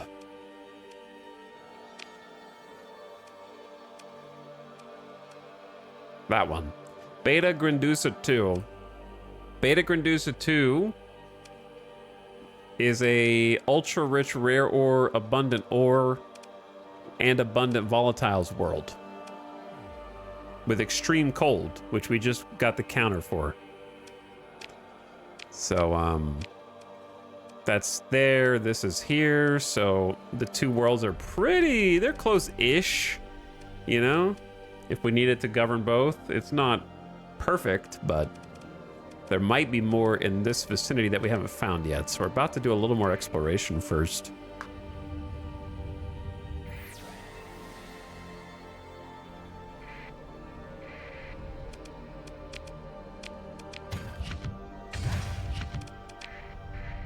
But it seems nifty. Before we started a colony, though, I need a bunch of money and I need a stronger fleet. Fleet not strong enough yet. I need like 2 more destroyers at least.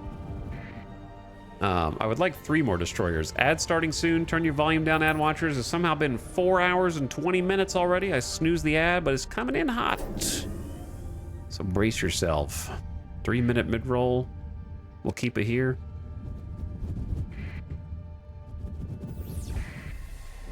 And pause it so you don't miss nothing. Oh, there's another cryovolcanic world here. What? And a desert? Wait.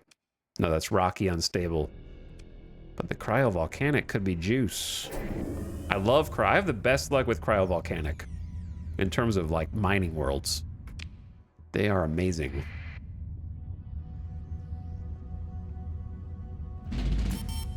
$81K monthly. Whew. Whew. Ouch.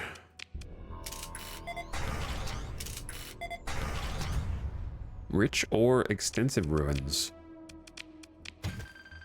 Grime! Thank you for the 13 months who says, ads be gone. Ads be gone. The ads are gone. And Cambuel. Thank you for the prime. Mostly Lost also in here with the backwards E. Thank you for 93 months. What's up, Mostly Lost? Thanks for running on 100 months of sub. And Cambuel with a brand new sub. And Gryman, thank you for the baker's dozen. Yeah, I saw the Dutiful Dog Planet.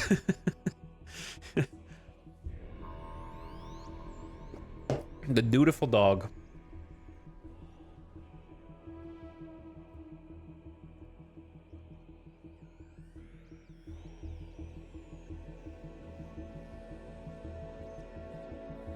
Okay. Let's do a couple things.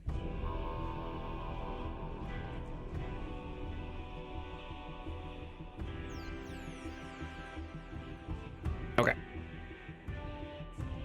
There we go. Get a little night mode in here. Chat, what are you guys gaming on this week? What are you spending time doing? Tell me about yourselves. EVE Online. That's not a, you don't play that. You're just sitting there waiting for something to happen while you watch the stream. Double Diablo 4, Crusader Kings 2, Marathon, Arc Raiders, Hearts of Iron 4, Fallout 4, Astronauts, Terraria, Colony Ship, Tabletop Sim, Age of Wonders 4, Starsector, Horse Game. I love how everyone just knows what that is. Elden Ring, Hardspace, Shipbreaker, Crimson Desert, Astronauts, Skyrim, Crimson Desert, this game, World of Warcraft, Starsector. Okay, so some Starsector converts. Heroes of Might and Magic 3, Dead by Daylight, Monster Hunter Wilds, which I never went and finished. Man, I need to go back to all my console games that are not Diablo at some point. Because I was enjoying Wilds and I just didn't finish it. Diablo 4, Diablo 2, Borderlands 4, Hardspace Shipbreaker, Division 2, why? Why Division 2? GTA 5 Online, also why? Spell Brigade, Windrose, Cartel Tycoon, Recovering from Surgery, get well soon, dude, Shipbreaker, Stellaris, Booted Up Starsector, Kerbal Space Program, Cyberpunk, Pillars of Eternity, Starsector, Heroes of the Storm. Thank you for the sub, Oxygen, 31 months.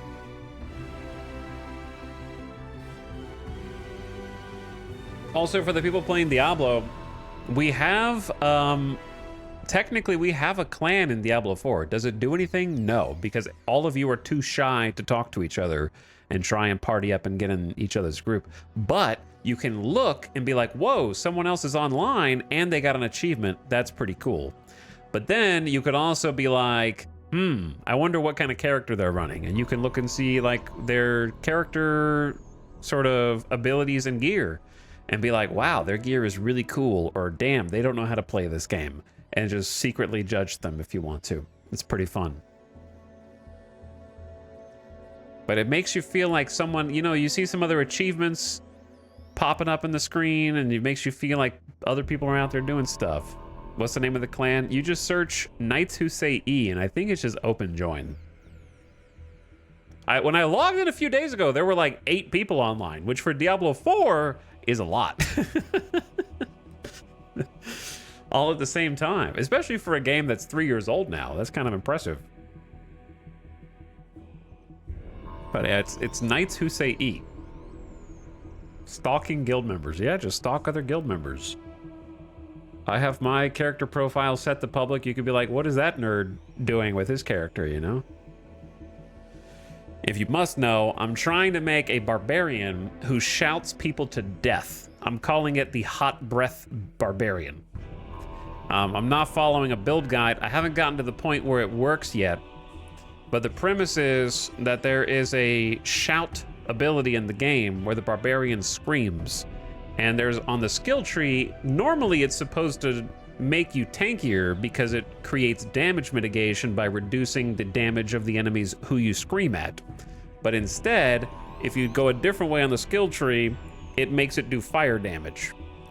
So I'm trying to make it do fire damage, max my fire damage and damage over time, and then also reduce the cooldown of my shouts to almost 0, which I haven't gotten that far yet. I'm missing some aspects, so that you can just keep spamming the shout over and over again, which does take up like 80% of the screen. So it just like blasts 80% of the screen with fire dots. And so I'm just gonna spam those to make everything die. That's gonna be my plan. So in theory, it's pretty fun. I don't know if it's gonna work out in practice. The Fartbarian, no. Stinky Breath Barb. So I haven't fully gotten the build online yet because I'm only playing for like an hour a night after stream, give or take. I'm gonna sneeze. Man, I'm allergic to playing Diablo after stream.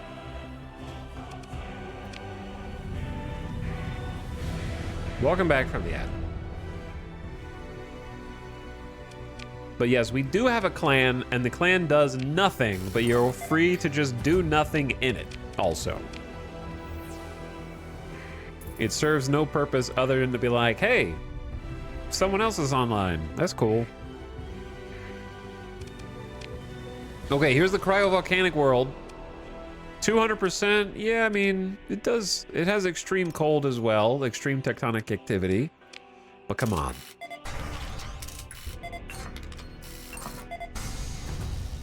Almost a unicorn planet, man. We got the ultra rich rare ore again, which is good, but I also want, like, man, the double ultra rich with plentiful volatiles. It does have like the trifecta of resources, so it's still solid, maybe.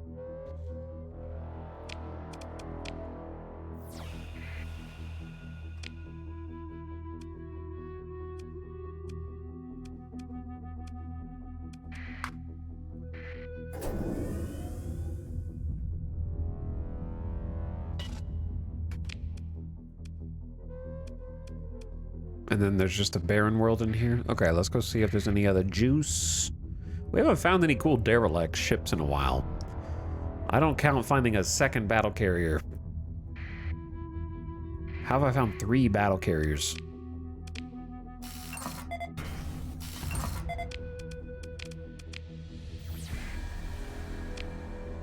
Unless there's anything around the outer ring, I'm gonna say this is done. And we can go. It's still really nice to have some ultra rich rare ore right there. One jump away from the Terran world that we just found.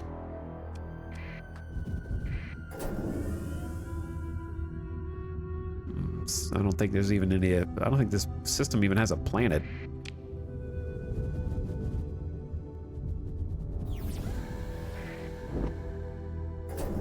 But what does it have?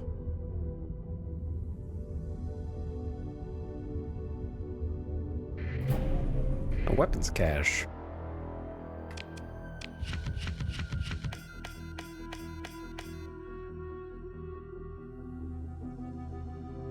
Nothing crazy? And we're out. Who put that there? Once you complete the build, you'll have fun for a bit, then get bored. Hang on, once I play a game for an extremely long time and do everything there is to do in it, then I might get a little bit bored? That was a revelation. And then I'll come back and play it again the next season? Huh. Is that how ARPGs work, chat?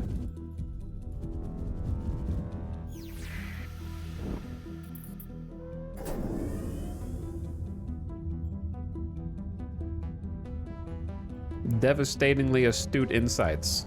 Once you beat the game, you will quit. Sounds fake.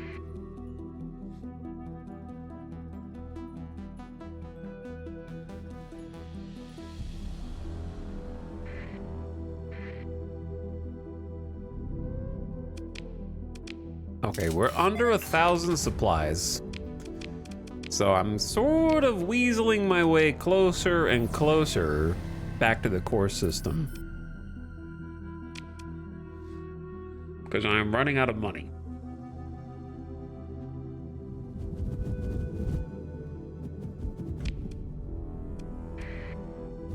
But we're not too far out. Still doing pretty great on fuel.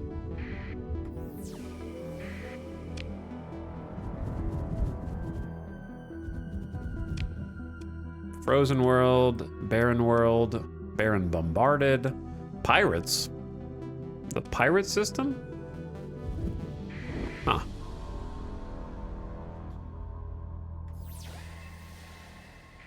What are they doing here? I'm gonna end up colonizing a system right next to a pirate system.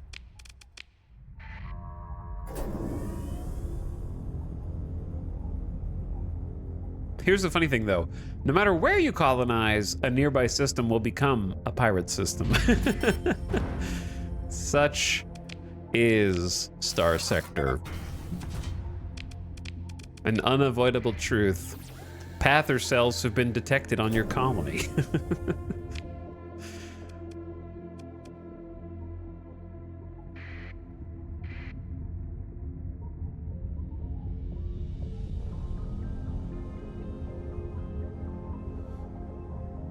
Okay, let's go see this cool black hole. Ooh. Wow. Oh no. Time to save, because there's actually something on the event horizon of it. So I don't know how close... I'm going in! Wish me luck! The gravitational flux near the event horizon of a black hole is extreme. Reduced combat readiness of all ships. The drive field is also disrupted, making getting away difficult. Here we go. So, research station first. 58 Marines for some reason on board. Don't worry, they have good research here.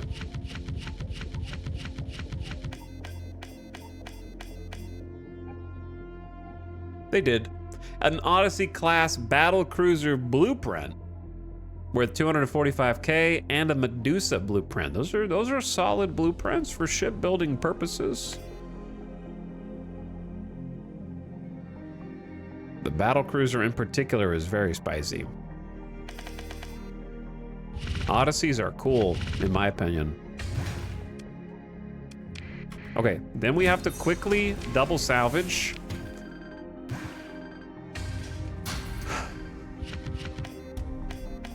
It was worth more soil. This is our second soil nanites.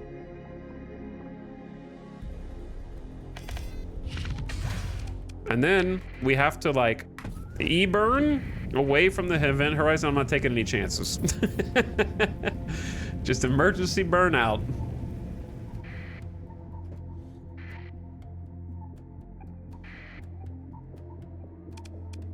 I am going to, how do you take control of this again? Okay, I've taken control of this nav buoy just for fun. Now I get to go fast. Oof. I don't even, you guys can go. I don't even feel like messing with this bounty. I'm gonna have to chase him down and I don't want to do that.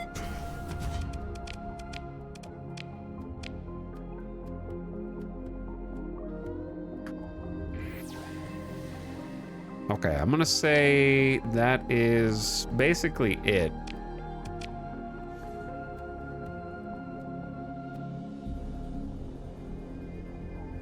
They already recapped it? How did they recapture it behind me?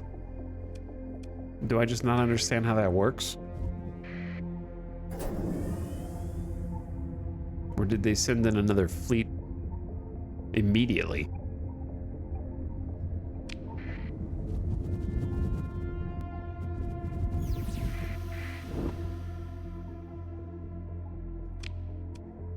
Persian League. Oh, there's a planet right there. I didn't even see it. It's terrible, but I didn't see it.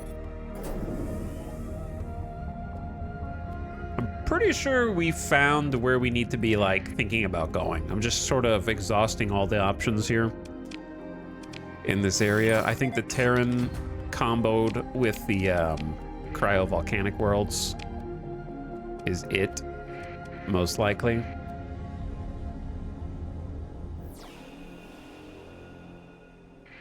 But I just want to be sure.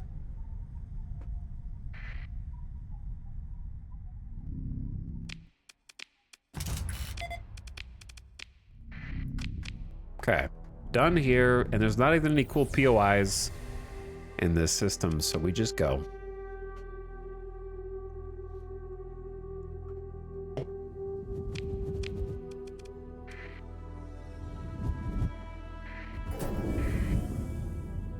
Okay, there's like a handful of systems clustered in right here and then nothing.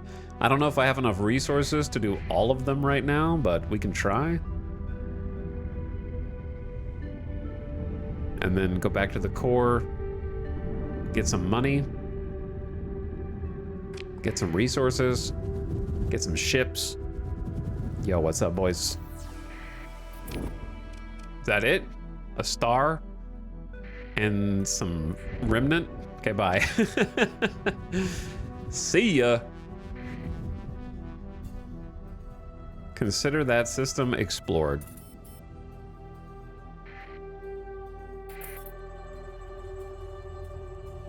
Hegemony and Sindri and Dikta join a war against the Ludic Church and the Persian League.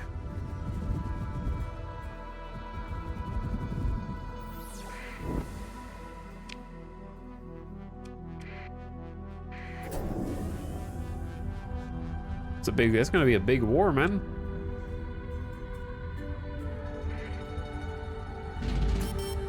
My money!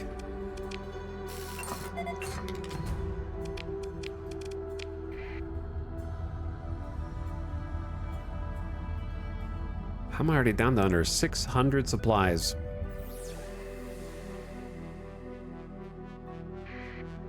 Also, there's nothing in these systems.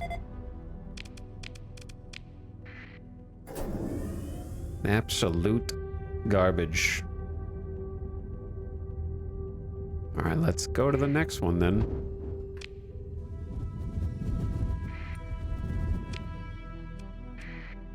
Terminus? Don't scare me. This one's got a warning in it. Medium danger. Some dormant remnant fleets. An orbital hab. Barren, bombarded, volcanic. Some fleets next to the orbital. They're coming to investigate my ping. Meanwhile, I'm going... That's a mud skipper? I don't need that. Hello? 2 more dormant remnant fleets? Alright, random Colossus Mark II modified freighter blueprint. Alright.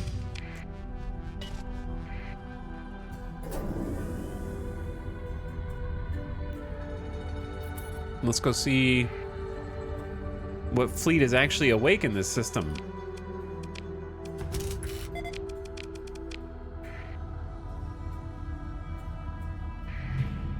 There's a lot of dormant remnants.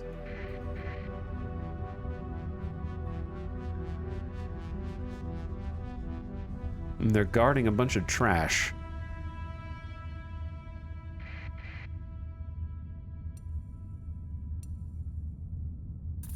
These were the fleets that we're investigating. You're welcome to try your luck, man. I'll take both of you at the same time. Be no problem. Do you want to fight?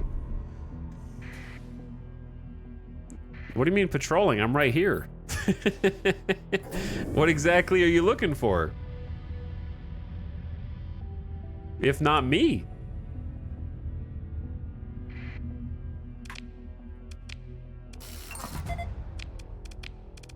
They're just gonna pretend like they can't see me. Automated defense with a Apex heavy missile drone ship.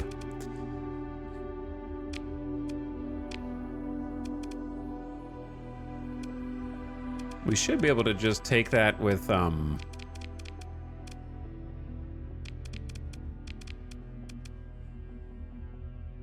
just these ships, I think.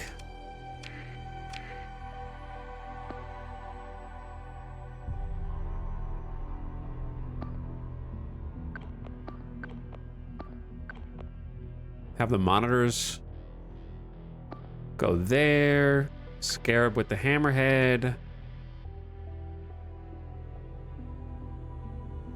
And then I fly. Actually, is this enough to take that ship down?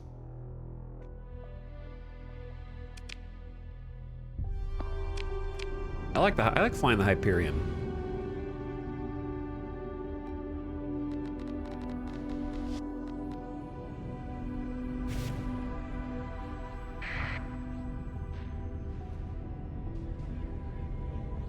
Oop. Yeah, honestly, this should be enough.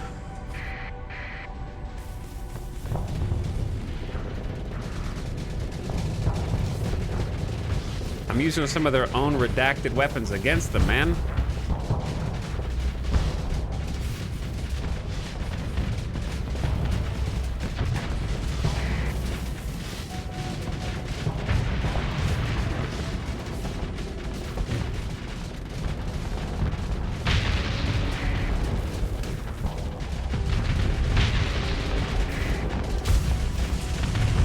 Got him.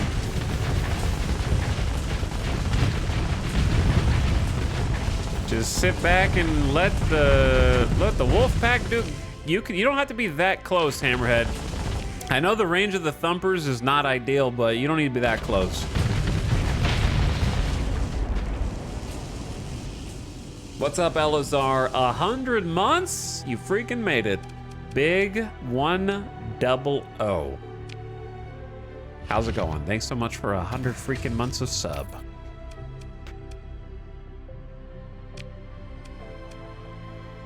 And welcome back.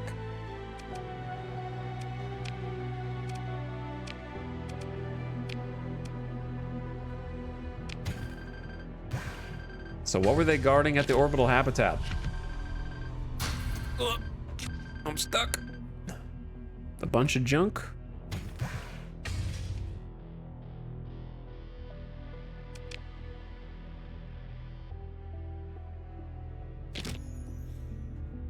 A bunch of junk.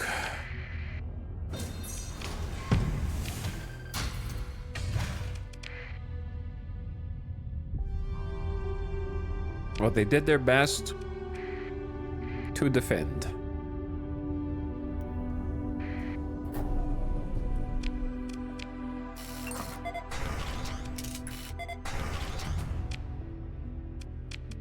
Okay, I think just one more. We got 500 and change supplies, 730k bucks.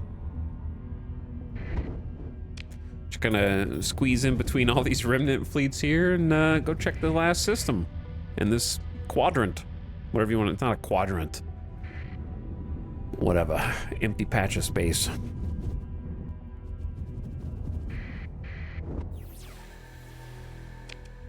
No, there's one barren world, I guess. Thought it had nothing. And then we need to go back.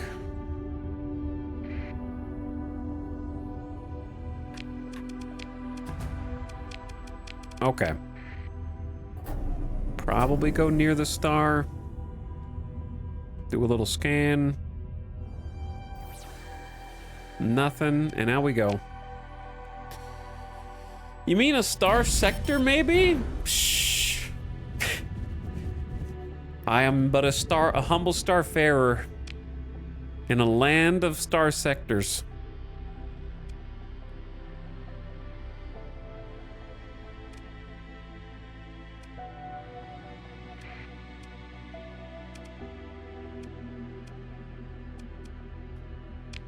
Well, we should check these two on the way back.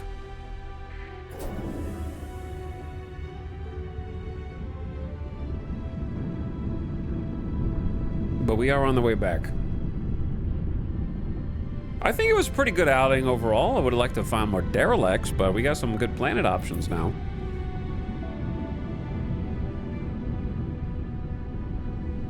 Chat, what's the next game that's coming out this year that you were excited about? Don't say Star Fox.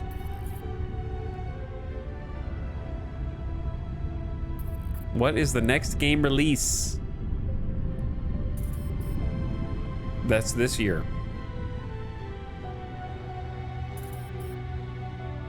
Galactic Racer, what is that? Orb of Creation, why do I not know what that is? Next week, Forza Horizon, Forza, Squadron 42, Kappa. Oh God. I honestly can't think of anything. Gothic Remake. Ace Combat 8, is that this year? Oh, the pod racing game.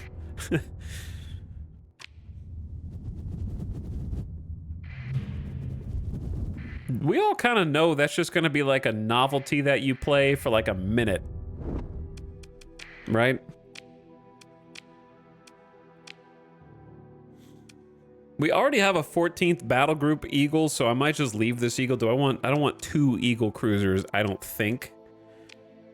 But also, yeah, I could just buy one if I want one. Instead of using a story point.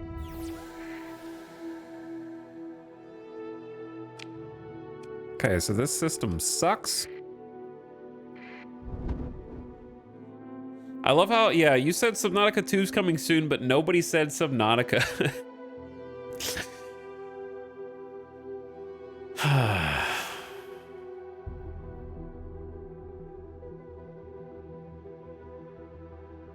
It's so sad, man. I just don't think...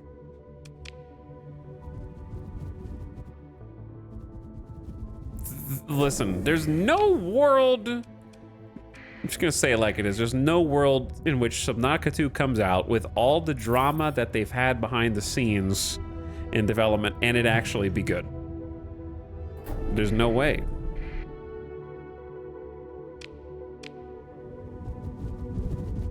We don't live in that timeline.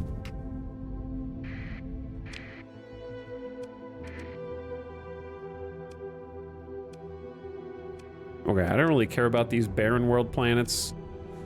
They can have them.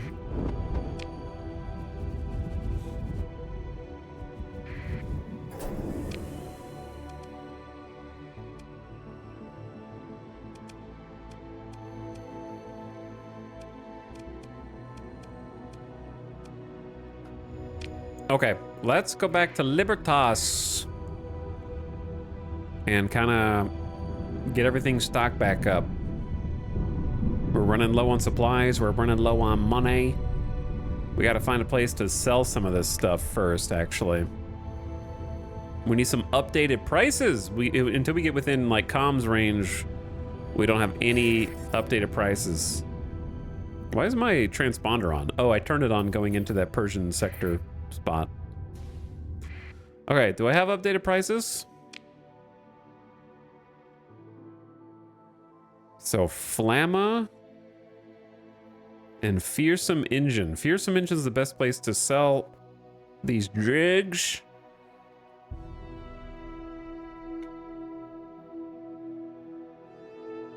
Libertas, best place to sell these volatiles.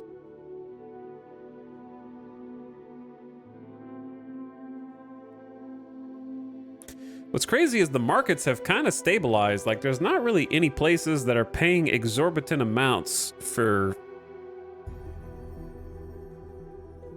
a lot of these things.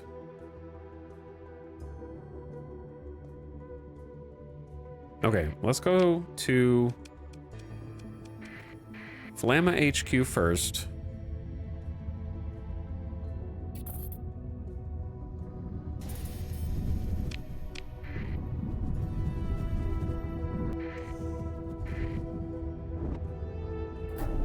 And then we need to not get pulled over because we have 2 alpha cores. So if the system authorities inspect our cargo, it's going to be a bit of a problem. So I'm going into the rocks here to hide.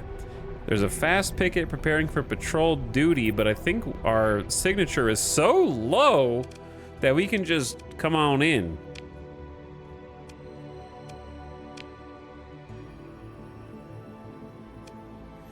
And they have a demand for like 800 of these, so I'm just gonna ditch all of them. And that's 235K. They're paying an okay amount for harvested organs as well, so we're just gonna get rid of... We got too many of these.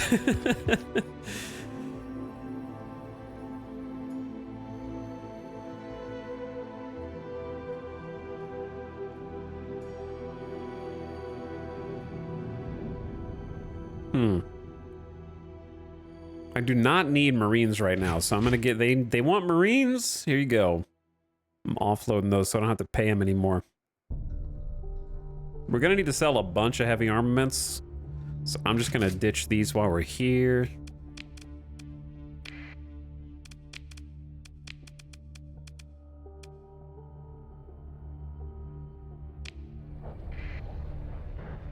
And then I would like to turn my transponder on. come back, and then take a little look-see at what they got on the open market. Just some Sunders.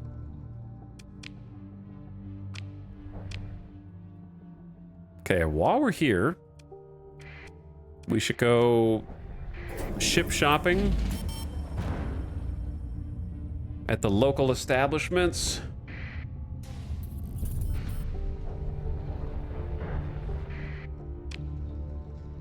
Also, officer shopping. Combat endurance is all right. Energy weapon mastery,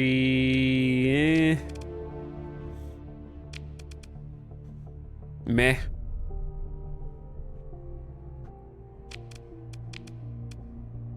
They got a Medusa. That's pretty much it. Okay, how about at hegemony?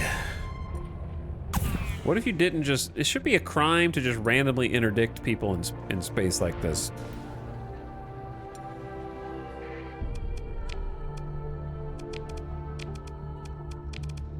Wow, you guys got nothing.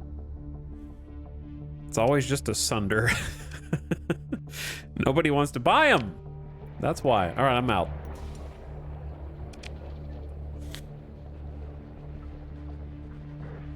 Need a war? They just started one. Yeah, they got like a 2v2 war going on right here. In fact, surface battle just happened. Now under Persian League, Zaratna. That sounds like something that you'd hear in Baratna. That's the Expanse.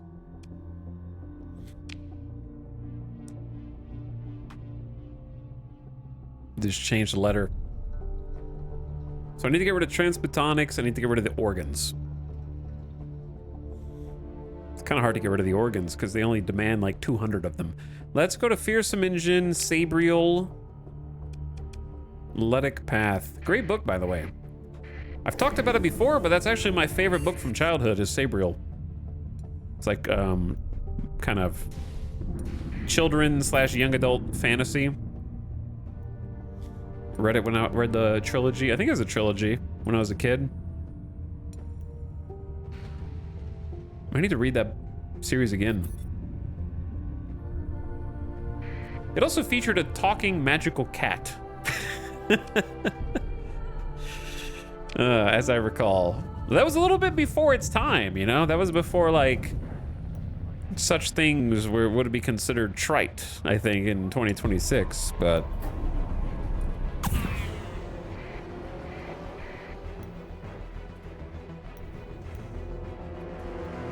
When was it written? 90s or early 2000s? I don't remember.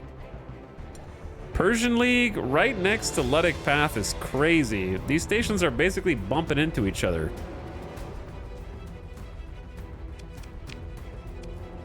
What is a Shepherd Metropolitan? Oh, that's who you turn AI cores into? What do they give you for this? 100% reputation? Never mind. I don't actually have any. That'd be such like a shady thing to go in and say. Like, I have the AI cores for you. Wait, never mind. I don't have any AI cores. I said I had AI cores? I mean, I don't have AI cores.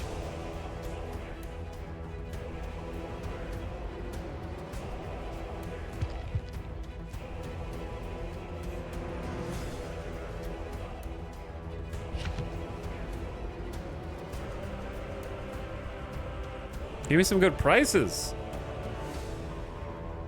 I'm here to do business, man. You guys are not giving me any good prices.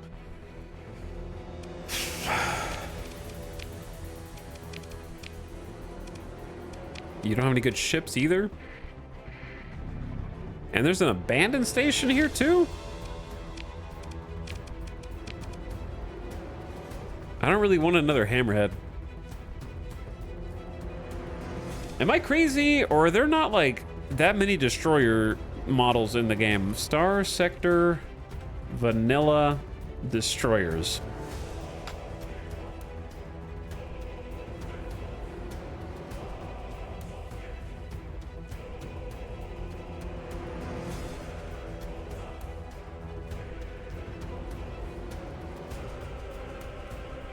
Okay, so my choices are basically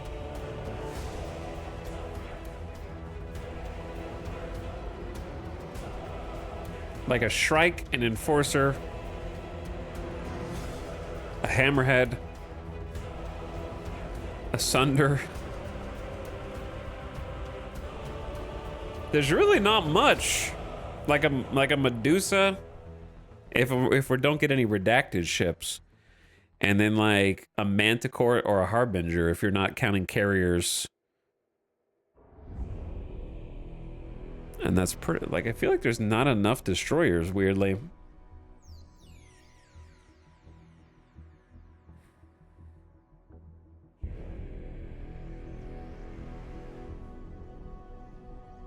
Have you heard the audiobook? I have not.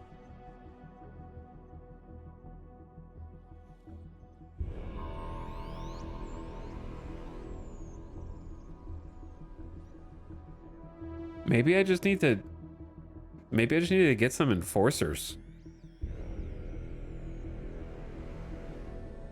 Like, I want some escort destroyers. That's what I want. And I don't think the Sunder or the Hammerhead make good escort destroyers. The Medusa makes a fantastic one. It's just that I always pick Medusa because it's the best destroyer. True or false, chat? Medusa's the best destroyer.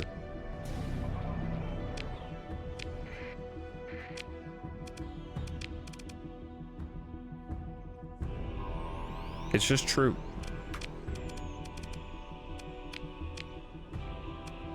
Like, what are you gonna do with 4 weapons all pointed forward as a...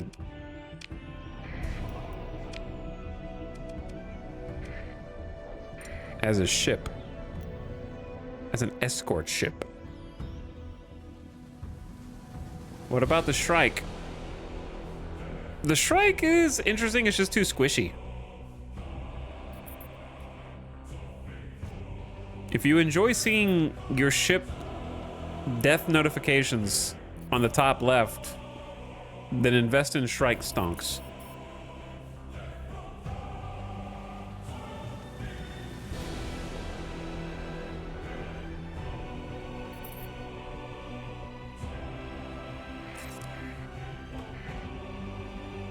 Okay, no one come investigate me. I turn my transponder on because I'm good.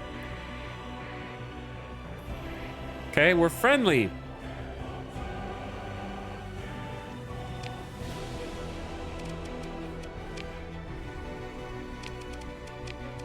Ooh, a heron.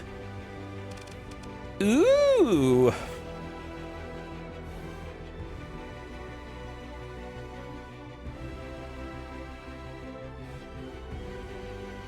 We haven't seen a heron in a while, if at all.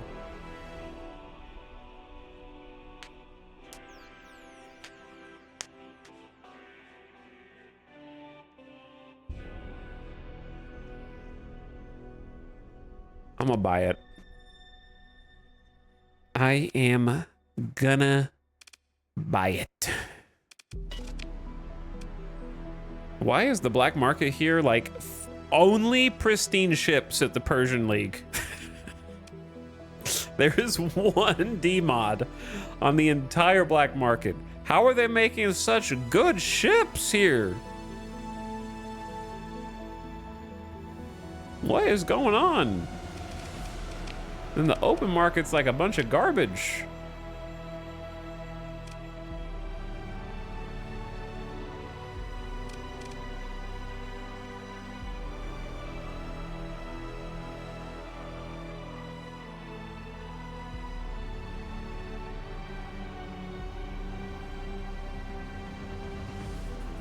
I think a fun and stupid way to build a Falcon is actually as a capital escort. With the medium slots just being dual flak and all the missile mounts being salamanders.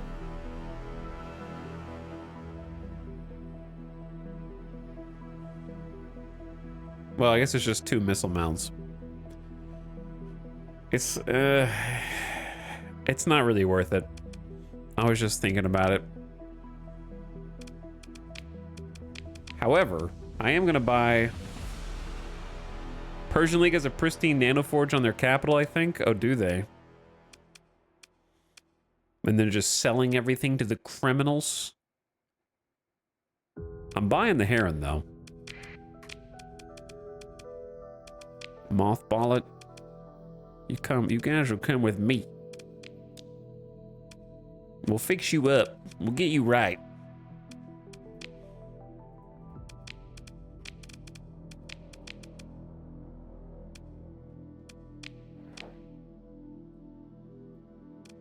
Okay, let's get out.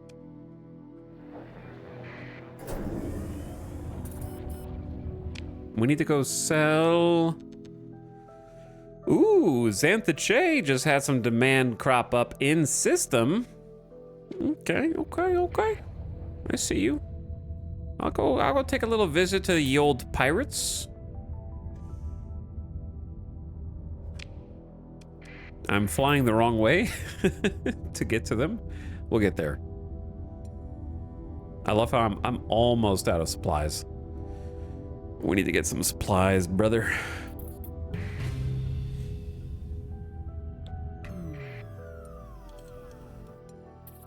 We need to stock up. Pirate raiders, everybody chill. What do you say we give the pirates some alpha cores? What could go wrong? All right, they're paying a pretty penny for harvested organs, up to 700 almost per unit, which is insane. So we're gonna give like 500 away. Do you guys want anything else while I'm here? Can I get a number 4 with extra fuel?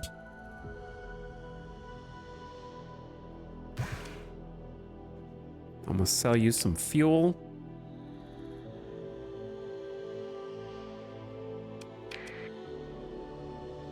It said they had something here that was like, maybe it was organics that are super duper cheap. You can buy them in system and sell them in system for a pretty large ROI. It's just the margins are not that good. Like the margins are good. It just, I need more storage space.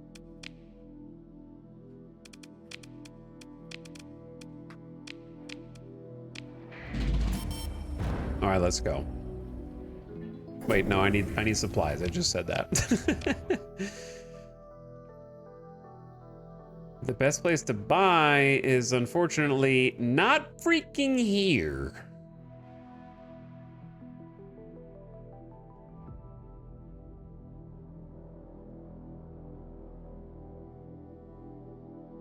If I can just make it back to Libertas.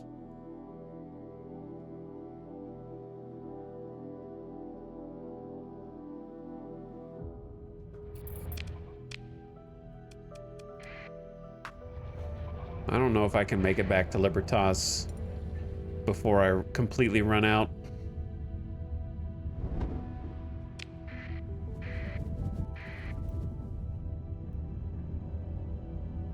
But I'm gonna try because it's just cheaper, men.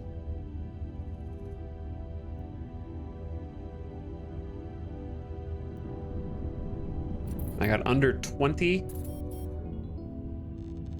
Uh-oh. Ships are gonna be having to ration their food. Under 10?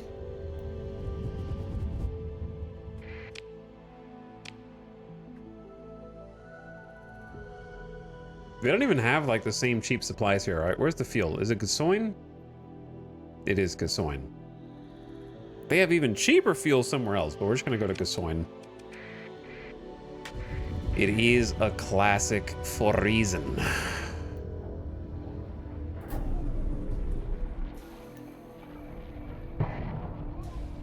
Bonk. So what you're saying is... standing down from patrol duty. I need all of you to stand down. Chat, they're pursuing my fleet. Panic. I requested to join the Diablo clan. It's not open to join. Cold Diggity, I refuse you. You are banned from the clan. I just wanted you to apply to join so I could get to push the rejection button. You fell into my trap. Are you excited for Kenshi 2? No. Why would I be excited for something that doesn't exist?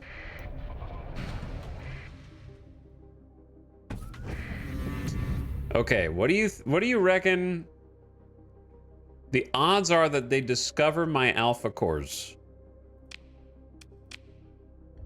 No contraband or suspicious cargo found.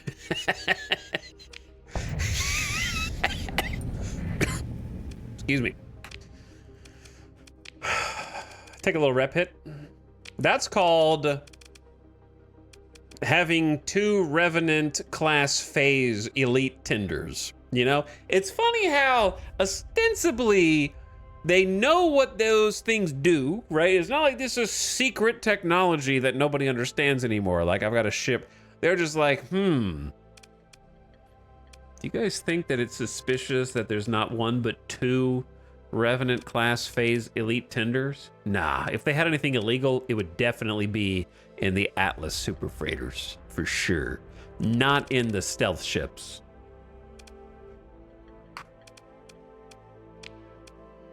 All right, well, I took a little rep hit for this, but now I gotta pay taxes on my supplies also. It is what it is. I'm gonna buy a decent chunk of fuel.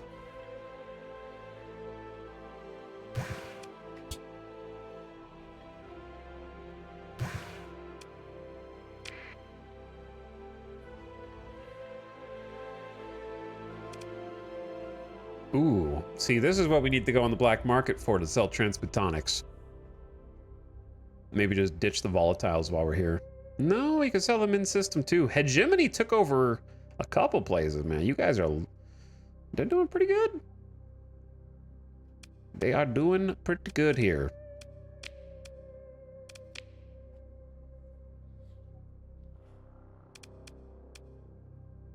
I think I'm just gonna buy this Enforcer.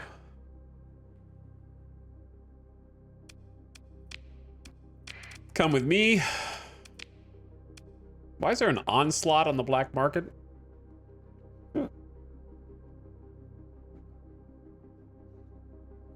I'm actually going to buy a second Enforcer. The fleet is getting a little large now. Gonna mothball both of those. Are you looking forward to the Expanse game? You mean Mass Effect 1, but made by Owlcat? It's actually more like Mass Effect 2 because you used a lot more cover in Mass Effect 2, whereas in Mass Effect 1, you kind of like didn't really use cover as much and just kind of charged people and like teleported to them and shotgun them in the face more. So I guess I should say remaking Mass Effect 2, but it's Owlcat and the Expanse for some reason. I'm not excited about it, as far as you can tell.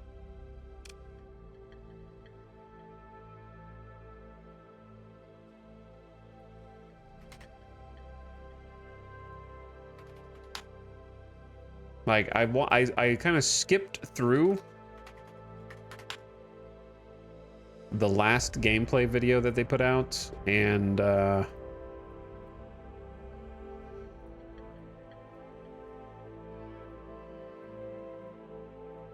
where is it?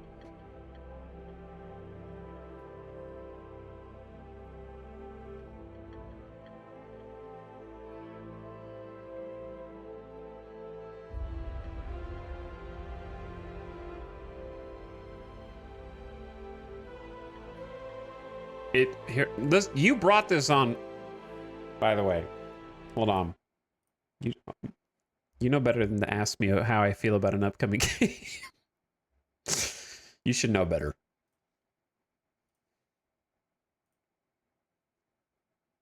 Events. This is the Expanse Osiris Reborn, by the way, from the last gameplay beta overview that they did. I just skipped to a relevant part that I want to show you. Look, this is the gameplay. Some of those skill points will let you increase squad effectiveness, and others will let you increase firepower and gadget damage, and you will also be able to level up your companions and invest social skill points we mentioned before. At some point, Staying exposed usually won't end well for you, so switching between covers at the right moment is key to victory. You can also use active pause to quickly look around, select abilities, or issue commands to your squad. Hey, you guys remember Army of Two and 50 Cent Blood on the Sand? We're just going to make that again, but in 2026. But it's the Expanse now. Mates. In the beta, you'll encounter 5 weapon categories, each one short weapon on your hip, so your loadout choices matter. Every weapon can be... Army of Two was great. Yes, it was great. 15 years ago. just as effective in combat. We don't treat them as main guns or sidearms. And of It's course, already don't been forget about done! Gadgets. Gadgets represent your combat abilities, and using them at the right time. Why are we just can create making like a default cover-based shooter but calling it the Expanse, which famously is not about combat? Like the...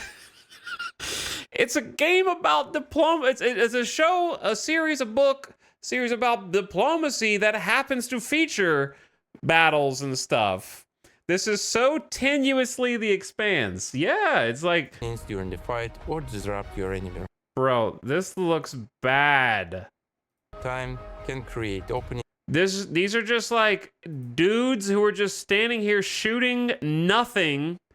These are target pop-up dummies. This whole game is like a side optional thing you can do in the simulator in Death Stranding 2. You know what I mean? Like when you go and put the VR goggles on and just do like a little quick combat segment, except that's the whole game. This dude just shooting over your head, and then he becomes a health bar. Fight or disrupt your enemy ranks. And you're not fighting alone. And then did you notice like the other guy who got stuck on the wall right there? And you're not fighting alone. For this mission, Jay, your sibling, will join you as your companion, and you can order a different place On Xbox, PlayStation 5, and Steam. Thank you for your feedback.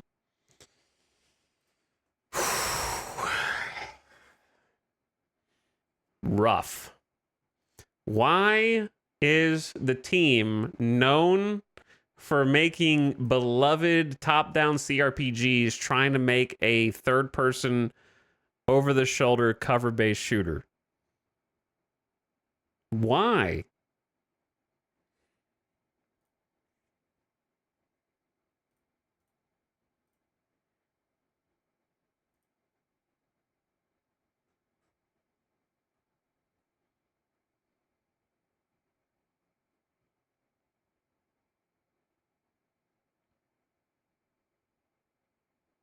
But anyway, it looks bad.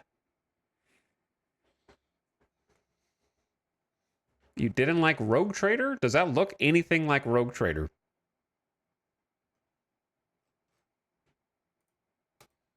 They're just biting off more than they could chew.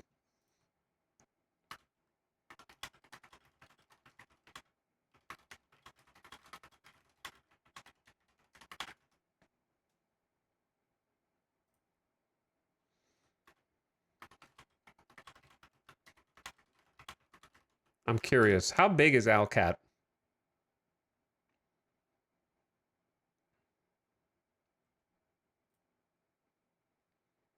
Wikipedia says that there are 450 employees at Alcat.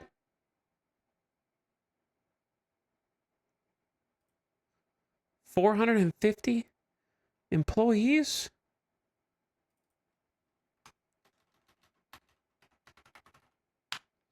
How big was BioWare, like Edmonton, when they made Mass Effect 1?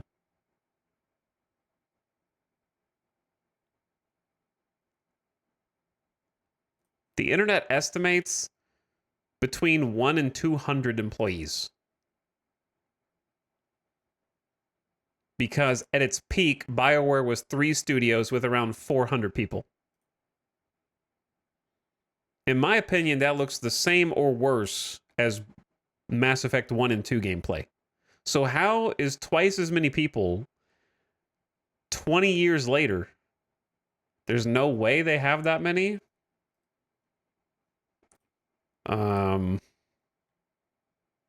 Wikipedia says they do, so I don't know what to tell you. The source is Who Are Owlcats, which is their own webpage. Owlcat Games is a team of developers with our headquarters and development in Cyprus and more than 450 employees spread across offices from the horse's mouth. Says it right there.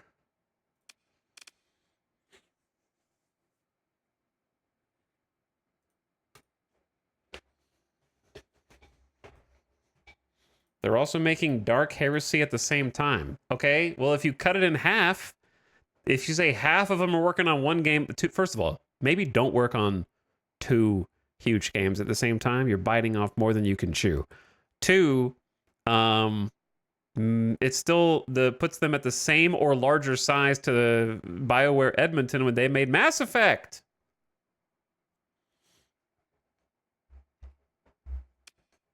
But further down the page, it says 120 plus talented people. Sucks to be the other ones, I guess.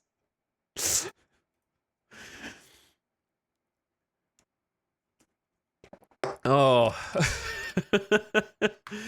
Yo, that's funny.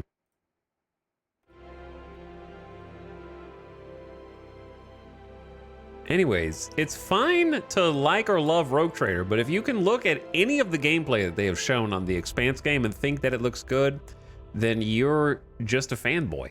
Like, those are objectively old, dated looking trailers for gameplay. Like, really, really old. And not in like a fun, nostalgic way, but like in a why are you making me do this way. Like the kind of gameplay when you rented a third-person shooter from Gamefly or Blockbuster just to get the achievements on your Xbox account. And you're just like, all right, I got the guide open on the other monitor. Actually, you didn't have 2 monitors. I got the guide open on my monitor so I can play on my TV and just figure out what do I need to do in order to get all the achievements for this game so I can turn it back in.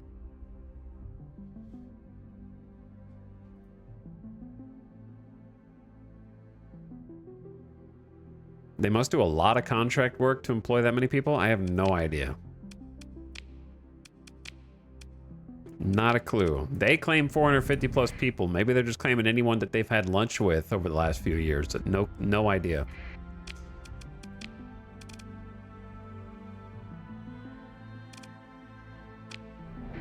But that is like more than a lot of AAA studios.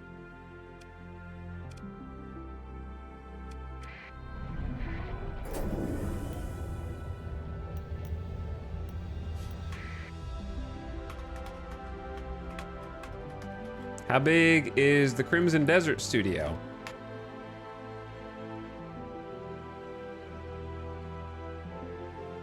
How many people work at Pearl Abyss?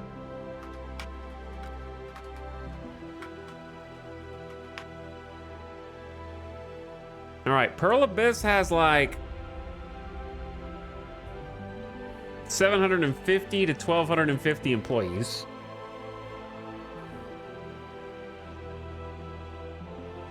We'll say like 12 to 1,300 employees.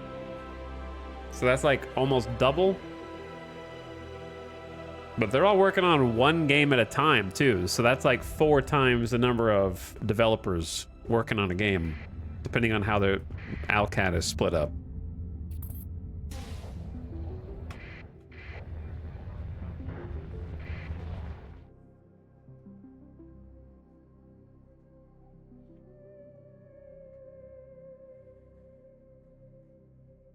I was scrolling. What was the other game that we were talking about? I'm trying to remember before chat got me sidetracked on that one. I forgot.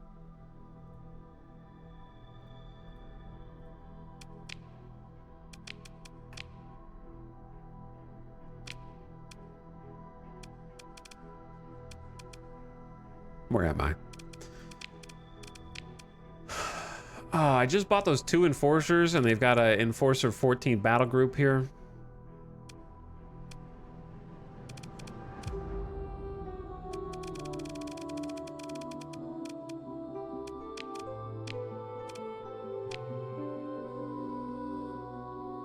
Well, now I gotta get that one. I don't know if I want 3 Enforcers. How many ships are we up to? 5, 10, 15, 20, 25. We're almost up to like our ship cap.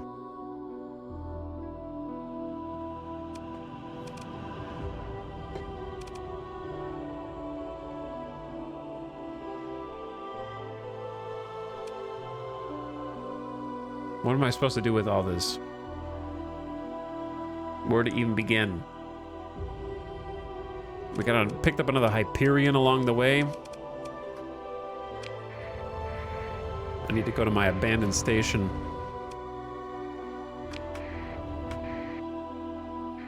How suspicious am I?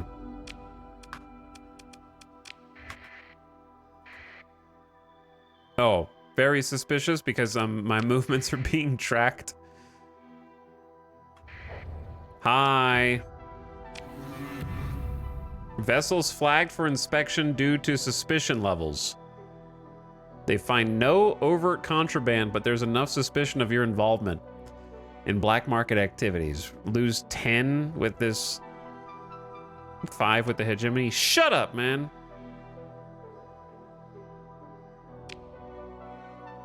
As you half expect, several of your ships report minor but painful losses of operational capabilities. They're more interested in causing accidental damage than looking for contraband, so no objectionable cargo was found. They just wrecked my ship. Screw you guys, man.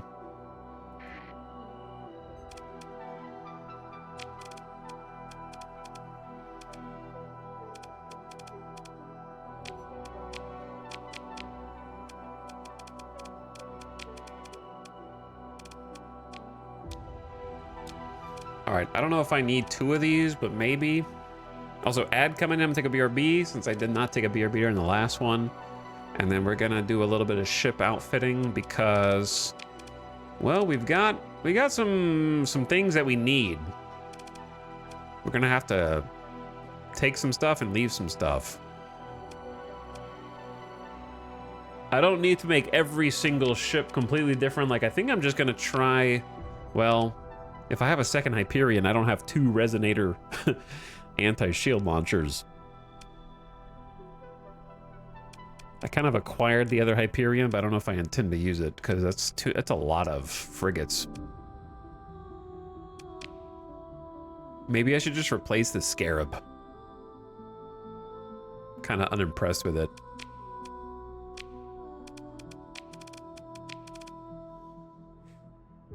And then just grab the other Hyperion. Because, like, on paper, the Hyperion is worse against fighters, but the Scarab was getting wrecked by fighters also, so I don't think it really matters that much. All right, and then we gotta check the other meatball. The big meatball. I'll be right back. Thanks for watching, everyone. Happy to try and disillusion you from your excitement of an upcoming video game. I'm just trying to set your expectations, okay?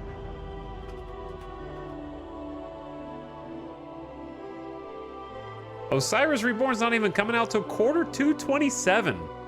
Jesus. Oh, the other game was, someone asked me if I was excited for Kenshi 2. Kenshi 2 is not even on Steam. They don't even have a page. So it's gonna be 2030 before Kenshi 2 comes out. Be right back.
All right.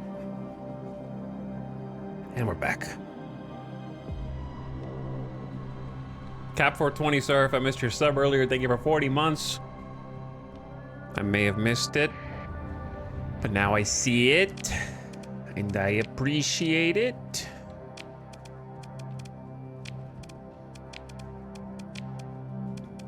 Oh my God, we got work to do.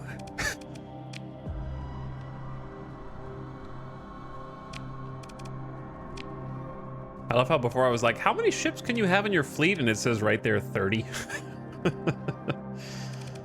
You know.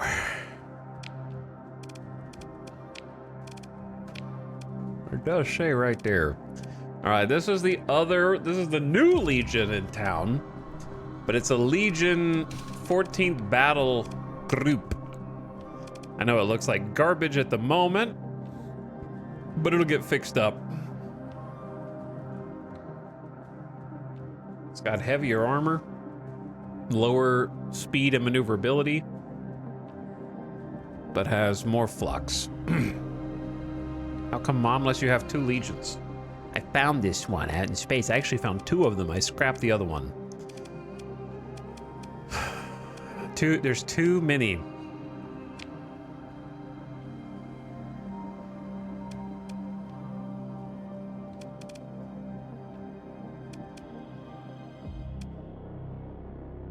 How do we want to set this up?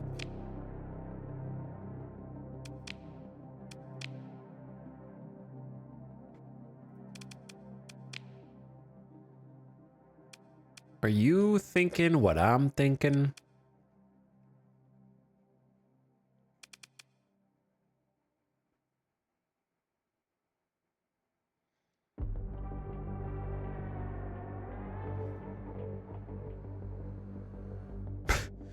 Are you thinking double Cyclone Reaper launchers?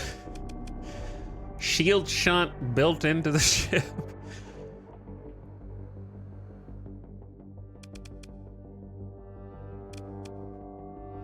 Hammer barrage is 4.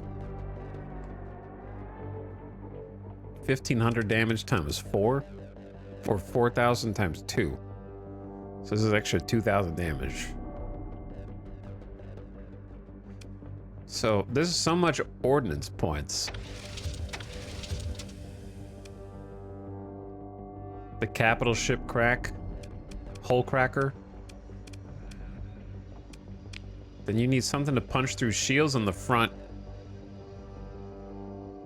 Try hypervelocity drivers. But then I guess point defense just goes to the small slots.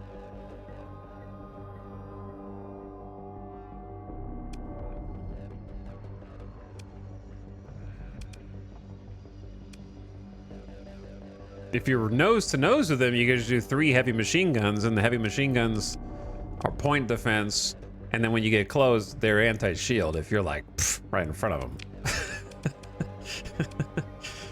Like, that's true. I don't know if it's good, but it's true. Let's see what it looks like.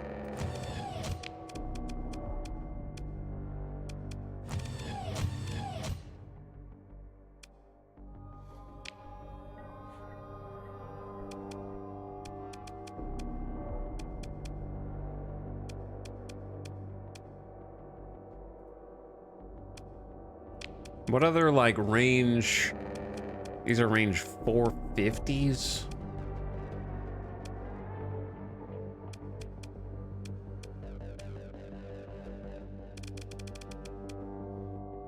This thing truly looks like a meatball. It does, yeah. We got the meatloaf already, so I'm about to come up with a different name.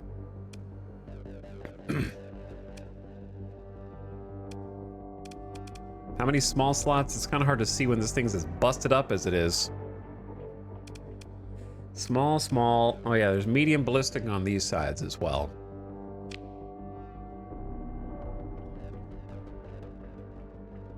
Well, in that case...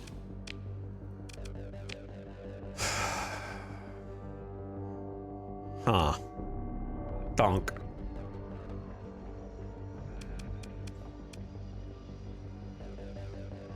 Gonna have to do some experiments.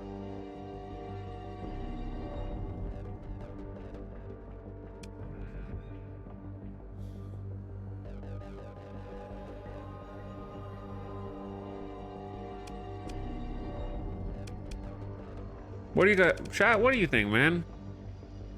Do I do 3 anti-shield weapons and then point defense on the medium side turrets, or 5 anti-shield weapons or 5 point defense? So there's like 3 different options here how to run this.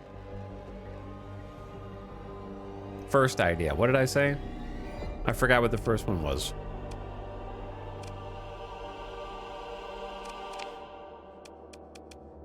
Why do the different ships not stack? Because they're in my cargo holds. That's why. Let's dump all the cargo.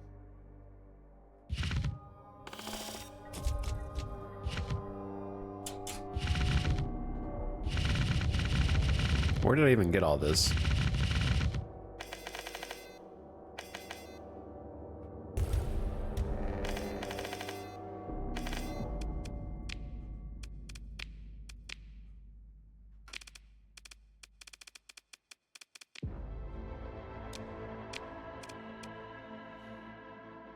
Anti-shields, then finisher, and PD on the sides. I'm just wondering if 3 medium anti-shields is enough.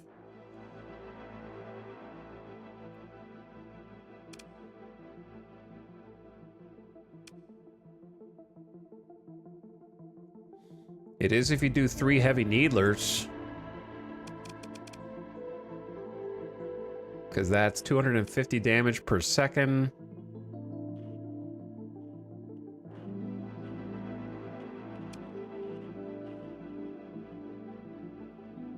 Why is it like less damage than a hypervelocity driver?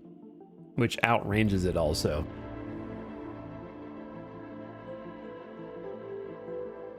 And also has EMP.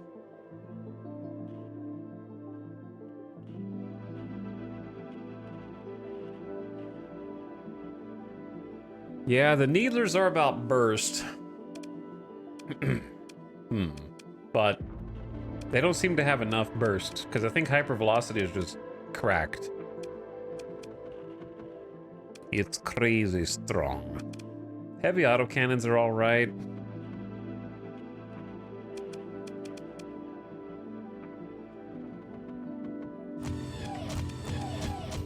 So we throw 3 heavy needlers on the front. I don't think I'm gonna have enough ordnance points for dual flak cannons, so probably just heavy machine guns for point defense.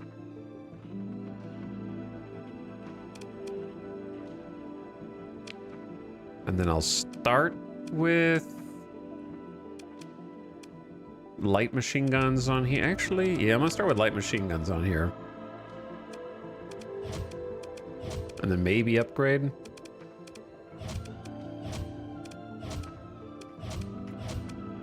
If you shift left click, it'll use your last selected weapon to whatever slot you're pointing at.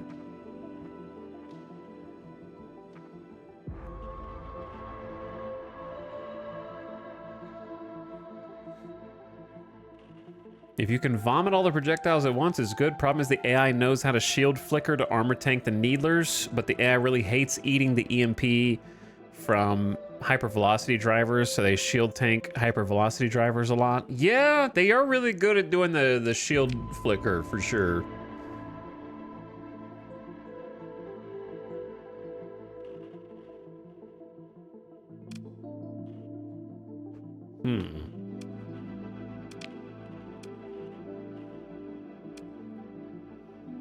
Alternate them?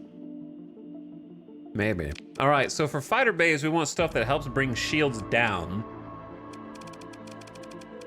And they can't be insanely expensive.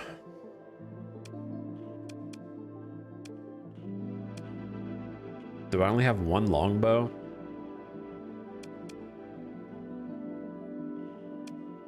We have like such a weird smattering of different... I have 12 broadswords. I mean, broadswords do be having light machine guns. So, it's what I got.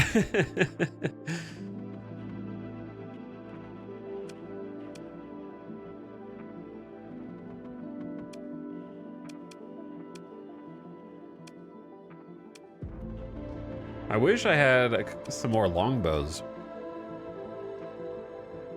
Sarisas are good, but just a bit too expensive. We can save a lot of ordnance points with just quad broadswords. It's not the point of the build, but 4 spark interceptors would be awesome.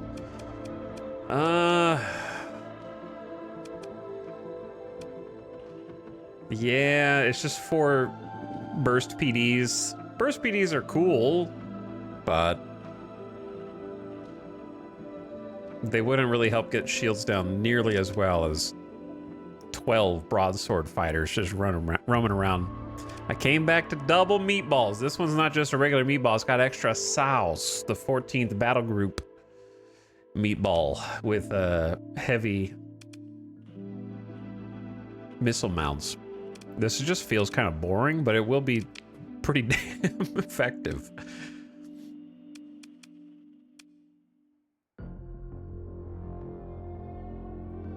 We'll see how much flux we have left. I don't think I'm gonna have enough for everything that I want to do. So what's getting built into this? Probably...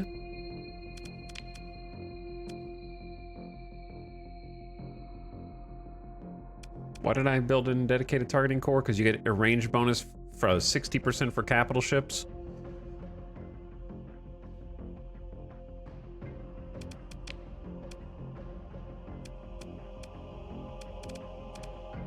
Well, let's just look at this as it is first.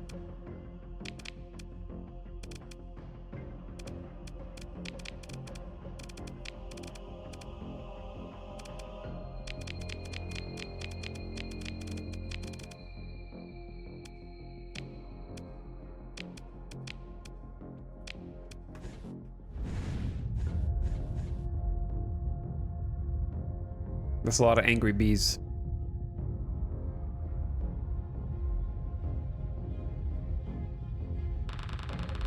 Alternating these sucks because it takes so long.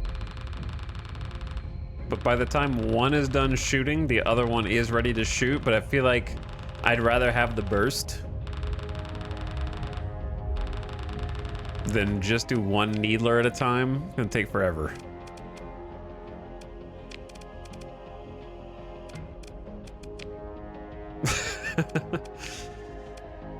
That's issue number 1. Because, yeah, 3 heavy needlers all in the same burst volley are gonna crack through some shields. And then quad torps is gonna be kind of insane.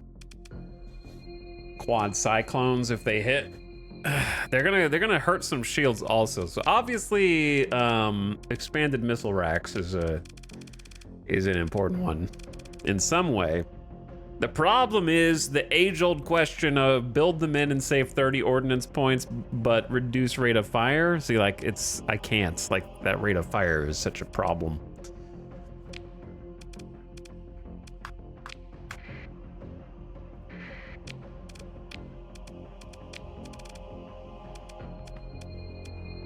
Okay, so all the things we know we want.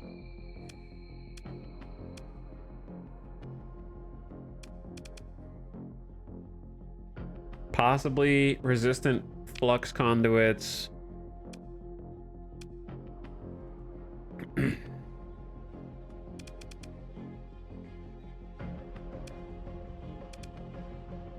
Insulated engine. Heavy armor, which is also a 40 ordnance point spend.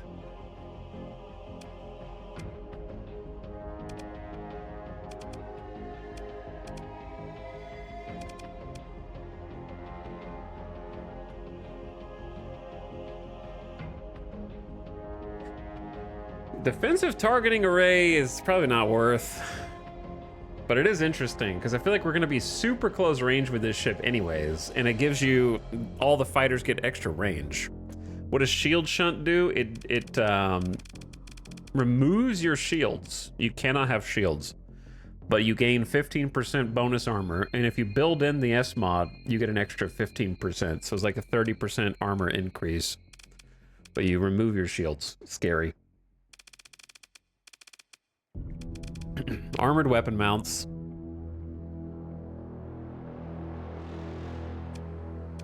Which is durability of all weapons doubled, and then ship armor up 10%. Automated repair unit to fix all your disabled weapons much faster. I liked all those things before. I feel like we're gonna need Ox thrusters. Maybe? We didn't do it on this one. Now, if I get a extra build in, I might. I don't know, it's been doing I don't feel like turning has been the problem with this ship.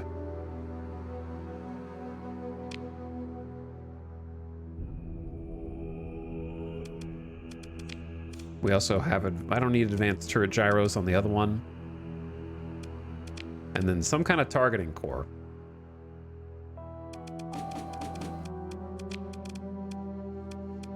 So we got dedicated targeting core versus integrated targeting unit. So integrated targeting unit is 60% ballistic and energy weapon increase, whereas dedicated is also 50% unless you S mod it.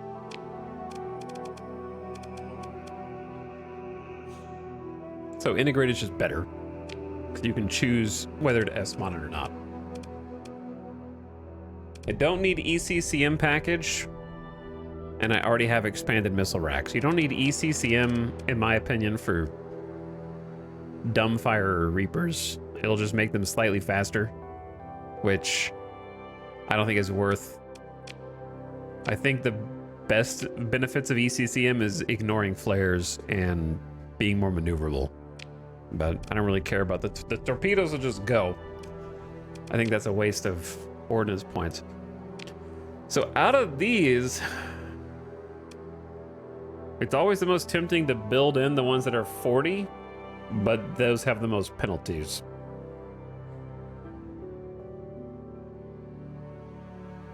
But also 40 ordnance points is 40 ordnance points.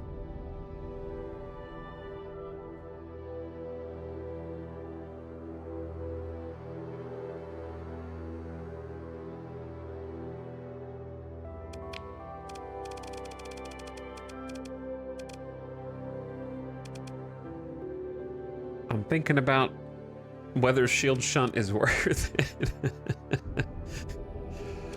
for 30% armor, but I'm a coward. If you do shield shunt, you also really need blast doors to reduce crew casualties and just go rogue. Especially if you build it in to reduce crew casualties like 85, but that feels bad to build in. All right, chat, what do you build in here? Because we don't even have any vents and we don't have any fighters yet. So I've got to make some cuts.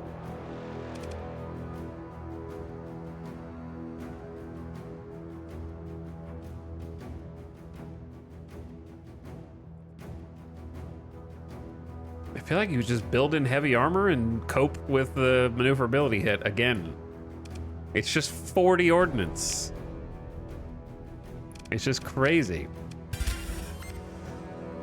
All right, definitely that. How many, I have 4 story points. Okay, so we can't do too much customization right now.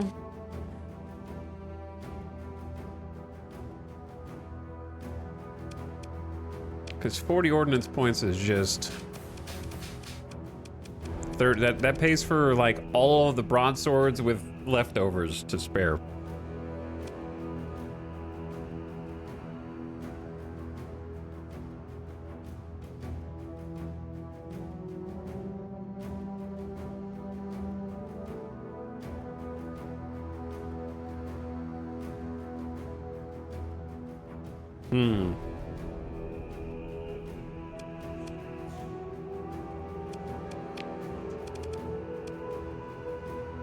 So you're going with needlers.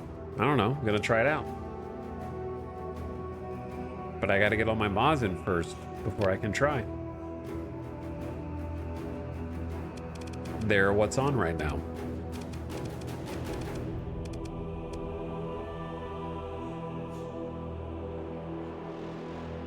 Might be worth getting the thing for the fighters. Since I feel like these fighters might be more aggressive, is it worth getting expanded deck crew and building it in?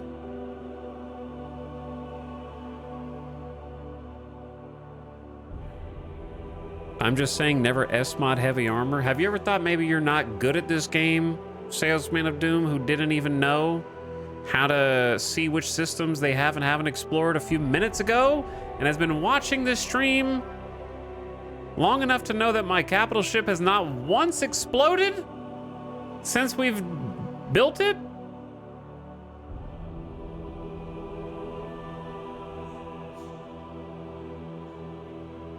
Have you thought of that?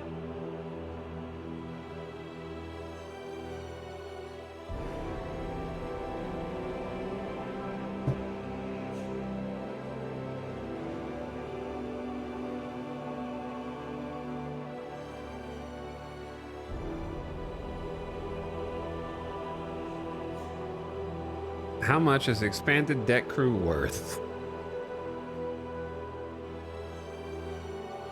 How often are these broadswords gonna die?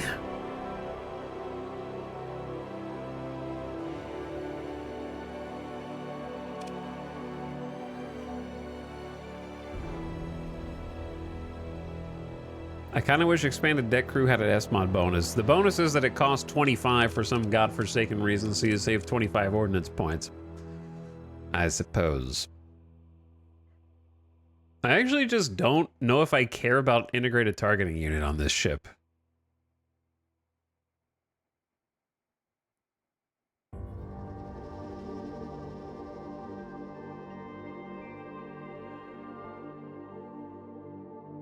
Like, I just don't know if I care about it.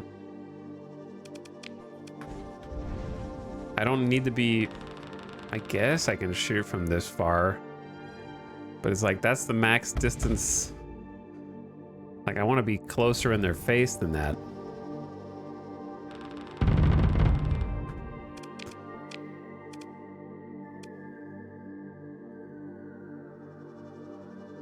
Screw integrated targeting unit, man.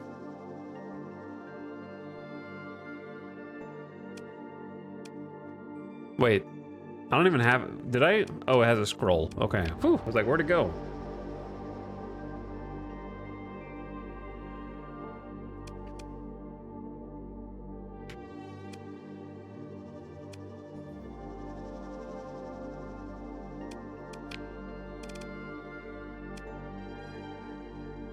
All right, we're gonna actually go with ox thrusters on this.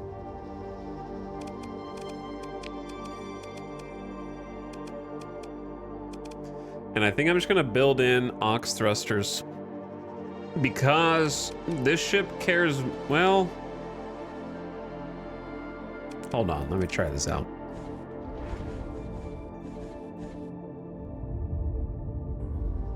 Maybe I just need turret gyros.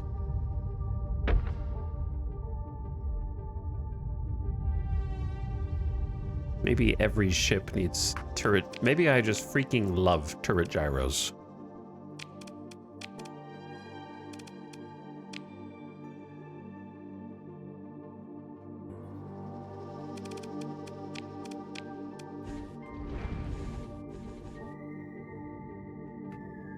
Like, look how much faster the missiles line up. And that's going to help all the point defense be better too.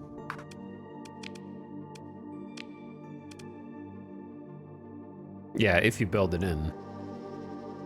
No, it's a turn rate of all turrets, even point defense. But if you build it in, you get more damage to missiles and fighters.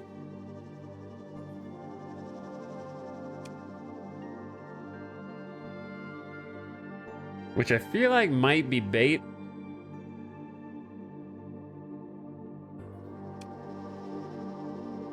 It's already good, just with the turn rate.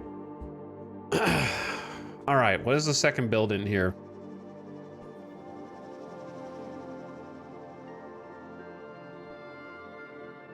It might secretly be armored weapon mounts to get non-missile weapon fire rate up 10% so that you can spam needlers or whatever your anti-shield weapons are more frequently so that you can get the cyclones in.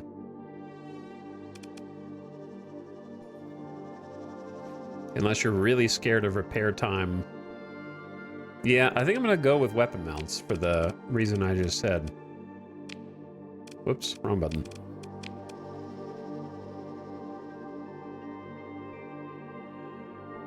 I wonder if we have the flux for expanded magazines for the needlers.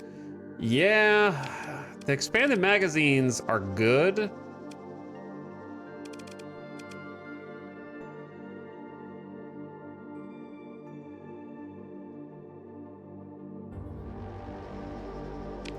It's true.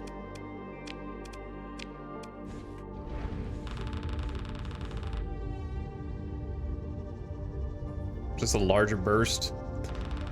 I don't think flux is really going to be an issue because they take so long.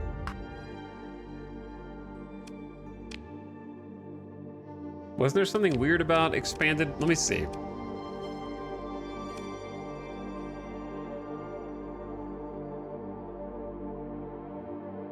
They have a burst size and a refire delay. Do expanded magazines help needlers?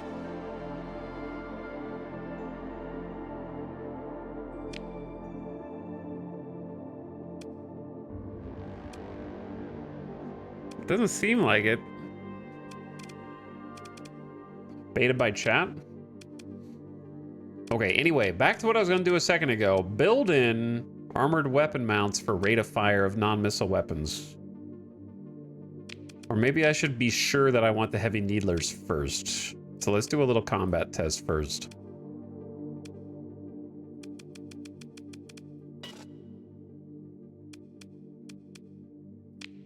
And only 65%.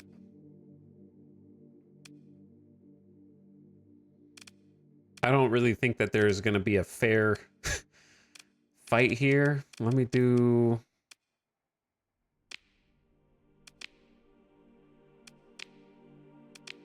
I don't know who a 1v1 matchup would be, to be honest.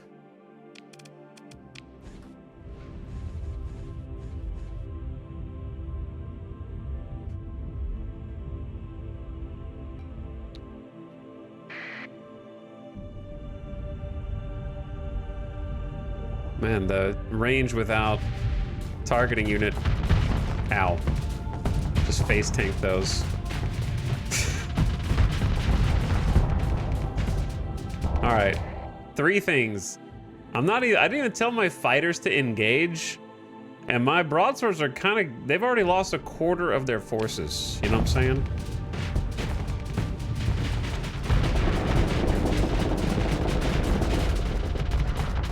Don't mind me. I'm just dicking around right now.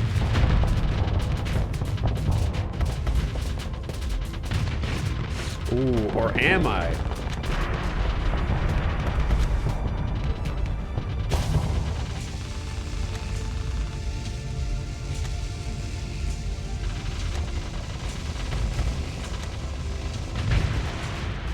Or am I? Now, I played that wrong, but it's also my first time flying. It's my first time flying. Those torpedoes are nasty. They are freaking nasty. This is just a heavy assault cruiser, so I really should be wiping the floor with this guy. I think even if you replace the needlers with HVDs, the armored weapon mount build-in bonus should work. Yeah. I'm just experimenting.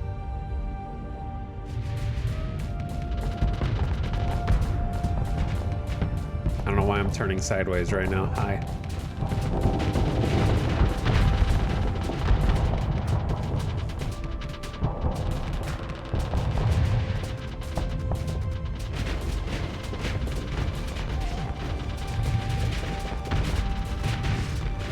I missed my dual flak cannons, man. Couple things. I'm not feeling the quad broadswords, to be honest with you. Maybe I should just be sending them to engage, but a ship like that that's got some point defense is just shredding them. Hold on, let's just try same thing. And then I'm gonna try sending the broadswords to engage. Maybe just hovering around me is the problem.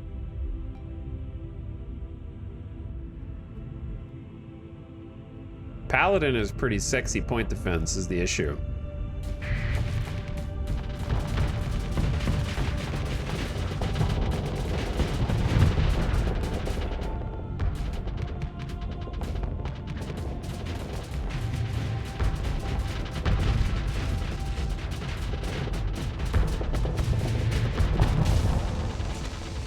Like, I can overload it and face tank, but then my armor is gone, and then I got nothing else until, like, cooldown for Cyclone Reapers is done, which is forever, so I gotta be more cautious with them.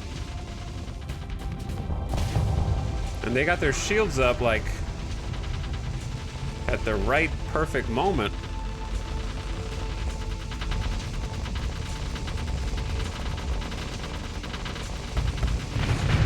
Okay, but then I can do that and delete them. Yeah, I'm not feeling the broadswords.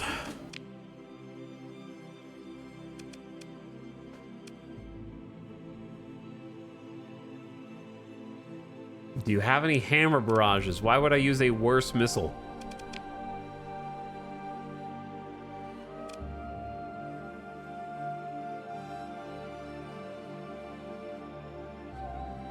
When I'm already using the best torpedo there is.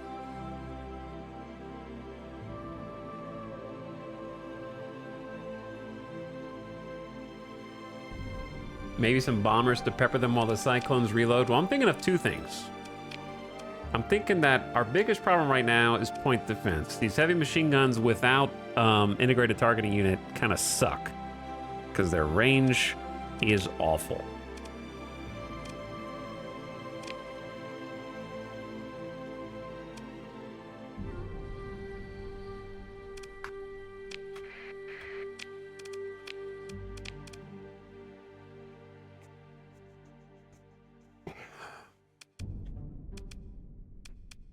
The problem is everything else is more expensive.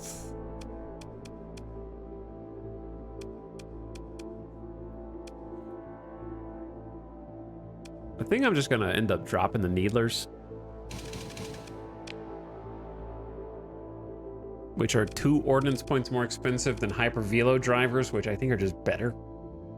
Or if I wanted to get real cheap, I could just throw autocannons on. Though the range on them is slightly worse, but better than the Needlers.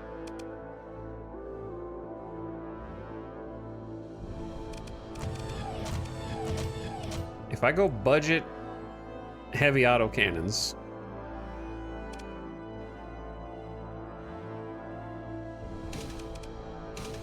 swap the PD on the side for more heavy autocannons. Hold on. I just need to do a test real quick.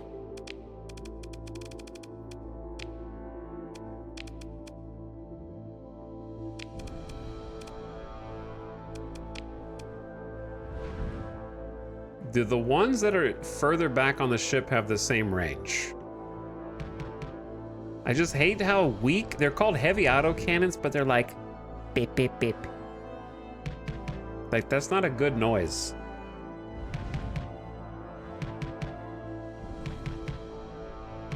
They sound weak. And the recoil on them is awful, actually. Look at that recoil. They get canceled just for that.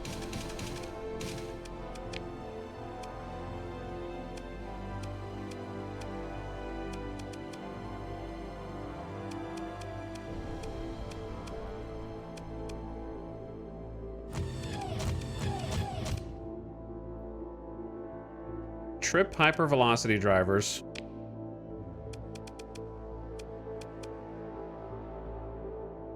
I just don't think heavy machine guns are good. I'm gonna do default 5 hypervelocity drivers. How much flux is that gonna be?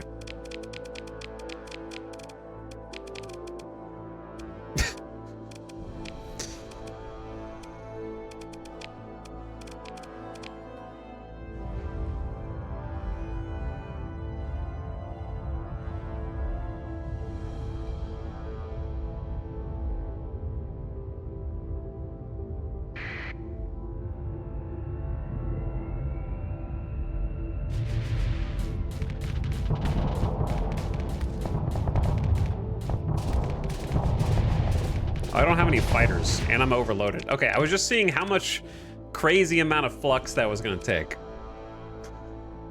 That's embarrassing. Maybe chat's right. Maybe I have to give up the god tier cyclones for stupid hammer barrages. Smelly hammer barrages. Maybe this ship just kind of sucks. Have you thought about that?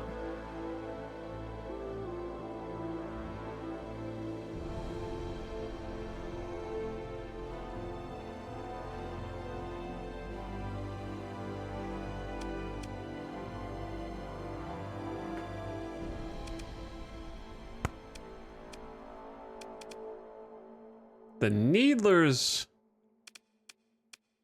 were able to put a ton of pressure on right away.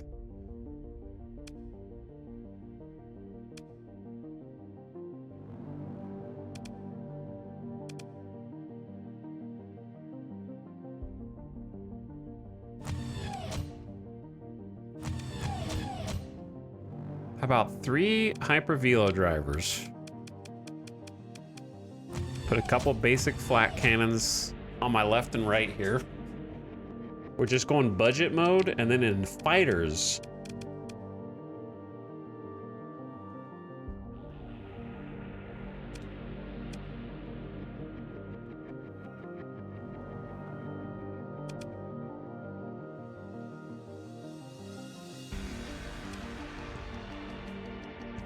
the Reaper's reload time is brutal. Yeah. But once they go through, they also are helping get their shields down and overload them because they have to block or die. So it presents a problem for the enemy, which is block or die. So either they overload or they die, which kind of wins if you're in a fleet comp, you know what I mean? Like putting 4 of them on range.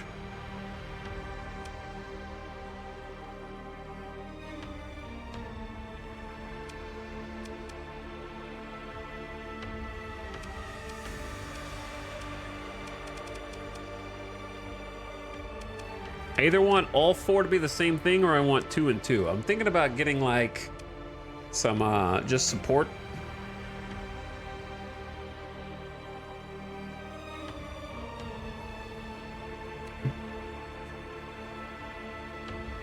Because I think what problem I'm having is our point defense kind of sucks. Xiphos is pretty expensive. I wish I had 2 Xiphos. That's the issue. I got 3 Sarissa. And they have light autocannons. Then I have 8 points left, and I haven't built in the second thing.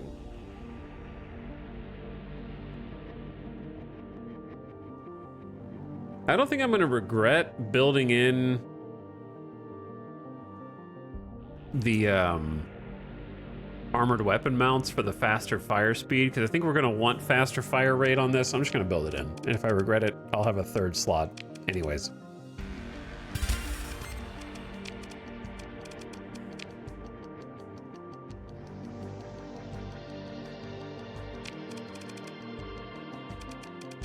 Because one thing that I want is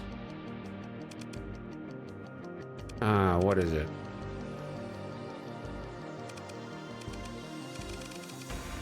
Resistant flux conduits. I forgot it. Well, we already have that. Okay, I already have that. The EMP reduction.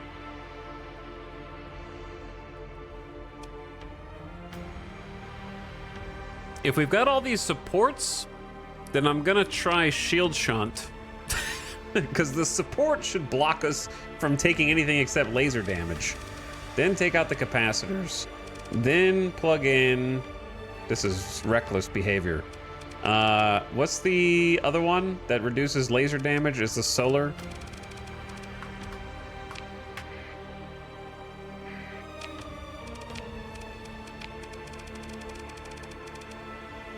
Solar shielding. And then the rest in vents, so I go up to 35 vents.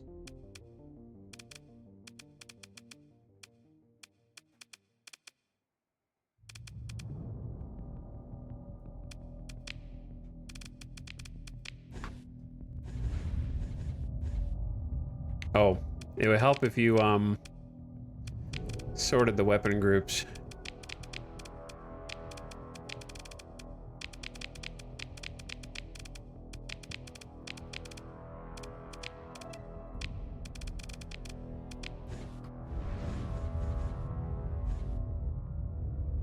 So, like, I'm not going to get hit by nearly as many missiles now because of the new fighters that are around me, and then I can, like, be closer and brawl.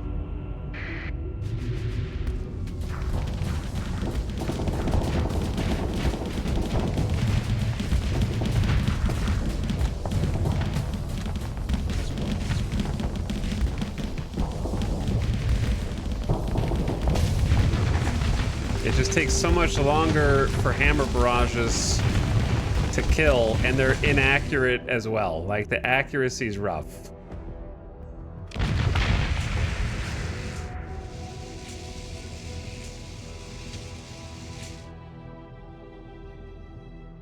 The accuracy might just be where I'm clicking.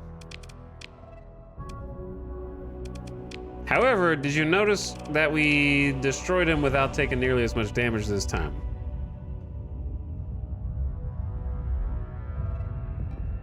Kind of need to turn hypervelocity onto automatic here.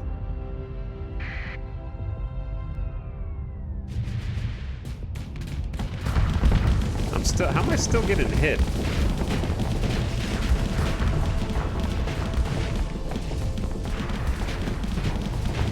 My weapons are down!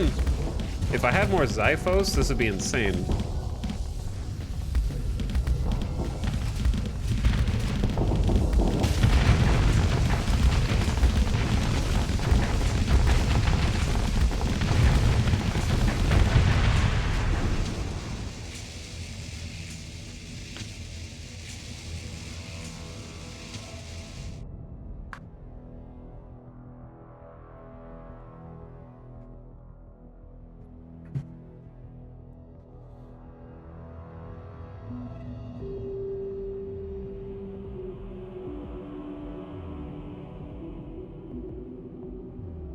I didn't see if you had it already, but ECCM is good for torpedoes. I don't think it is. But that's just me. I think it's good for missiles more than torpedoes.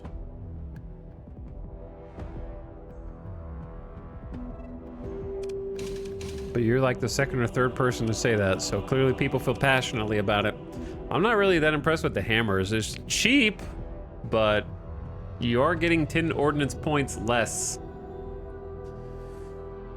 Worth the garbage. But yeah, I'd rather have like a second Xiphos support group than all these Ceresas. But the Ceresas do have the autocannons.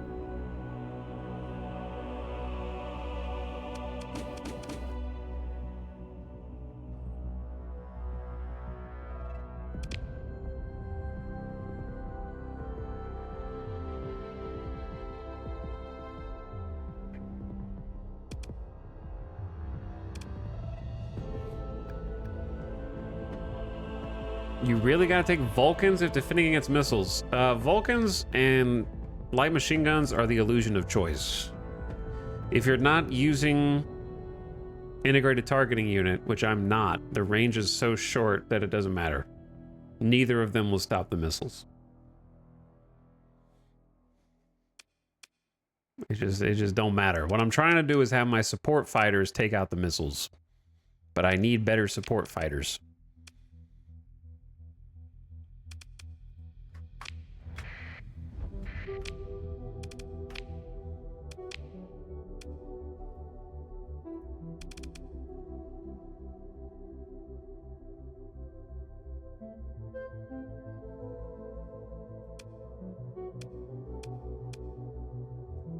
I did get this Lux Heavy Fighter. That's gonna be more of like a brawler. I hate just having like one of each of these.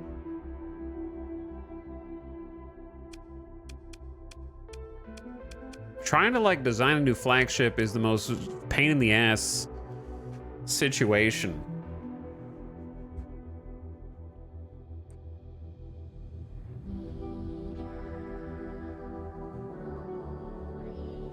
It takes forever.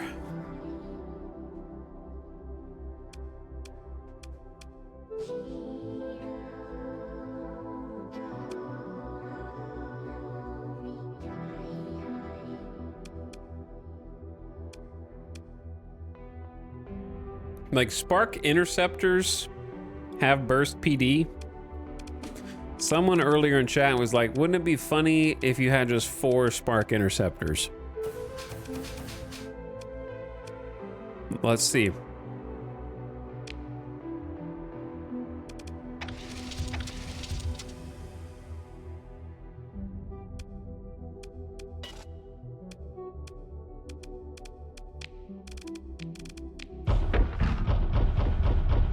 Bro, you spawn me on an asteroid, man.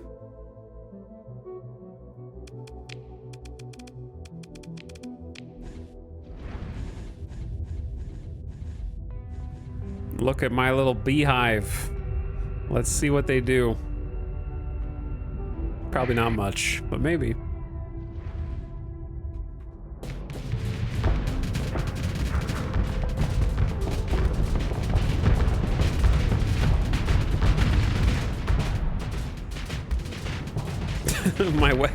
My weapons are just getting disabled immediately. Bless them, they're trying. You know, like they're trying. Where are you? They're all dead. The paladin has just shredded them. They are trying. It's just they're they're doing their best.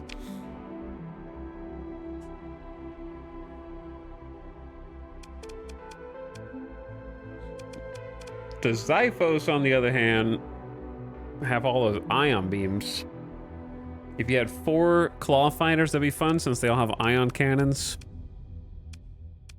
Yeah, I'd have 2.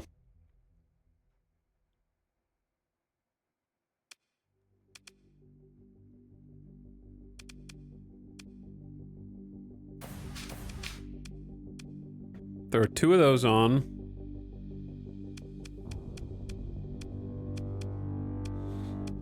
Then just go back to broadsword.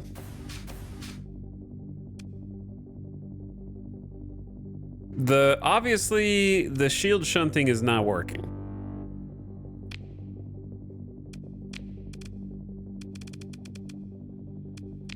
I also am not a big fan of the hyper velo drivers in general right now.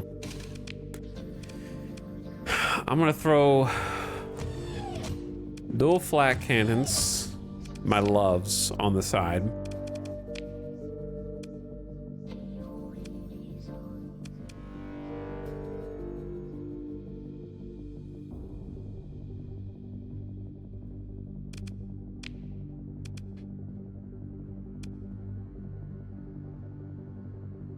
Doesn't defensive targeting array increase fighter damage versus missiles? It does, but it costs me ordnance points, unfortunately.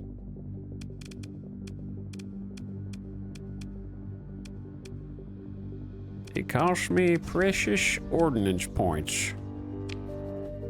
Heavy needlers, I think, are just too expensive. Maybe I do.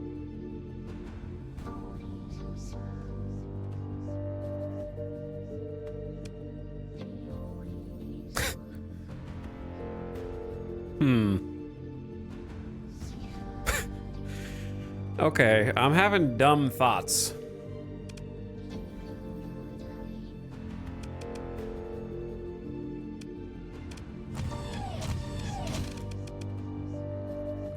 Triple heavy machine guns.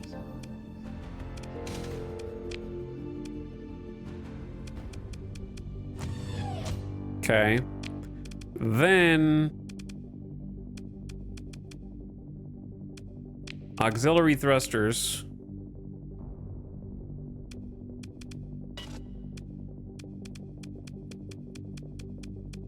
Then our flux overhead is so low that we just take out of vents and then just keep...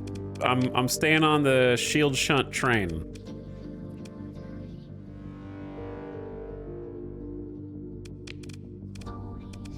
Then you just do heavy machine guns on automatic. Wait, no, Cyclone Reacher 1, heavy machine gun 2 on auto. Then Flak 3 on automatic.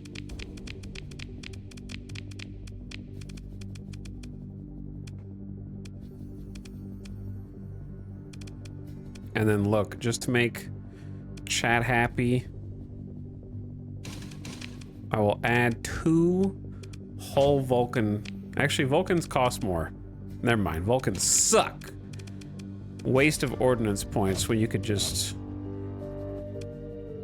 have the Chad light machine guns. Or you could just take all these light machine guns out. Let the dual flak carry. Save a bunch of ordnance points.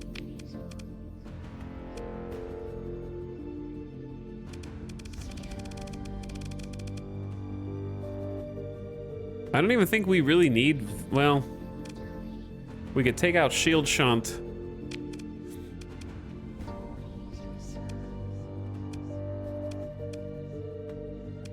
And actually have 20 capacitors, 20 vents, which isn't much, but it's more than we had before. Expanded magazines. How do you tell if a gun uses magazines or not? I don't think this uses magazines. It's just burst fire with a delay, just like the heavy needlers.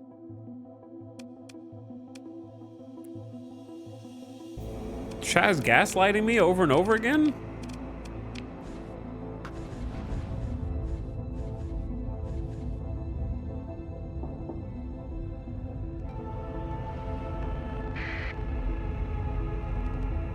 Okay, so the goal now is we do a little bit of shielding.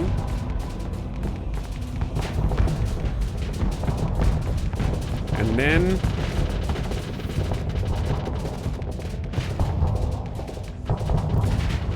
we go deep. Ow. All right, it's not working. My life. Maybe I should just shoot my Reapers. Hold on. New plan. I have a new plan, chat. It's called Spam Reapers. These are just, without ITU, this is just stupidly short. Hold on.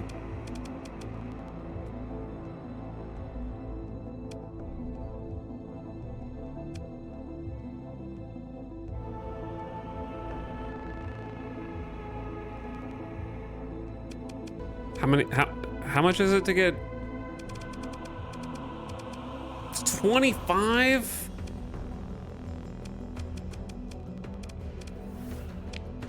But then I have 15 vents. Maybe I just take out solar shielding. Do I have to be docked? Oh my god, I keep having to switch back and forth between these two stations. Thank god they're right next to each other just to remove. I understand why, so you can't cheese it, but still. Okay, solar shielding is dead. And now I have 15 and 15, which is still feels pretty bad.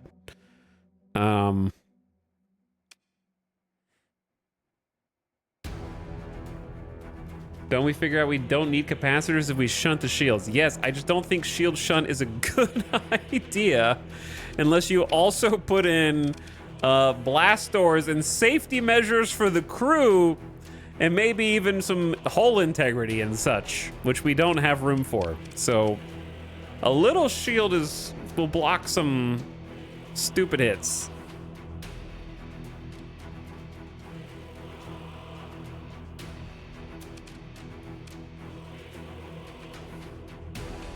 He cares about the crew. Fine! Take all the...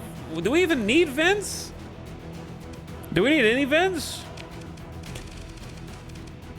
Give him shield shunt and give him blast doors instead of vents. See if I care. Can we even shoot guns with no vents, no capacitors?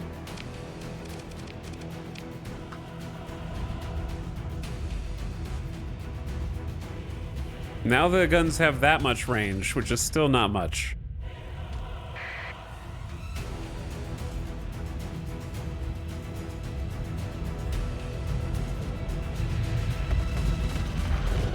That was a bad time to launch Reapers.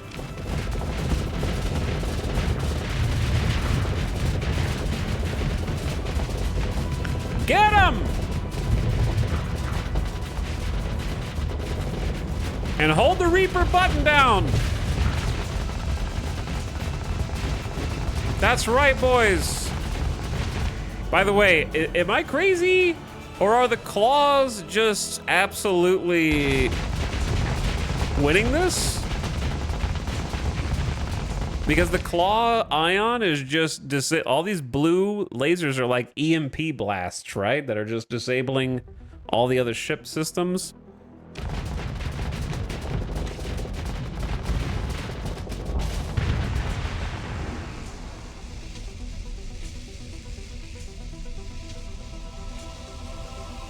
Okay.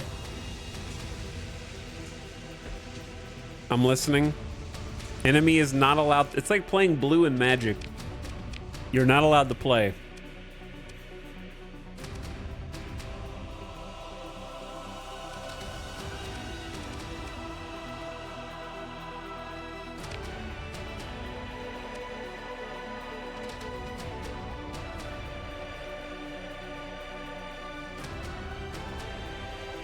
So what do we think? Hang on. Okay, if we shoot All weapons. Do I even need flux? Like, do I need any capacitors or vents? It seems successful. I don't know what to tell you. Look at this laundry list of bullshit that's gonna fall apart the second we fight like a Radiant.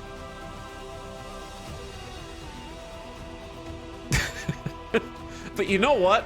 The AI will have to respect the balls on these pilots. You know what I mean? They're like, computer, how many years has it been since the humans were trying to develop new military technology and they're still using brute force? Armored to the teeth, ramming speed? But what if there were more claws? I don't have more claws. That's all I got. I got the broadswords to try to help get their shields down. And the claws to just harass them. And then there's not gonna be any missiles or fighters getting through because we got 3 goddamn heavy machine guns with integrated targeting unit on the front nose with 2 side-mounted dual flat cannons, okay? So there's nothing, nobody's getting through. Only lasers will get through. Lasers, and if I happen to be speeding forward into the enemy missiles, then they get through. But other than that, nobody's getting through. You can save a lot of points if you stop the HMGs plus thrusters.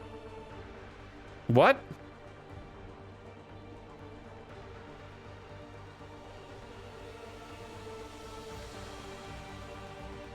What are you talking? What do I need more points for?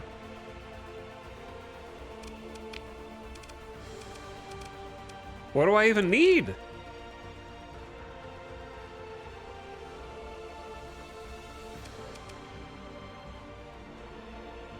We don't. She's perfect.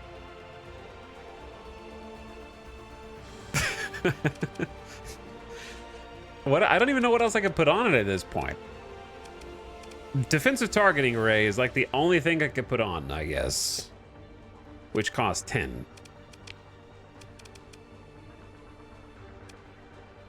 I suppose I could ditch like the front-mounted light machine guns, but that's only 3, 6.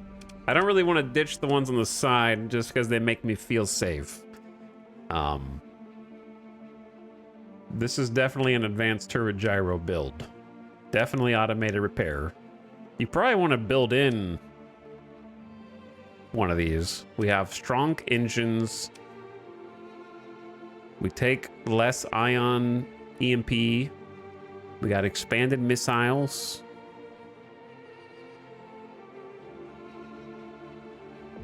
I don't know how I could get defense on here.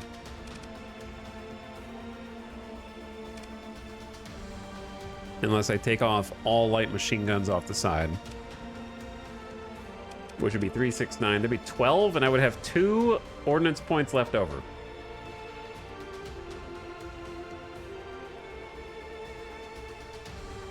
Ditch expanded missiles? There's only 14 shots. I only get to shoot 7 times in the whole battle?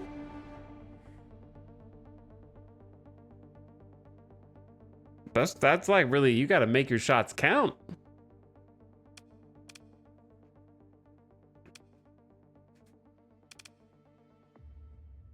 You're a carrier. Excuse me, I'm a battle carrier. I don't know if you noticed, but the Cyclone's the only way I kill things with this. Did you know there's different kinds of fighters? Did you know that there are some fighters that fight other fighters? There's some fighters that fight little ships. There's some fighters that fight big ships. And there's some fighters that fight missiles. It's true. And there's some fighters that do more than one thing. Sometimes. So you can have different carrier types.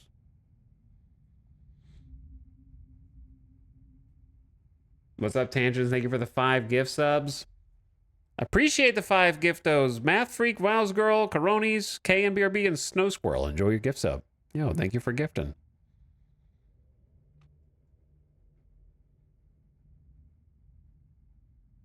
Get that, chatter. Light assault guns instead of small machine guns would help with damage and flux usage here.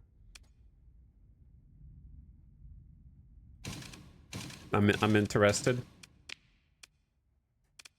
Where are they? This is now the new meatball stream. We don't, this is what we do instead of play. Light assault guns are 5 ordnance points each, though, and have a range of 700.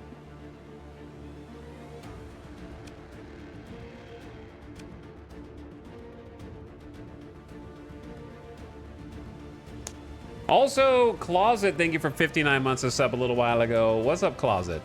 How's it going, dude? How's it going?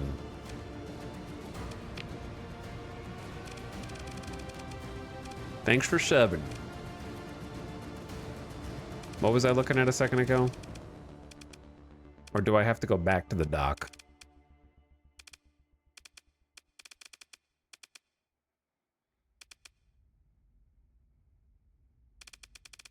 I wish they just showed... It's defense targeting array is what I wanted.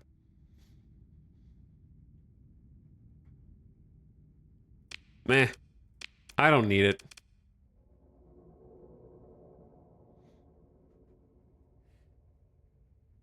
Ad coming in somehow. There's an ad. I think insulated engine is the weakest. You think that until your engines get shot out and you're stuck because this thing turns so slow that we're going to get shot from behind. With no point defense back there. I guess we have fighters, but... So maybe. But the second you lose engine power and then explode, you're going to be like, man, I'm never playing without insulated engine assembly again, you know? It's sort of like an insurance policy that you take out on your ship.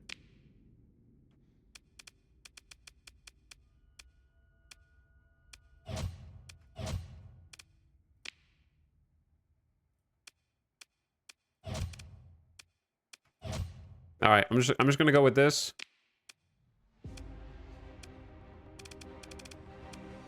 I'm just gonna lock it in. But yeah, 3-minute mid-roll coming in right now.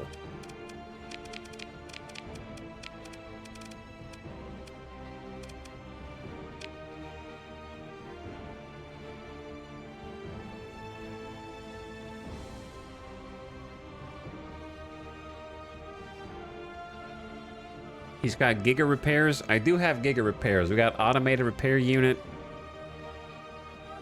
Yeah, let's just rock this. I'm piloting this because I'm not a coward.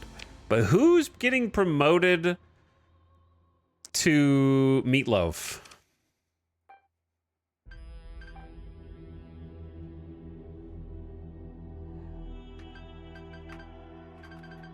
This is now the Stroganoff. Who is getting promoted? Is it the level 7 guy? But they're in a Dominator. It might be the level 7 guy. However, oh yeah, it actually might be. Because they have... then who's going to fly a Dominator? Impact mitigation with Elite, which is plus maneuverability.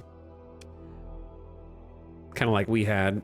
Target analysis, ballistic mastery, which is really good for all the ballistics on that ship. Missile spec for more missiles, gunnery implants, which is auto firing weapons and recoil reduction, flux dissipation, which is nice because I think that one does have a shield, and then polarized armor. Oops, I don't. Well, do I need to retrain George Hobbs to be aggressive to fly this? Probably.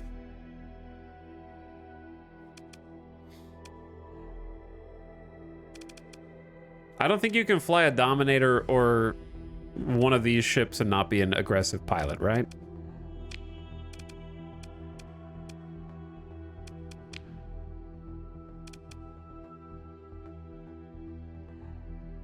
Missile spec would also be good. Which skill would you un-elite?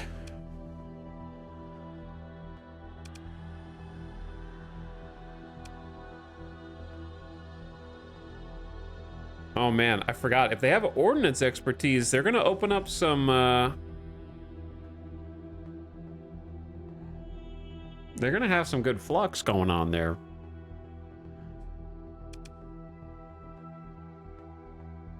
Which one would you un-elite to make missile spec elite?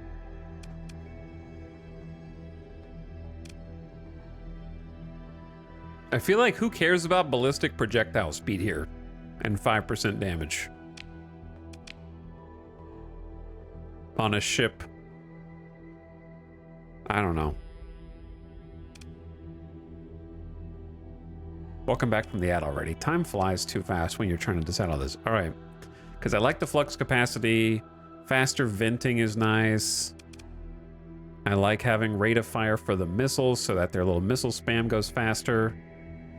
And they deal 10% more damage because that's how you do damage. All right, lock it in. George Hobbs, learn to be more aggressive. And you're flying my old ship. But then who's gonna fly the Dominator?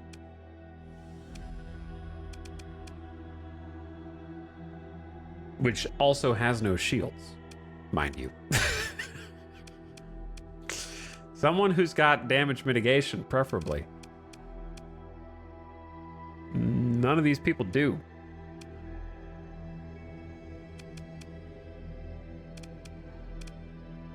They were the best person for the job.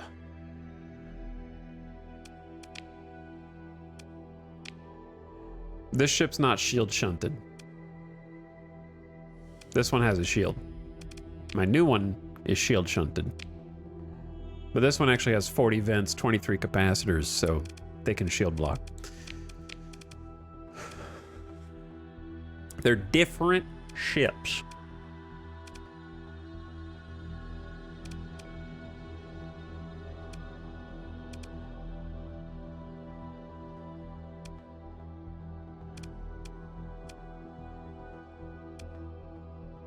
This is kind of awkward. No one, there's not really a good pilot for the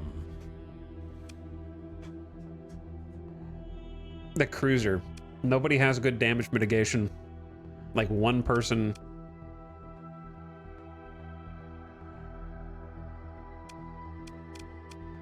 Has impact mitigation and that's it.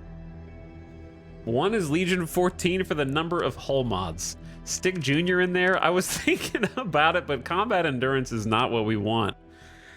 I got all these combat endurance pilots. Who picked that? I did. Who picked all these shield bonus pilots? It was me. I think, damn, it's just they're all bad. We've got this energy weapon master, and there's not even any energy weapons on this ship, man. All right, it's unfortunately got to be Morgan. I guess you get 15% combat readiness, but I need a different pilot. I need a 10th officer. They at least have impact mitigation, missile spec, and ballistics mastery, so it's something.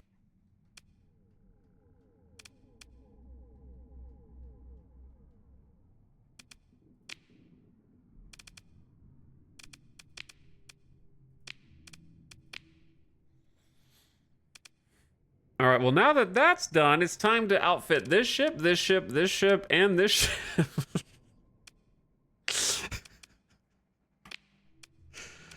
No, that's not true. I don't really want this many cruisers right now. We've got 2 capitals, 3 cruisers. What I really need is one of these destroyers.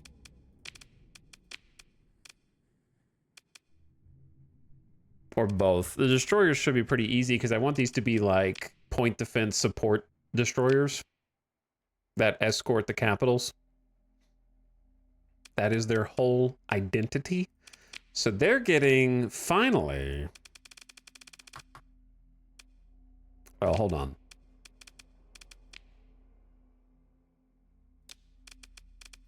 Music? Oh. It's that part of the X4 soundtrack. Whoops. There we go. So there we got 4 medium ballistics, 5 medium ballistics. Enforcers are insane.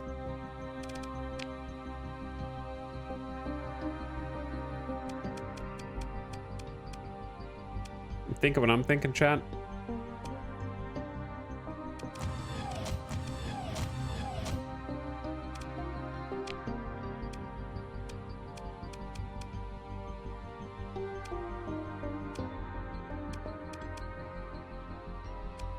Is it even worth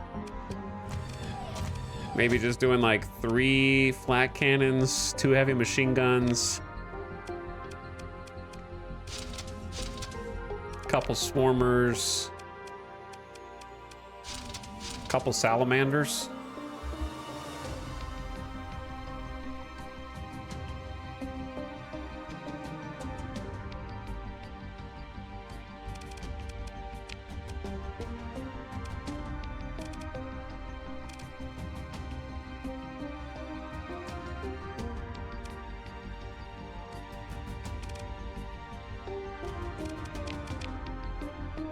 Kind of have everything set to auto fire here, basically.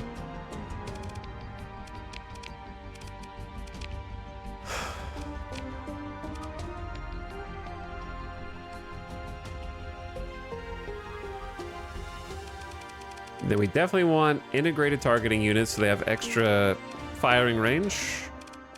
And then we definitely want escort package.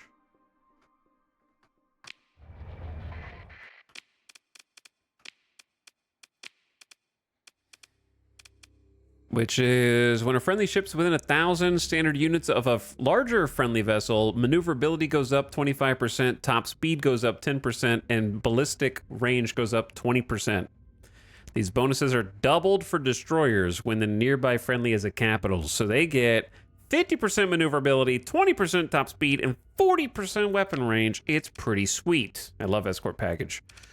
And it's fun to finally be able to use it.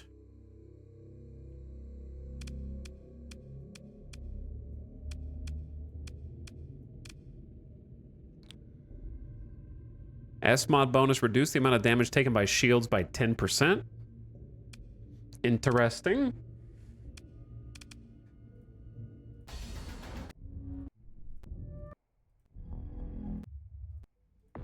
Music.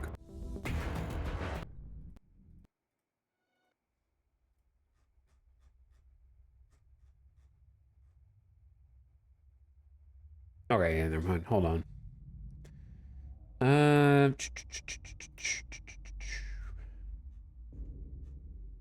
How about some familiar tunes that chat will recognize? What else do you guys put on like a destroyer, an escort destroyer?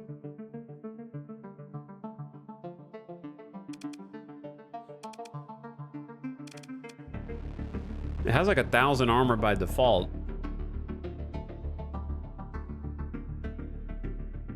It doesn't feel worth expanded missile racks just for the swarmers.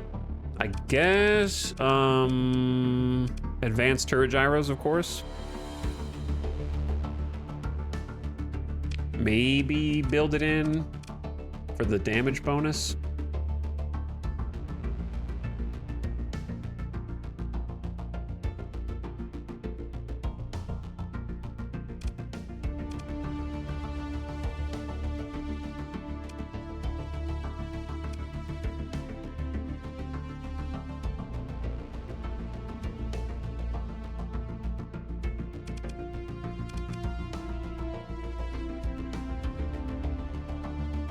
I like integrated point defense for the 50% bonus.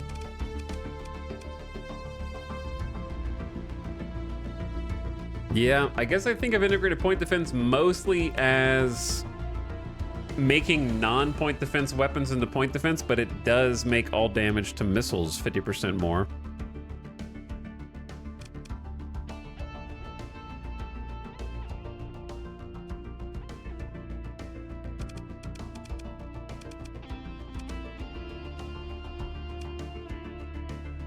I feel like you don't really need that much. I'm just gonna build in turret gyros for the extra 25% fighter and missile damage. Actually, do I have story points? I have 2. All right, maybe we don't build anything in yet. And then we just plug in 20 capacitors, 20 vents, bam, done. Easy as that.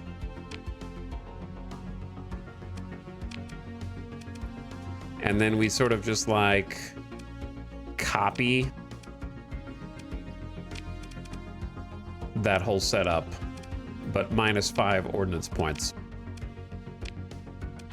Gyros, escort package.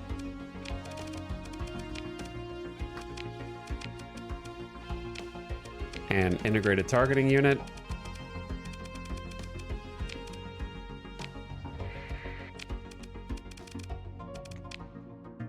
Okay.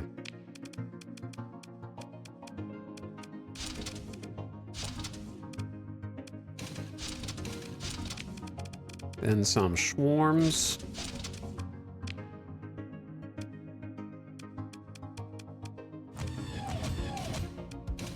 Am I out of flak cannons? No shot. Okay, I was gonna say.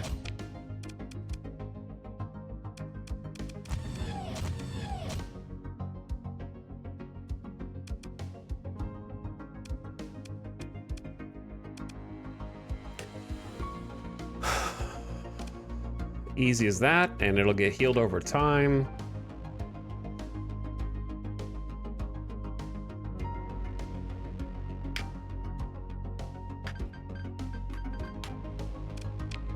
The mousetrap. This was the Star Flyer, now it's the Star Flare. So edgy.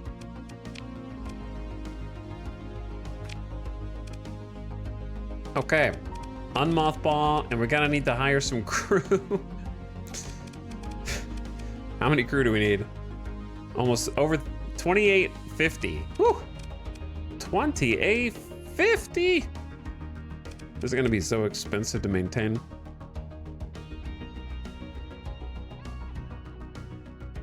So I'm gonna need to hire like over 1,000.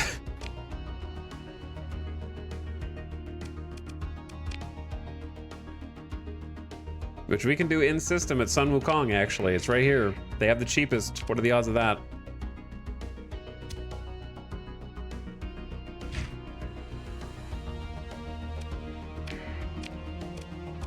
Okay, so we need a skeleton of 2856. We have less than 500 more. I'd like to have... I don't know. 1,000 extra crew or something? So let's just get 4,000 crew.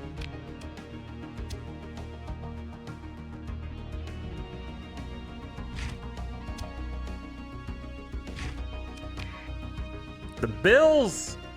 4,000 people on our ships! Brave souls. I'm allergic to sacrificing a city's worth of people on my capital ships because I didn't feel like putting shields on.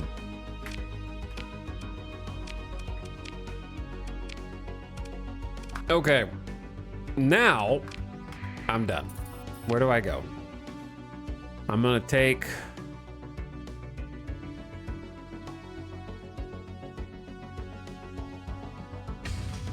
some stuff out of storage.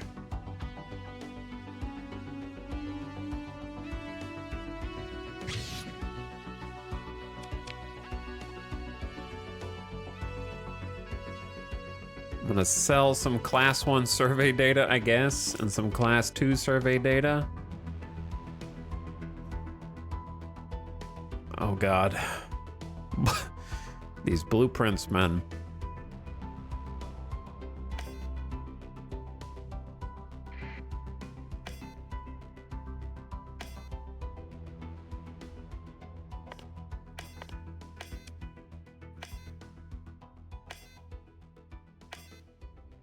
I guess I should sell some of these old BPs. They're just kind of sitting in storage here. I don't know.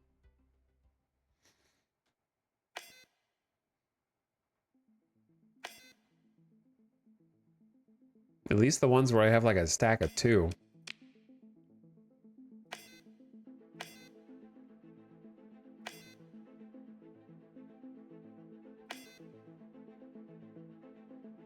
You know what's scary? If I make my own colony, but I sell a bunch of blueprints to the pirates, then, I'm gonna end up fighting gigabrain pirates who attack my colonies.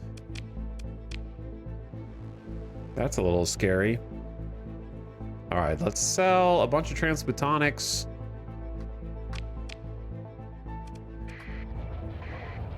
I'm free.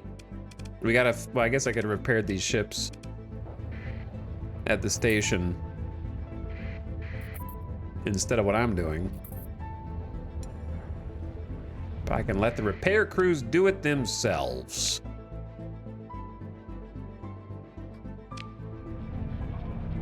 This is not an easy place to sneak into, so we are not gonna sneak in.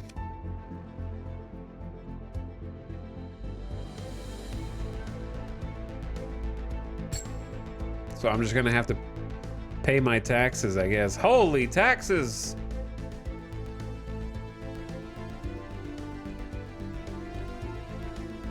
Is my math not mathing? Hold on.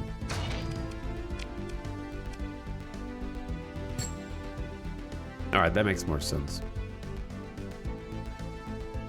But yeah, I've got like thousands of transplutonics, so I kind of just need to get rid of some.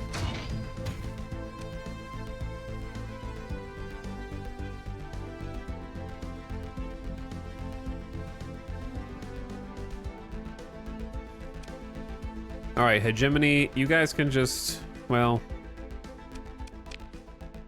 hold that thought.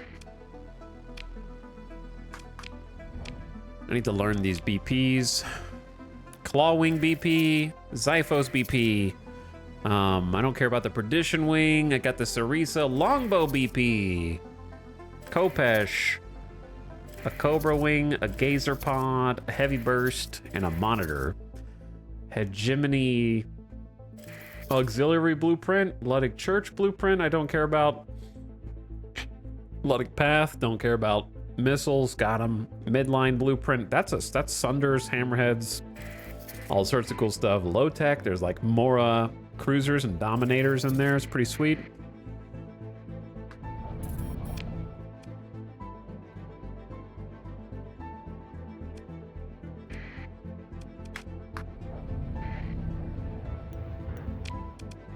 Man, it's gonna take. I should probably just pay to repair these ships.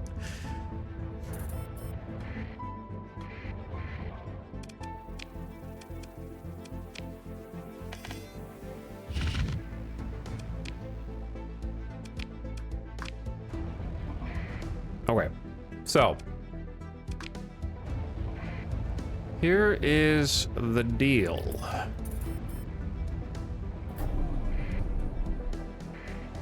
I need to go sneaky mode and then head on down. We're gonna sell the survey data to the pirates just to get some more money. And the transplutonics are worth a good amount also. I'm just gonna sell another 400 just to get rid of some. Actually, let's do 300. They're also paying a lot for the organs. Sell like 250 of those. Just gonna ditch the luxury goods. And that's almost 300K right there.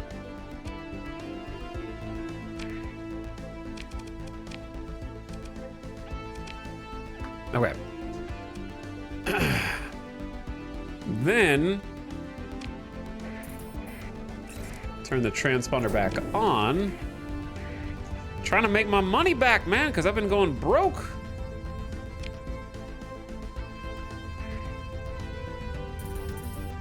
I gotta go get my goods out of the, Oh, I got one other thing I need to do, too. I forgot, we have this other atlas. Expanded cargo holds and insulated engine assembly. It actually needs...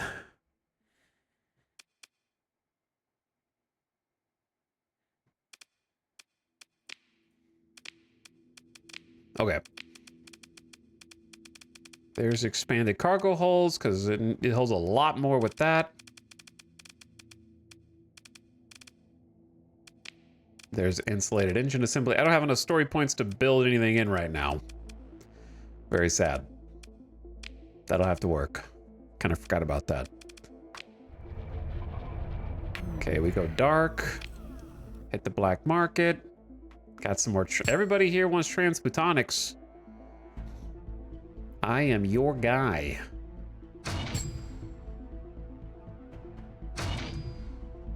And then there's some harvested organs. Don't tell the hegemony, please. And then there's a bunch of volatiles.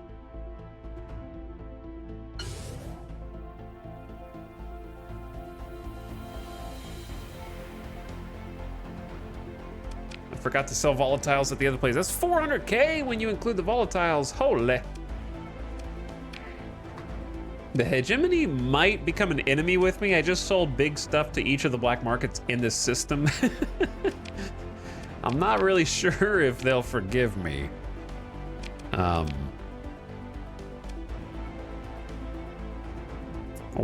we'll see. Turn my transponder back on. Hey, hegemony! Yeah, listen, guys. Actually, you know what? Screw you guys. I'm going to my bros at the Tritakian. Sorry. I forget which screen I'm looking for. I'm looking for my secret hideout. I just woke up, made a cup of tea, walking to my office in here, and there's some harvested organs. Don't tell the hegemony. Yep. It has been indeed one of those days. They know, Avic. Somehow they know. I gotta tell my crew to stop inscribing our company name on all the harvested organs and heavy weapons that we sell, because how else can you explain how they know after I have sold them? What other explanation could there realistically be?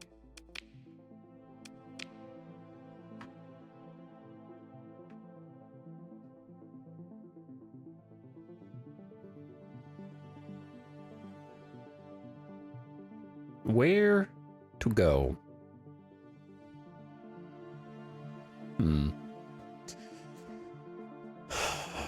Let's think. Think, chat. Okay, so Flamma HQ wants to buy volatiles. Okay. Flamma HQ wants to buy organics. Okay.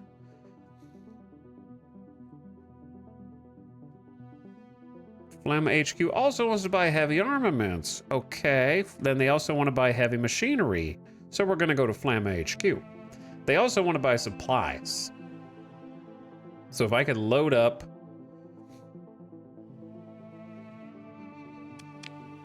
on more supplies, that'd be great. But there's really not any in the system. I think either I bought them all or they're using them all. Because there's like very precious few.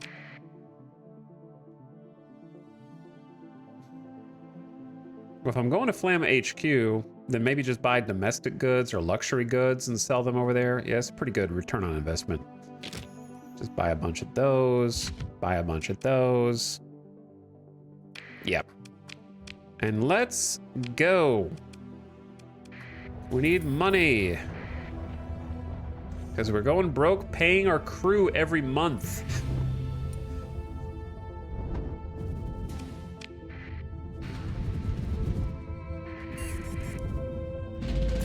Speaking of, we're up to 87,000 credits a month. How much of that is debt?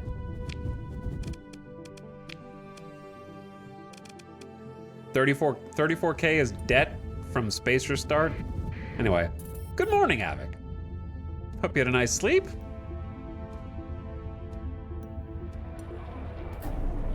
Okay, here's the thing.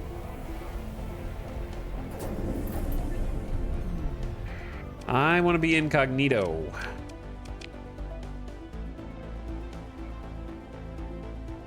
They're paying a lot for fuel also. So here is 2,000 fuel for 100K. Here is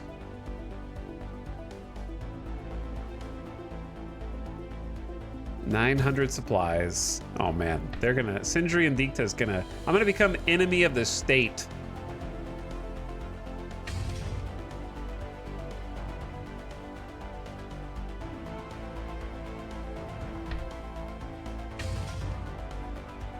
Here's your luxury goods. I'll sell you like 400 luxury goods. Actually, let's make it 300. Because I'm kind of losing money.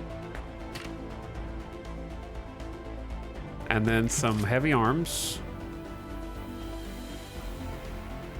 And then some organs.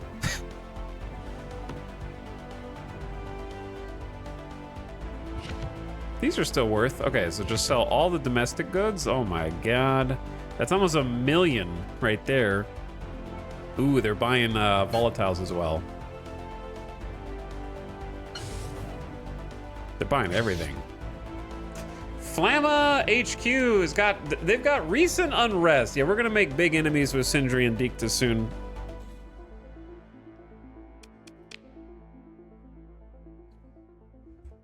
But then, listen up, Sindri and Dicta, all right? I'm getting $1 million off of the black market right now, massive giga trade. But here's what I'm gonna do for you, all right? I'm gonna go turn on my transponder, hit the open market, and I'm gonna sell you all of my blueprints. Okay? Perdition wings, longbow wings, Kopesh wings, Sarissa wings, Cobras again, gazers, heavy burst, monitor class frigates, hegemony, Ludic, missiles, midline, low tech. You might know some of those already, but look at this deal I'm giving you, man. Is that as much as I just got off the black market? Shh, no. But it's still pretty good, right?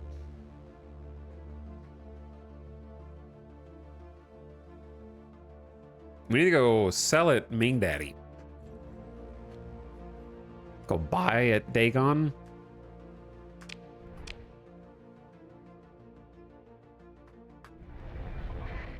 Do you guys have any ships?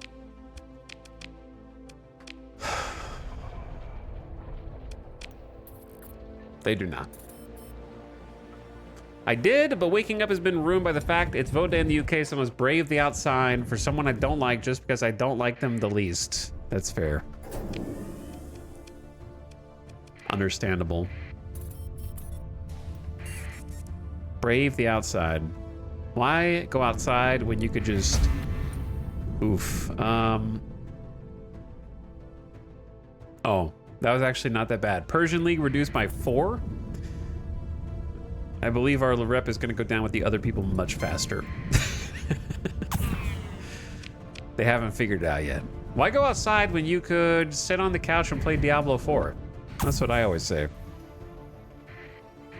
Okay, we're going to Balatu, not to be confused with Balatro.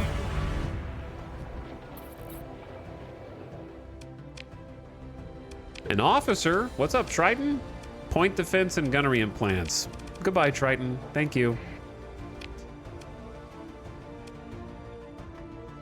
All right, I'm here to buy a bunch of supplies.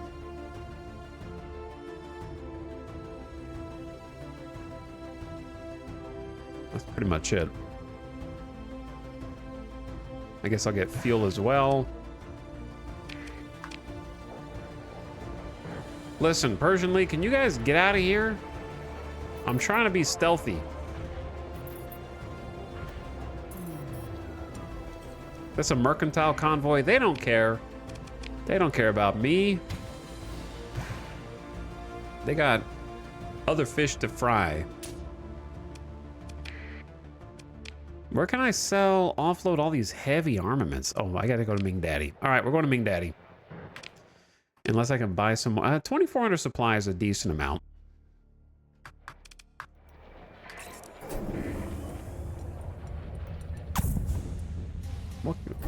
What? There's a lot of little battles going on right here.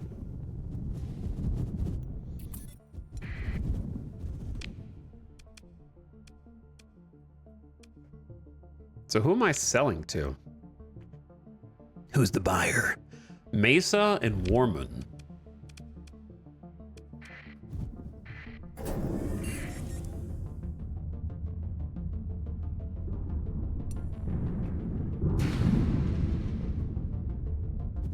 But yeah, every time we go out and explore for a length of time, I lose so much money to paying the bills for these bros that then I have to come back and make some trades. But each time I do, my reputation gets a little worse and a little worse and a little worse. Go dark. I wonder why my reputation's getting worse. What could be the reason?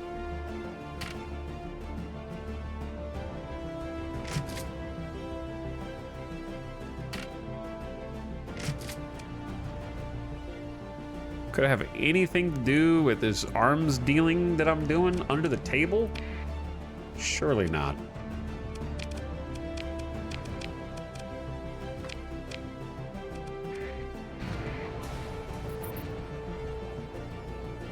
It's not you, it's them. I know it is them. Have you found a planet? No, but we did a bunch of exploration and found a likely candidate.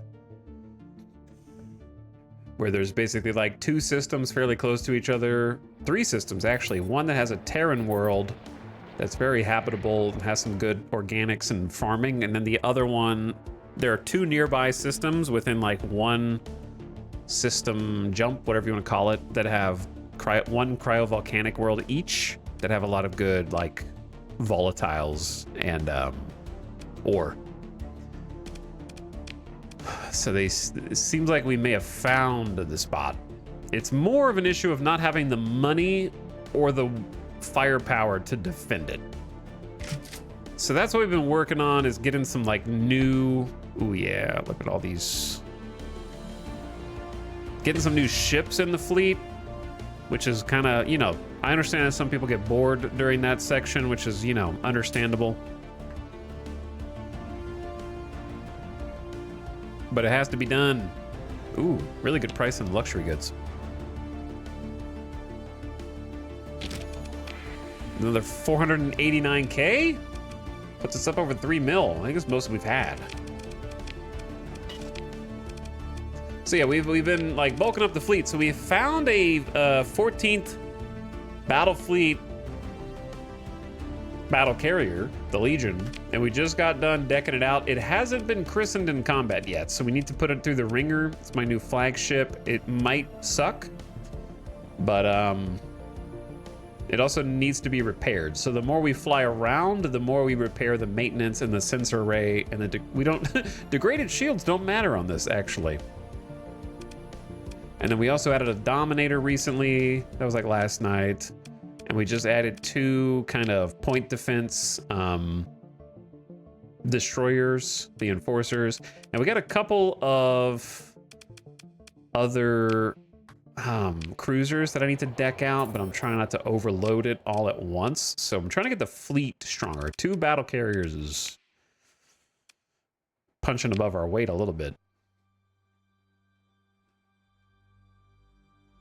Or maybe it's just punching at our weight. Could be that too.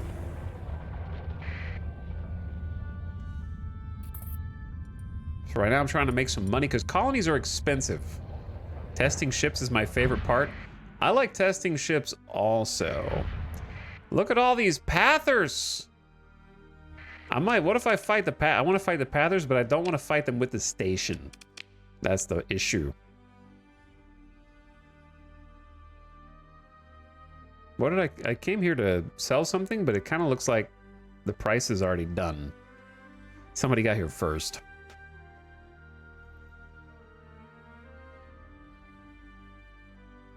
Yeah, I think they got here first. Ooh, a Fury. I found myself, I think my favorite ship designation is probably cruiser. I think I like the most cruisers. Oh my God! Why is there an Anubis on the black market? Why are the black markets for these different places insane compared to the open market and the military market? Well, the military market is pretty cracked too. Not you, Anubis. I have literally never flown an Anubis. Is this pretty new?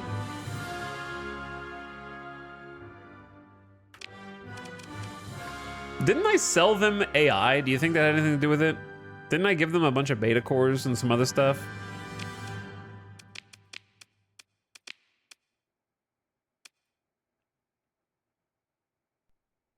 It's kind of new. A rare experimental prototype.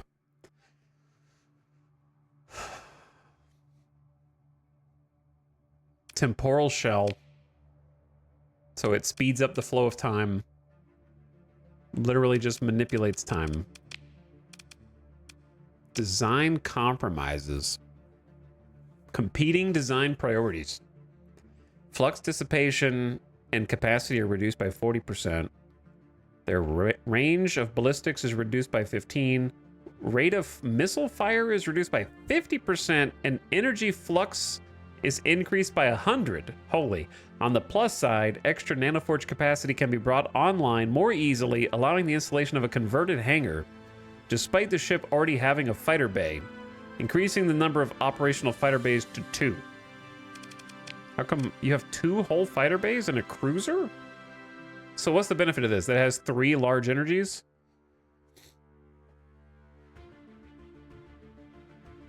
It's just the best escort ship in the game, even after nerfs.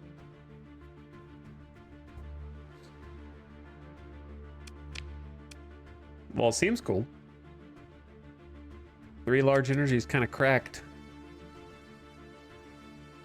However, I can't buy any of these ships, man. I've already got my stuff. I like Fury. I have a soft spot for Furies as well. I just like Tritakian.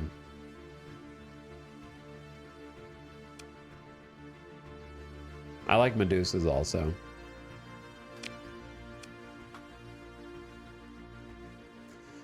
Ah, it's too bad. I can't bring myself to do it. It's only 127k though.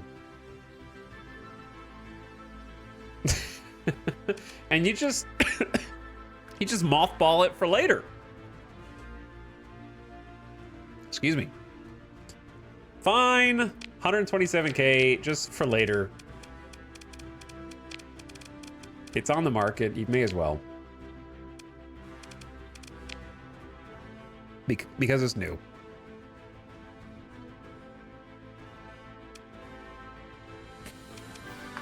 It's practically free.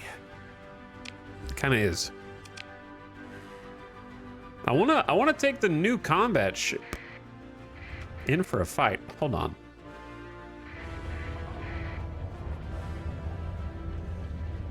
This is too weak of a fleet is the issue.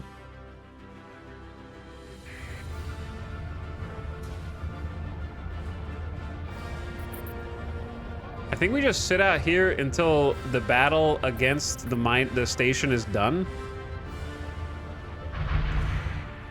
And when it's done, wait, did they lose?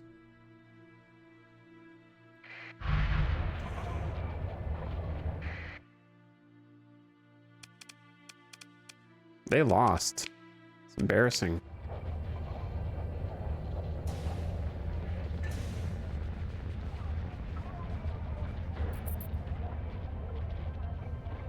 Have you ever managed to make a hammerhead be good at 1v1 without safety overrides? I don't use safety overrides, so I guess it depends on your definition of good.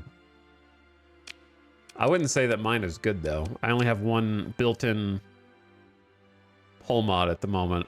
It's very basic, so I wouldn't describe this as good. Just 2 thumpers. It's just here to be a ship that shoots things.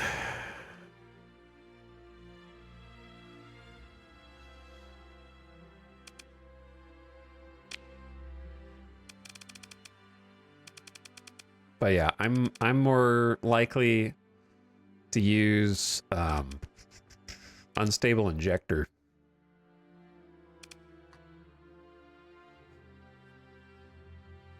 Basically fire support. Yeah, it's basically fire support hammerhead. It's got heavy armor because I know but it's also got hardened shields built in, so it's gonna be able to like stay in the fight for a bit longer and just throw some thumpers down and take some shields out with the pilot having missile spec to have extra sabos. So nothing special.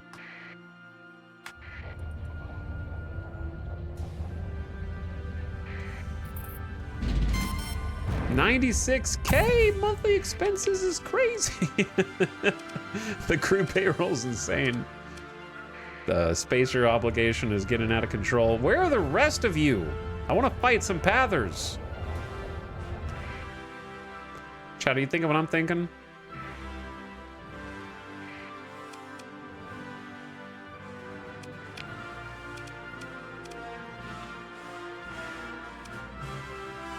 Is this a level 1 station?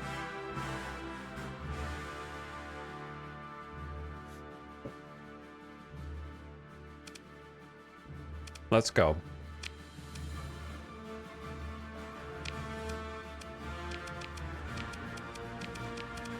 I'm going in.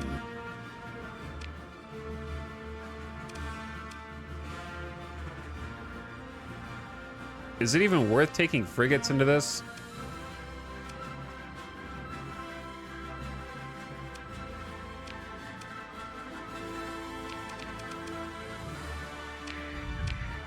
We're fighting a station!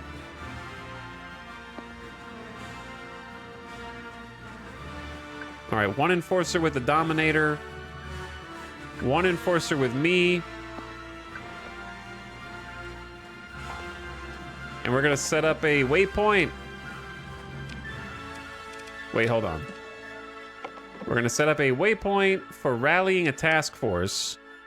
And then we're gonna rally the Mora. That way the carriers hang back. I might move it up because I think the station should be like right there.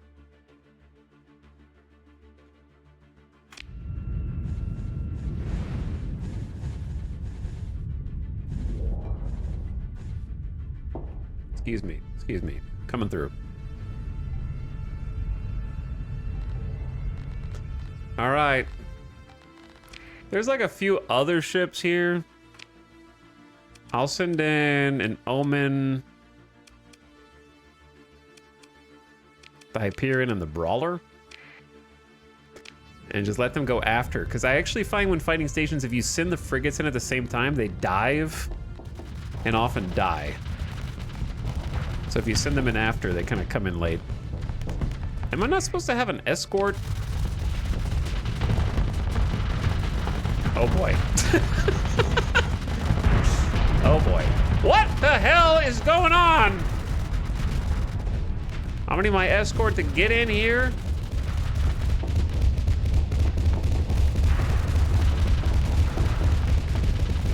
What was I thinking, man? I'm gonna have to get so close to this station, bro. Kill, kill. Engage the station. I'm going deep. I'm going deep.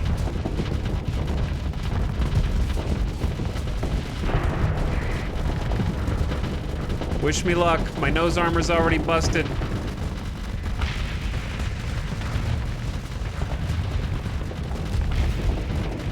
Torpedoes incoming. Uh-oh, there's a Sunder on my ass.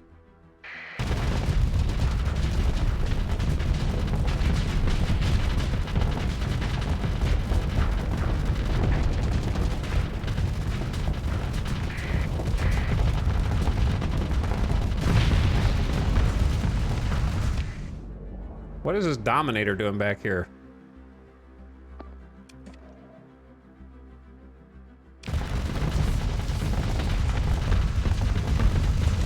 Also, this phase frigate. My fighters are getting destroyed. Also, we need to like turn so that we're getting hit with different armor sides. Oh, hello.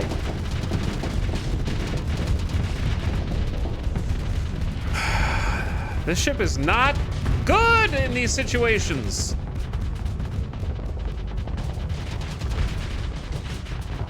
Get him!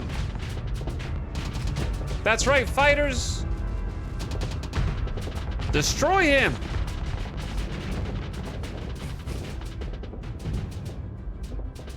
My fighters have got him disabled.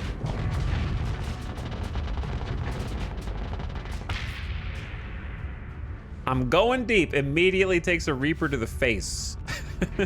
Yeah, but we I don't know how we won, but apparently we won.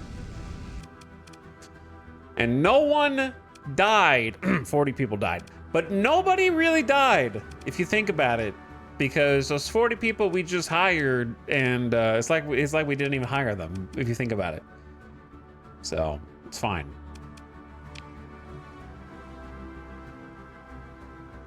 It's not really a good station attack ship. I don't know if my new flagship is a good anything ship. In fact, that's what you get, Path.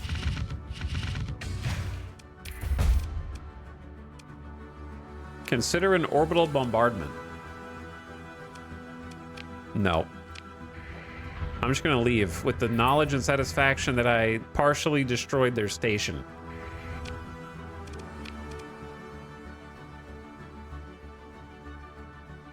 At least I gave them blast doors, you know? 60% fewer combat casualties.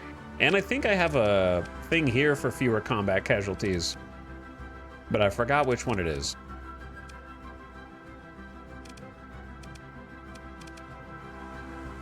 Now I'll never know.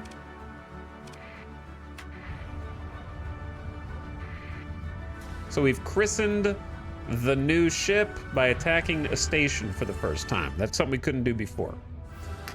The Dominator did well despite acting a bit weird. Yeah, it did.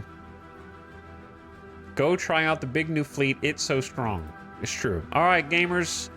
That's where we're going to stop tonight. And I will see you again tomorrow. It's Alex. Every time I see you return to this game, it gives me the itch to go back in. Well, there's no reason not to. You may as well. You know, there's not a subscription fee. There's no DLC to download. There's no expansions to pay for. You may as well just hop back in. Give it a try. Download some mods.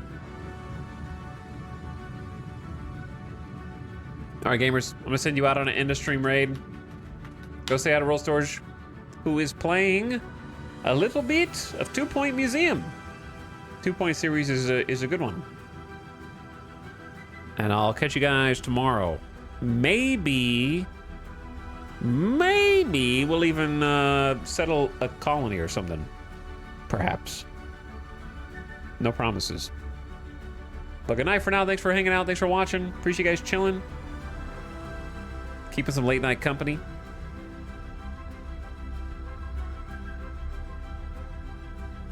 Have a good one. Thanks for popping in. Retrograde, Sax, Machinator. Good night, Avic. Salesman of Dune, Evil Cat, Tyler Lee, Mazzello, Bannard, Full Sec, Durf on Turf, Retrograde, have a good one, Foxdot, Good Smile, Gilmadash, T and Leadfoot, Francis Alexander. Thank you all for tuning in. All right, see you for the next one. Come back tomorrow. Good night. I'll be back for the Thursday stream around the same time. Now go give Real Source some love. Go say hi. Or just type the letter E and hit enter. It's that easy. Bye.